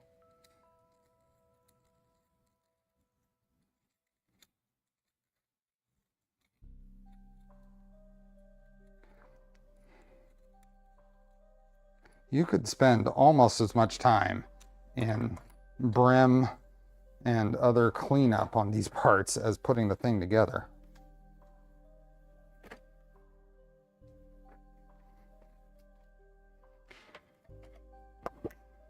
Okay.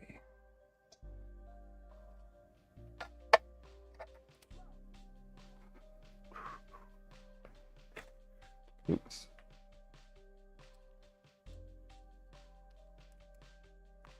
There we go.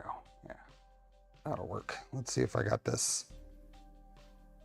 Let's see if I got it right. Where'd the motor go? Where did I put the motor? Oh, it was right in front of me. You haven't seen rain until you've been in Scotland? Okay, so one of those is gonna go right there. So it's just...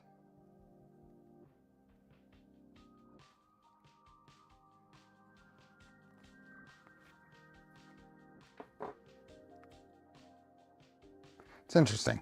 It came with 4 of these screws. It has 3 holes.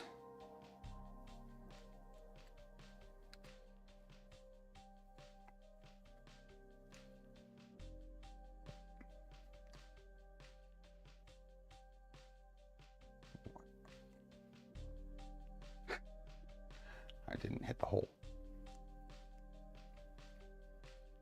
Where is it? There it is.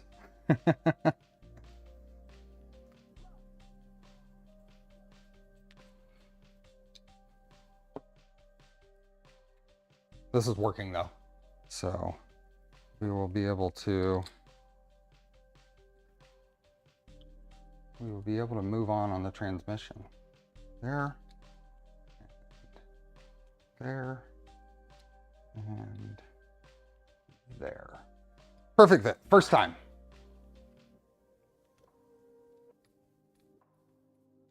Very nice. That works. And then this part is going to go on there. And then that gets screwed there. And that is that. Okay. But before we get there, we got some fender flares to put on. Okay, these are using M2x6s all over the place. So this is a rear one, and then we need to figure out where they go. I think it's this one goes and it tucks into a little printed spot there, and then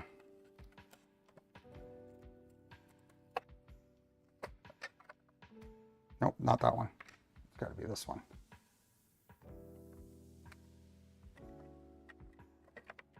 Oh yeah. Put in there nice and easy. So a bunch of M2x6s. So let's get one of those. You're going to upload the motor STL. I am going to mention it to 3D Sets on Twitter as part of kind of a post-stream probably picture update. And I'm going to see how they respond to me suggesting or asking if I can upload it to printables. You have that same motor? I am absolutely 100% willing to share this to individuals. The question is whether 3D Sets has any concerns about it being published as a mod. Oop, that did not go in. So you have a turbocharged motor too? Nice. Okay, where is it? And let me hold this a little better.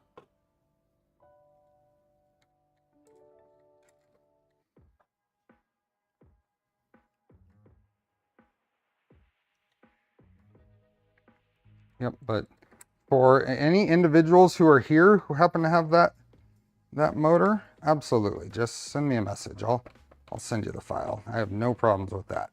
It's the question on whether they're okay with it being published.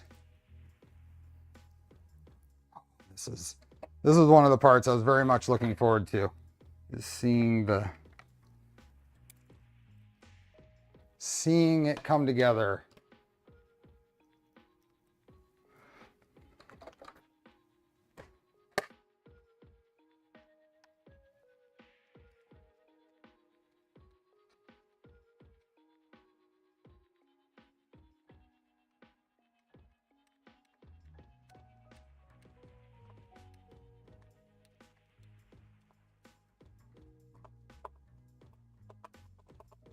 I'm printing parts for a Varon 2.4 build. My Ender 5 Pro is having a slow time getting the bed up to ABS temps. Any recommendations on a replacement bed?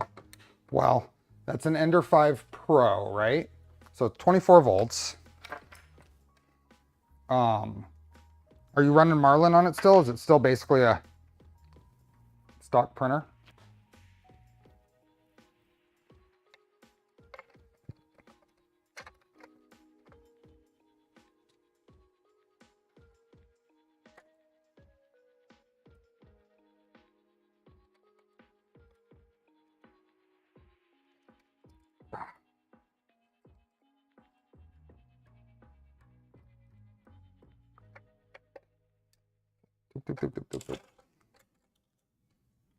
Clippered it. So are you, did you base your clipper config off of anything that may be reducing the max power going to the bed? I would send 100% on that printer to the bed. So max power should be 1.0. Many, if you've based it on a config for some other printers, it's possible it might be limiting it to 0.6 power. That's just one thing that comes to mind to check.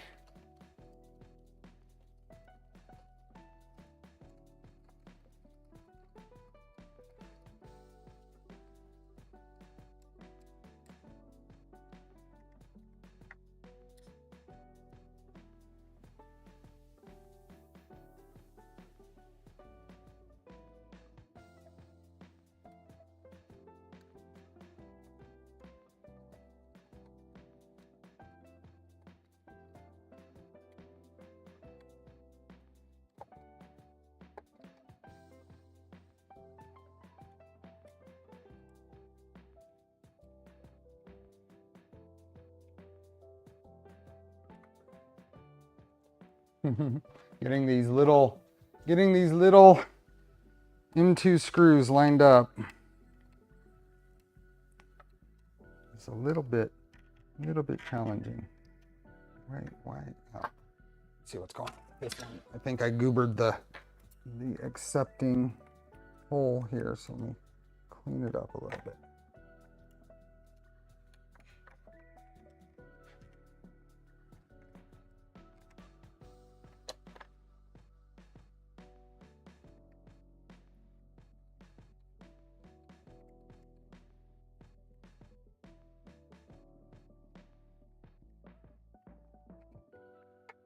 Why is that not in?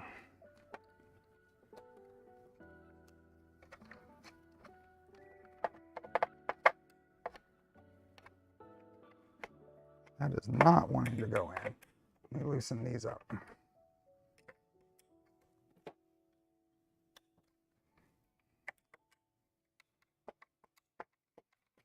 It's right there. Why aren't you going in? No forgiveness.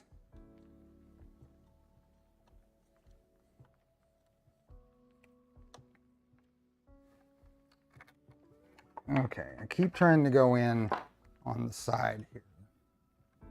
It's just missing it. Let me just clean this up a bit.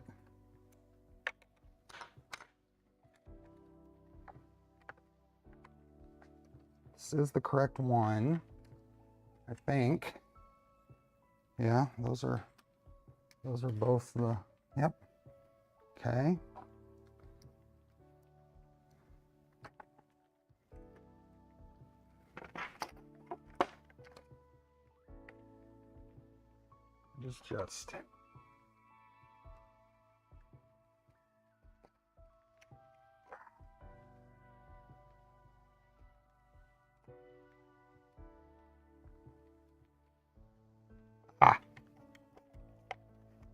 Just had to get the right angle.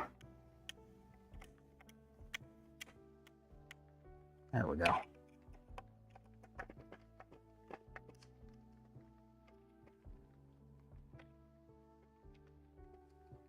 Okay, now the front.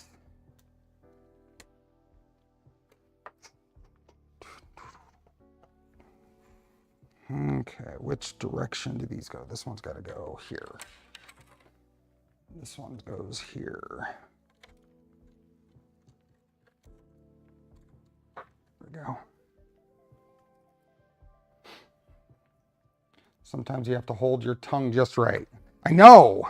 I got to channel my inner Mr. Savage.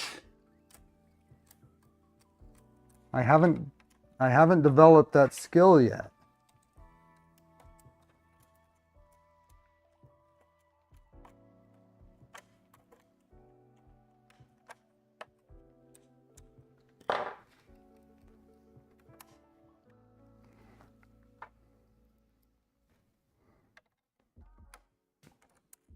Oops.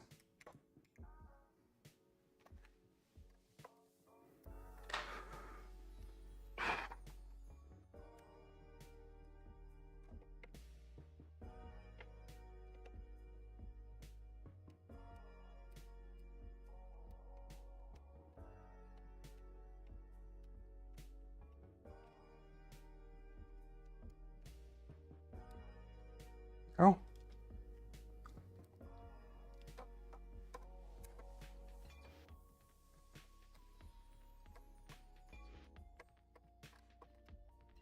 One more, then we can do the grand reveal.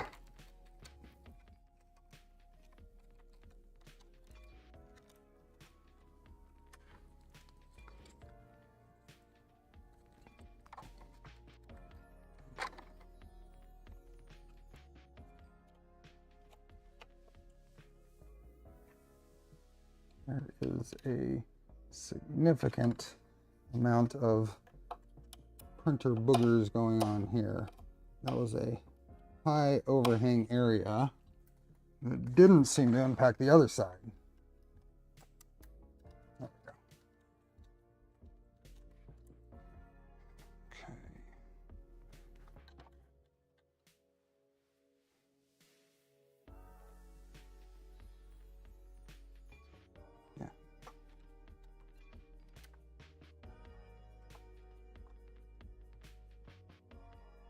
correct?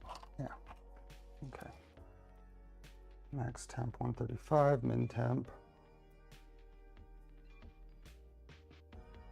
You're looking for max power, right? I'm not keeping up completely, but you want to make sure that it's not set to max power less than 1.0.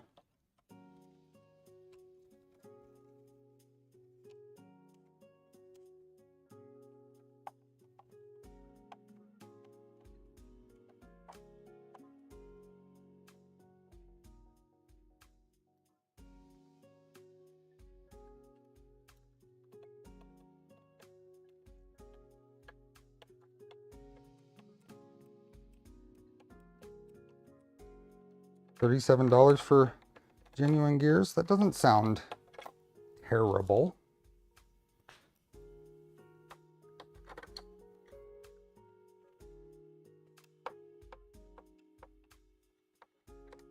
Max power should default to 1.0. So if it's not defined, it should be 1.0, but we can confirm that. Ha ha ha ha ha. That is awesome. Look at that.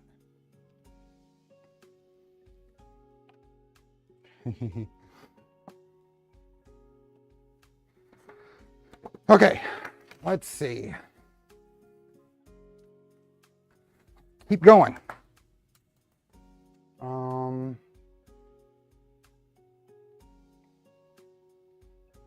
now it wants me to do electronics. I want to skip it still. What else can we do? Okay, so we can get back to the transmission. And I'm going to see if I can get this to go in here okay.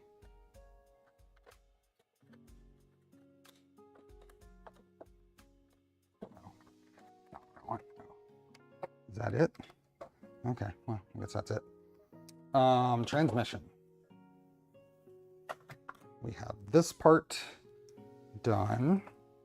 Let's see. We got shafts. We got that. We got that. Yeah. Have you done any Nitro RC stuff? Yeah, my original Revo was my Traxxas Revo was a Nitro, and I had an RC10 GT, RC10T GT back in the day as well. And then my friend had a OFNA Hyper 8 scale buggy, and I've done old Cox control line airplanes. My dad used to be really into that.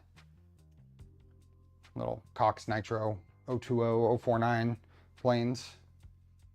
Okay, so that's on there. And then that and here's where we left off. So screws that came with the motor are in, and then an M3x12 goes in the end here. Just fasten this to that. You still have control line stunt planes? Yeah. Should put some blue tape on top so you don't. I know, I was thinking about that, Frank. I've been checking it to see if it's scratching. I think you're right. That actually occurred to me. That occurred to me. Okay, and then we have this piece. And what do we have here? So M3x16 to hold this to that. We apparently have a belt that they keep forgetting to tell us to put in. Is that right? Yeah, they keep forgetting to tell us to put these belts in.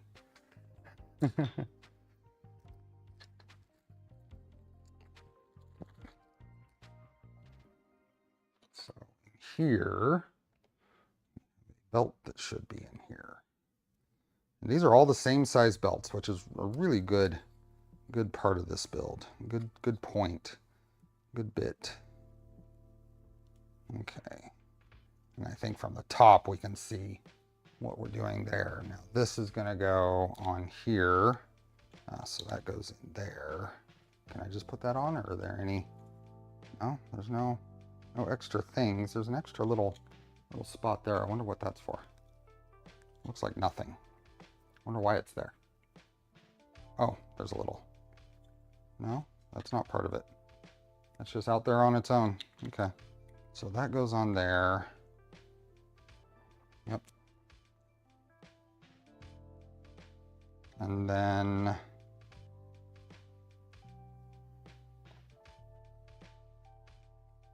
there's an M3 by 12 going through the bottom here.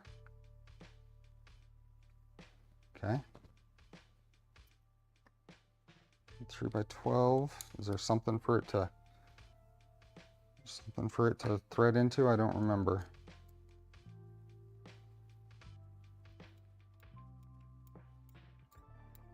Sounds like it's going into plastic. How much was the parts for this? I think so. The speed control was $25 or $30. The motor was $15 or $20. The belts were $10. I don't know. You get a couple of RCs worth of belts. All the fasteners kind of add up. If you're in the US, boltdepot.com, you can order individual fasteners, so you don't have to order 100 at a time.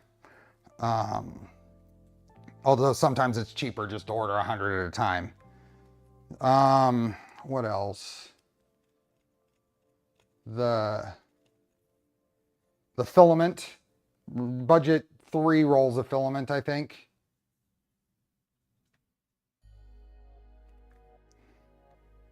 You're not in the US. I just noticed who asked the question. So yeah. Bolt Depot is 45 minutes from your house. That's nice. I did get the bearing on the inside, Bob. It was already on the pulley that was there, and I checked. Thanks for looking out, though. M3 by 16s. That's 2 of these guys. I'm gonna go in here.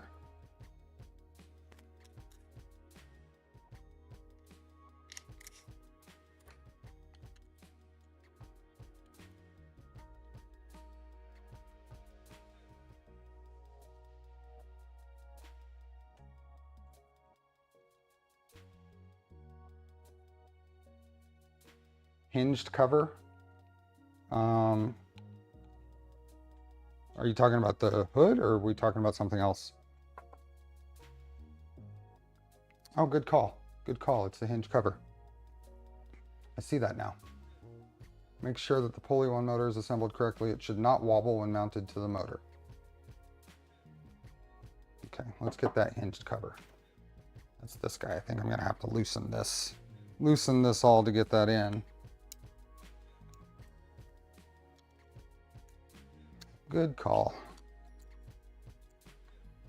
This whole little transmission is really cool, though.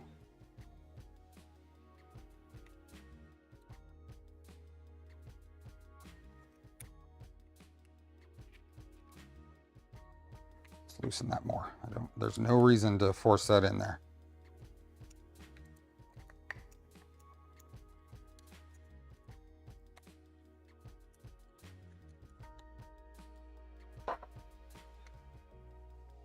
Mystery solved. Someone paying more attention to it than I am. There we go. It kind of snaps in there. You hear that?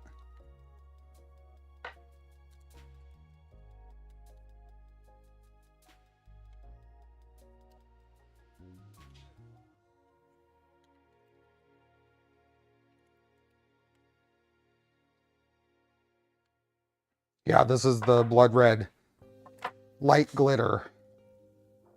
It's a really nice filament.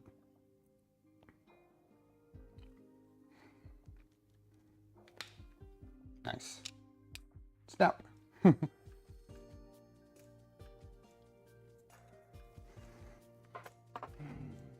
Make sure the pulley one motor is assembled correctly. It should not wobble when mounted on the motor. Okay, it doesn't.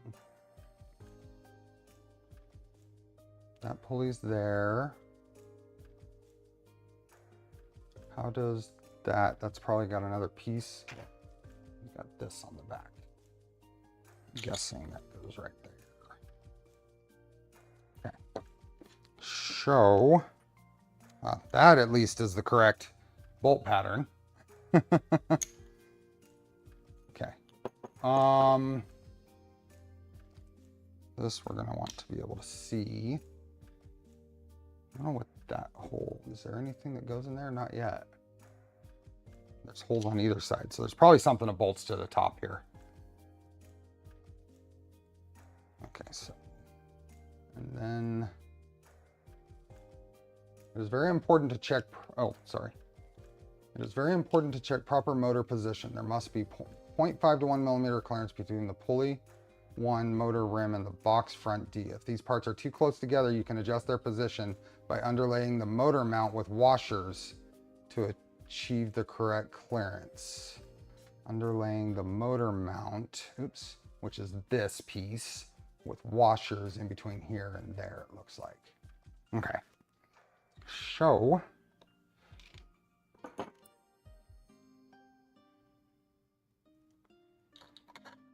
that goes on there.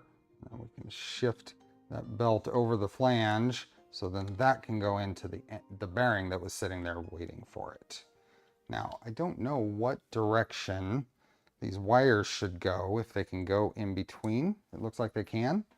I don't know what, let's see if we can figure out if they have a suggestion for wire routing. I'm scrolling through looking for where the wires go. Are these motor wires or are these motor wires? Let's find out. I think we go up here to the electronics here. This is the wires from ESC to motor. That is going down the driver's side. So it's going down the passenger side. My bad. Going down the passenger side.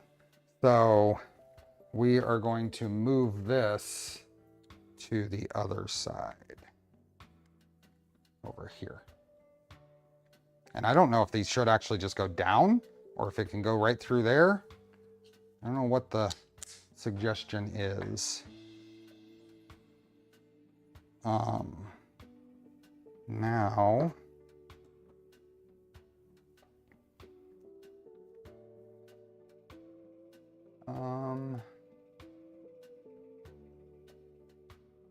there's also oh yeah, so the printed files are depending on the model from 3D sets, $30 to $50. Yeah. Didn't know if you give you details where to guess in the UK would be Amazon for the parts. Okay, so that's going down the passenger side. And then if we come back down here, this is talking about that space there, which I don't think I have. Well, I don't have the bracket on here yet, so let me put this on. It will pull it back. Oh, yep, we're good. We don't need to use any washers. So when I put this in, this was pushed in all the way. But if I set this on here and then pull this back to meet the printed part, I get the little bit of a gap in there that they're asking for. Okay. So now my question gets back to, oh, well, that's not going to work anyway. It's either going that way, which I don't think I want it to go, or it's going that way, which means I'm probably going to wrap it back around this way anyway. So if I can get away with it, I want that to go along the bottom. Okay, that answers that. M3x12s and M3x8s. M3x12s going into the top, which means they're just threading into plastic. And then M3x8s going into the motor. So 12s Going in here.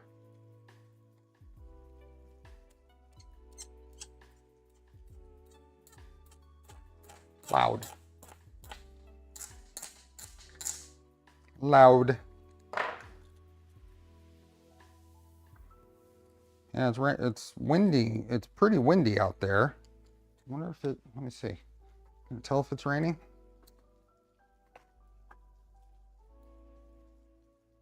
It's windy. It's not actively raining.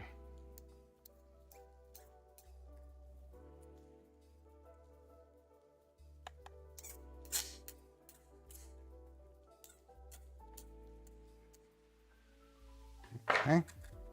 Not threading these in all the way.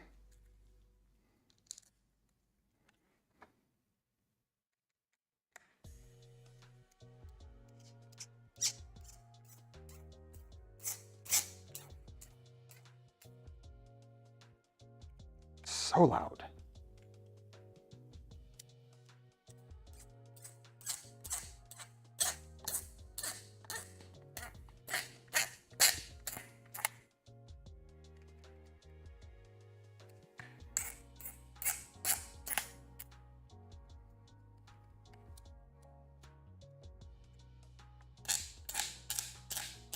What holds the shaft of the motor so the case will spin to drive the, this plate here. So there's 4 M3x8s that go through here.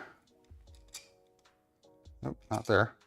Let's see if I can see where these holes are now.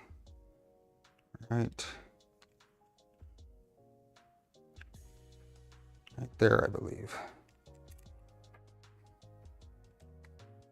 So that holds right there. You see. Tightening those yet. This holds everything in alignment.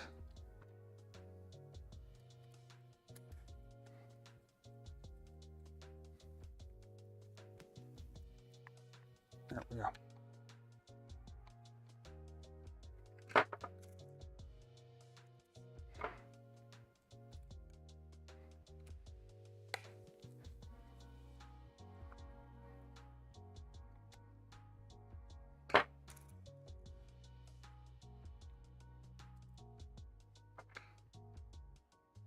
A lot of links in the bomb on 3D Sets website or for AliExpress. Yep.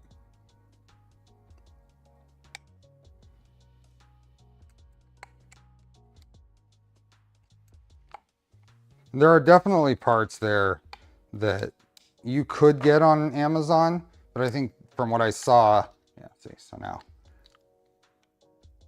the options on AliExpress were better. There we go. Turbo. Okay, that's the transmission. I don't know what that noise is. I don't know if you can hear it. I don't know if that's normal or not. Can you hear that? Here, let me turn the filter off.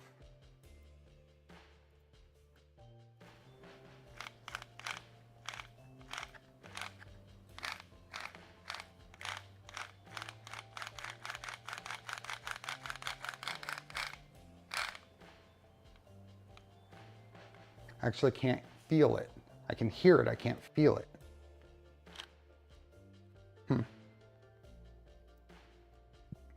Okay. In any case, I'm going to leave that right now.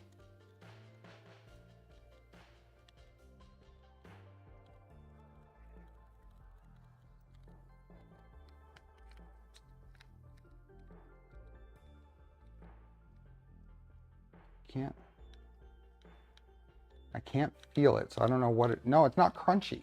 It's smooth, but it's making a noise.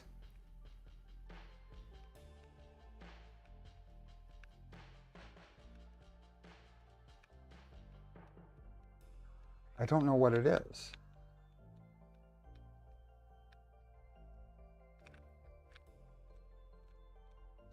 Baseball cards on the spokes noise they added in. wonder if there is anything in there that's... Oh, that still does that.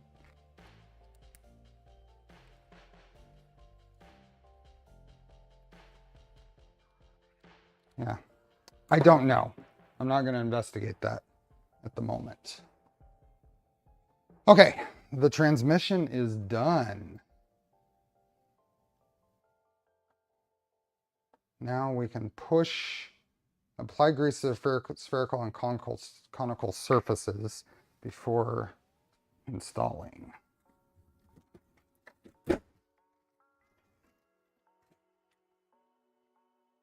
Nope, it's not there. I had some. Where did I put that little thing of grease? Where did I put the little thing of grease?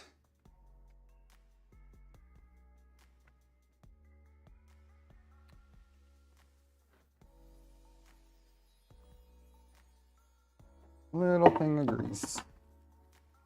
It'll be something.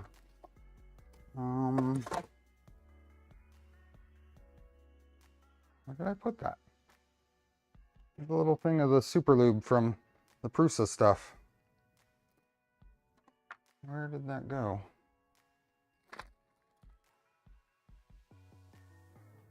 Any new club members today? Well, we don't, I don't give away filament on member streams. Oh, there it is. Okay. Let's snap this on and see how well it works. I'll just grab some of this,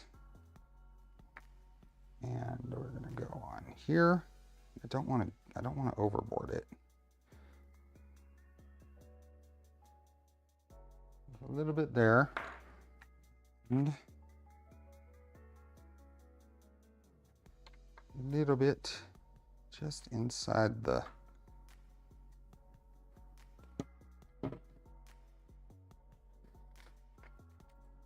just in the little conical spot here. Wipe it off from the outside.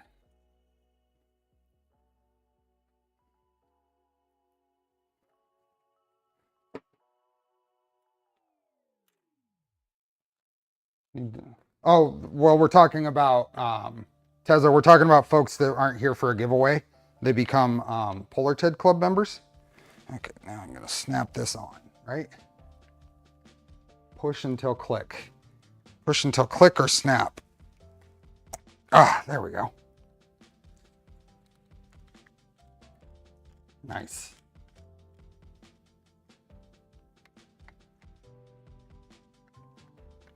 Hey, Dr. Ronnie. You missed transmission build. You missed much windshield glass frustrations. Almost done printing the floorboard. Nice. Functioning U-joints. Yeah.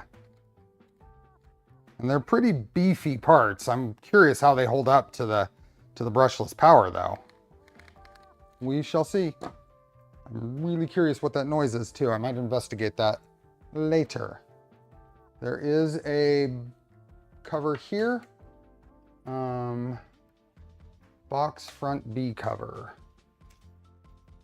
That's this guy. And this goes, I guess that just goes in like that, huh?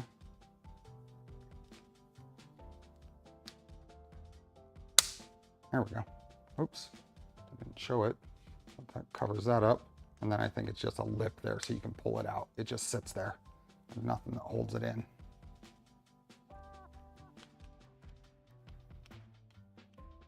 I will investigate that and I'll report back what it was, but I don't want to do that right now.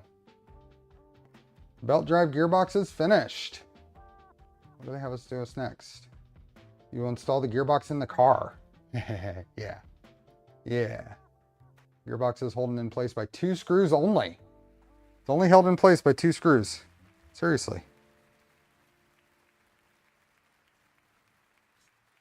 Not really. It's held in with 2 screws, and then the front suspension, I think, sandwiches it with 2 more screws, because there's 4 screws here. Which needs some clearing out. I must have missed that.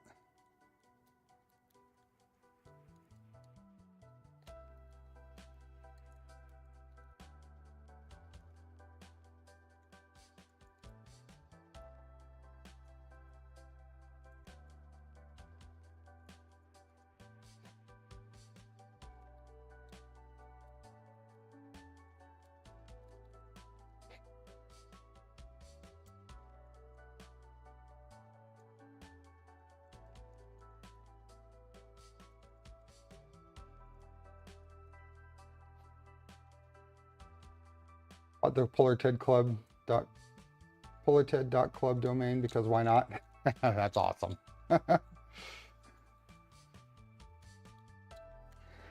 Okay, those are cleared out, and then this fits inside of here. Since I'm here and someone's mentioned it, if I don't put a piece of tape, at least just lightly, on the pivot point of the roof, I'm gonna really scratch it up. But where does this actually go? There's 2 screws there. Was I not supposed to? Oh, I put those in. Aha. Remember? All these hex nuts kept falling out, and I said I'll throw some temporary screws in there so I don't forget about them and lose them. So because they were going flying, and I didn't want to do that. So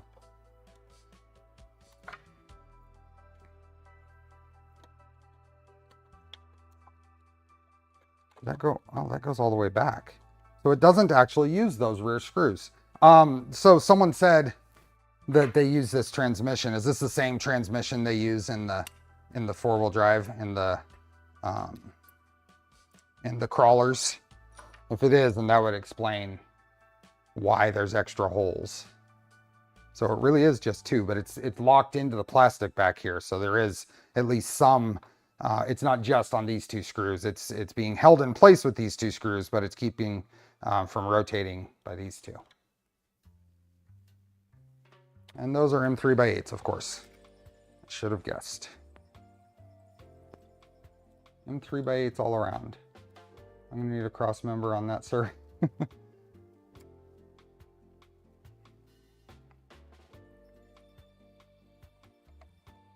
Now, I haven't actually put it's probably a good idea for me to have put the electronics in, or start putting the electronics in. We're probably really close to being done because this is a 5-hour Charlie's Angels stream at this point. So this is I think this is great progress. We've got a motor in there, a turbo motor. Take this off because I'm going to want to take some pictures later. The 4x gearbox is quite a bit bigger. Okay, I wonder why they. Well, I mean, you don't know what they're planning. I'm still assuming they're going to plan an all-wheel drive road car like this, and I really hope it's a 22B. I would love for it to be a 22 Subaru rally car. So let's see, what are we looking at next in the instructions? We get into, so this is a good point to stop because this is going to be significant. He's going to get a bottom panel. The next part, suspension, is significant. So I'm thinking this is probably going to be 2 or 4. This is probably going to be 4 Charlie's Angel streams, and we might do 2 of them in March. We may do 2 in March to finish it up. So, but this is freaking rad.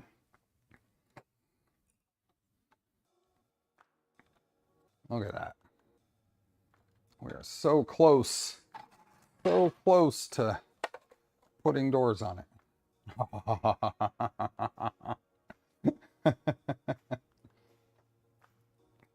That is awesome. Yeah.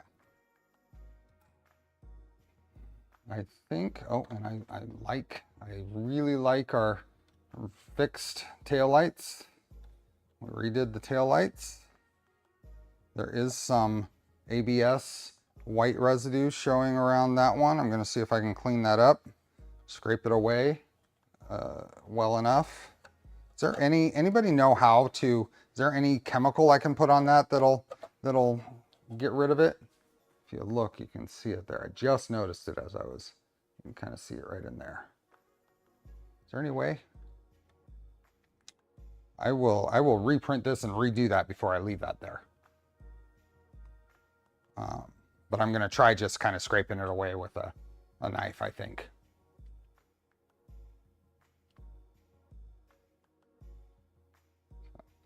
You're a strong man, Steve.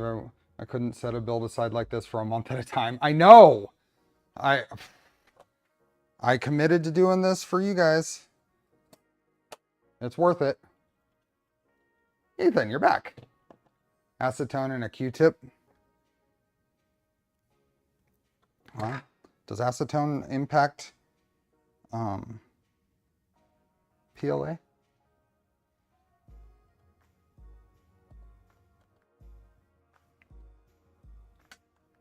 Thanks for another awesome build. Thanks, Mark. Thanks for being a member. Acetone doesn't affect PLA. I'll try very tiny amounts. Because, yeah, acetone dissolves CA glue. That is true. Does it impact PETG? So the red is PETG, the black is PLA.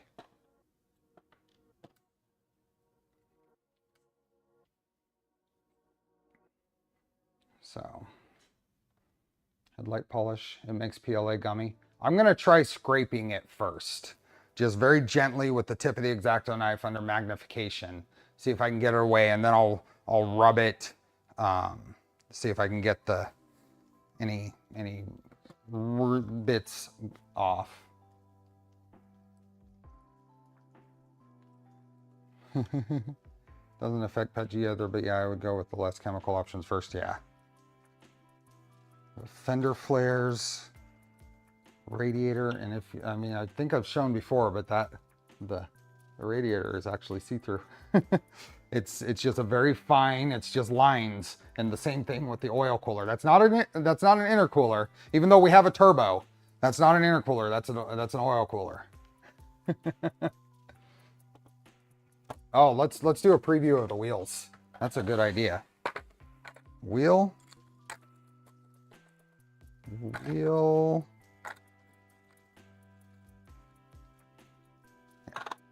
And wheel. So wheel, and then this will go in there.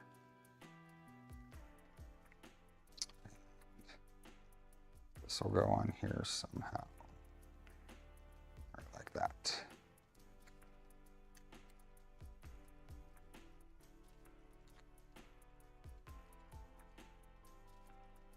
But it's wrong. Oh.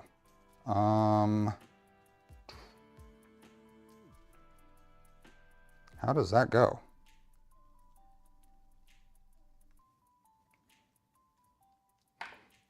Yeah, so these wheels are, oh yeah, and the tires are printed. So these are 0 infill, but there's 2 additional walls, circumferential, through the, here, let's just do this. This will be easier. Let's go here and add the, let's go here because I know this one's better. Crucial slicer plates and then tires. So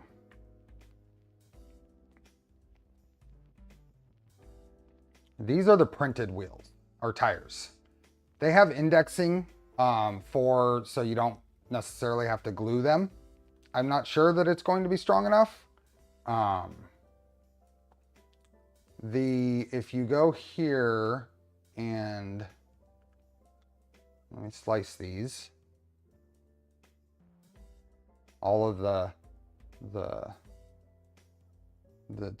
3MF file, so all the modifiers are already done. Slicing. Too bad you don't have mini jack stands to put on it. Then you can just lay the wheels to the side to make it look like a project car in progress. But if you look here, it's this is how it's set up. It's got a 2-wall, 0 infill, extra little bit in there. Yeah.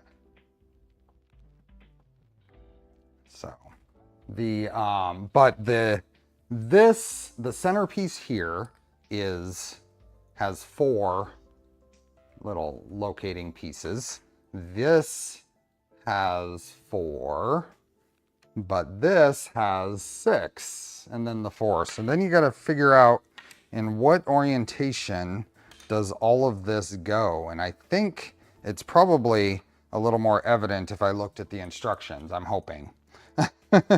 Because if you just try to figure it out on your own, it takes a little bit to figure it out. I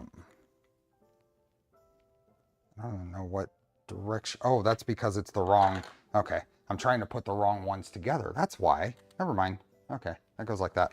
Why is that? That's because that's the narrow one. Okay, so the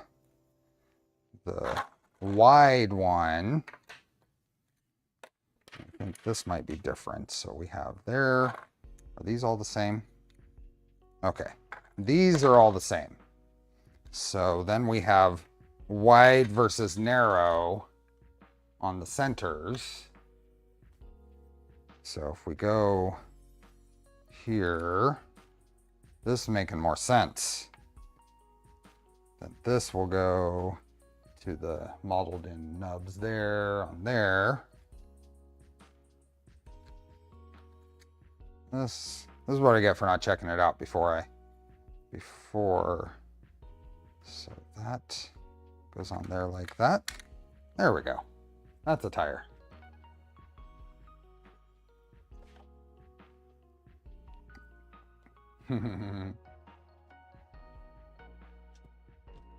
Yep. You have the wide and the narrow, and the tires are different widths as well, slightly. I bought the AliExpress tires. Puffy jumper.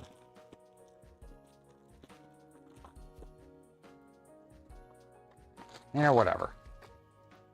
These are going to be far more effective. The problem is you have to glue them. You need to glue them. I hate gluing tires. I'm going to try the printed ones first, but I have these on hand in case. So, yeah. These are way, way more pliable and sticky, and these are TPU. So, but this is what we're going to assemble it with. These would have to be glued, and I hate gluing tires. That's my least favorite thing about RC, is gluing tires. You get lots and lots and lots of that, that white residue.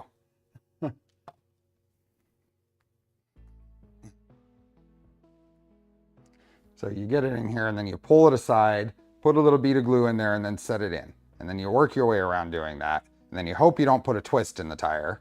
And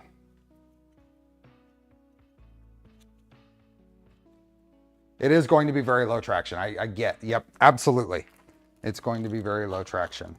The last thing I'll show, since we're going over time anyway, might as well make it 5.5 hours, right?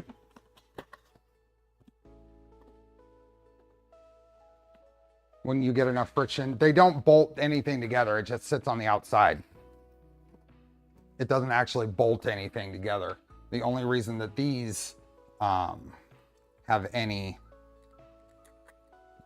resistance to rotation is because there's printed in. These match up with these indents in here. And even that, I'm a little dubious as to whether it's going to, a little doubtful it's going to keep those from spinning right off with this motor. Got my radio.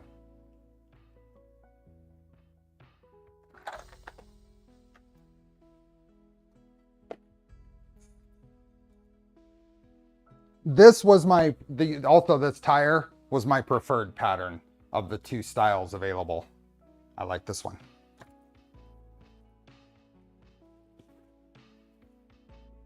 If I have to glue these, it'll be a whole lot easier to glue them. Here's the, I don't have a battery, so I can't turn it on. It uses 18650s or a LiPo pack. So, but this thing is, it runs open source software. It's highly configurable. A little antenna here. It's got a port here where you can plug in a different radio module. It's got buttons everywhere. It's got a little cover here that you can replace with like a couple of switches or a little joystick piece. You got a button back here. It's USB-C. And it's not, for what it is, for compared to other radios, it was what, $130 for this one. It has a port here with a bunch of stuff, headphones, an SD card, USB-C for flashing it. I think that's probably a servo centering or test port, but I'm not sure. Yeah. So the reason that I bought this is because all the radios I have right now are 10 plus years old, and finding receivers is a little more difficult. This is the ELRS model. There is two models of this. One's the ELRS and one's what they call 4-in-1. And I'm pretty sure the 4-in-1 means that it can be connected at a higher latency to a bunch of other kinds of radios. The ELRS is a very low latency connection. The receivers, the 3-channel receivers on these are like $15, $16.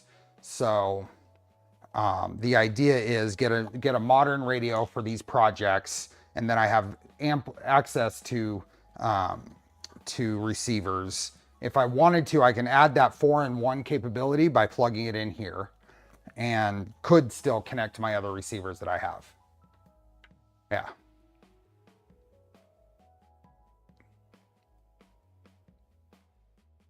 And it is open source with a bunch of updates out there. Any other radio you buy, I mean, there's no updates. Anything gets changed, you buy a new radio. There are other radios out there that support the open source software. This isn't the only one. FlySky has one. This is probably the least expensive though. So that's a little switch. I mean, it is 12 channels. Back and forth, back and forth. There's your trims, a couple of buttons here and here. All the stuff. It is the Radiomaster MT12. Radiomaster, and it comes in this really neat case. And it opens on both sides. There's some accessories on this side. Use chinchilla filament as tire. What is chinchilla filament? Is it really hairy? This is the itty bitty receivers. Now they're not waterproof, but itty bitty antennaless receivers. They are not waterproof, but they are in a nice little enclosure. You could potentially conformal coat them for some level of water resistance.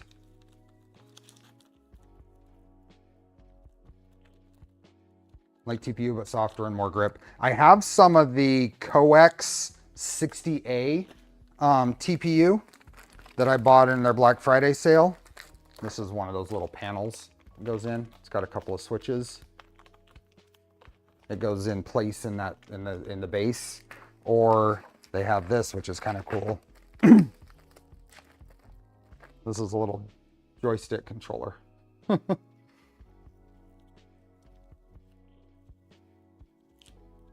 So, and you can, I mean, all the programming on this is super flexible.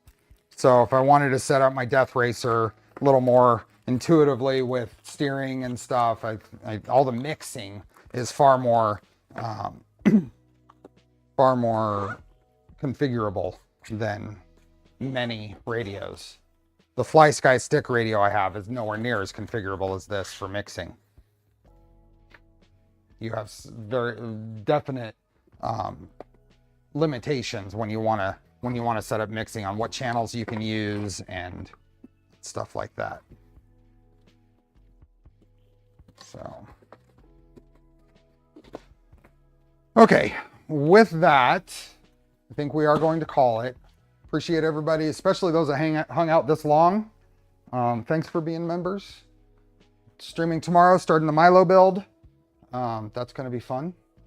And I think that's going to go for several streams. I don't have any idea yet how long I expect it to go. And then on Monday, remember, Monday stream instead of Tuesday. So Milo on Sunday, and then it's under here. It's under this box. The Green V2 on Monday. So I don't know what we're going to do on the Green V2. I am going to be running Vitali CNC tap, which is not too far along from now in terms of the setup on it, but it's taking a couple of detours in USPS's system. It's gone from Washington to San Francisco to Sacramento, back to Washington, and now back to San Francisco now. So, Milo is rep firmware. So Milo is rep firmware. Marlin, I've ran Marlin on my MPCNC. It can be done. It's not a great subtractive manufacturing firmware. Rep firmware has a mode that is subtractive manufacturing. Clipper is not a good CNC router type firmware. So rep firmware is what the Milo is set up and all the documentation is for. So I'm enjoying the Green V2 series because you're doing things too I'm currently doing as well. Awesome. Yeah. So I think I'm the last of the initial batch of Milos that went out to start the build. So it's fine though. It'll be good. I'll have my own take. I'll learn all my own things. So Clipper not good, but could it? The basic way that Clipper works does not work well for CNC for subtractive stuff. So anyway, hope everyone has a good rest of your day. Hope to see you, as many of you as possible, tomorrow. And if I don't, then Monday. So have a good one. Take care, everyone, and enjoy the build. Bye.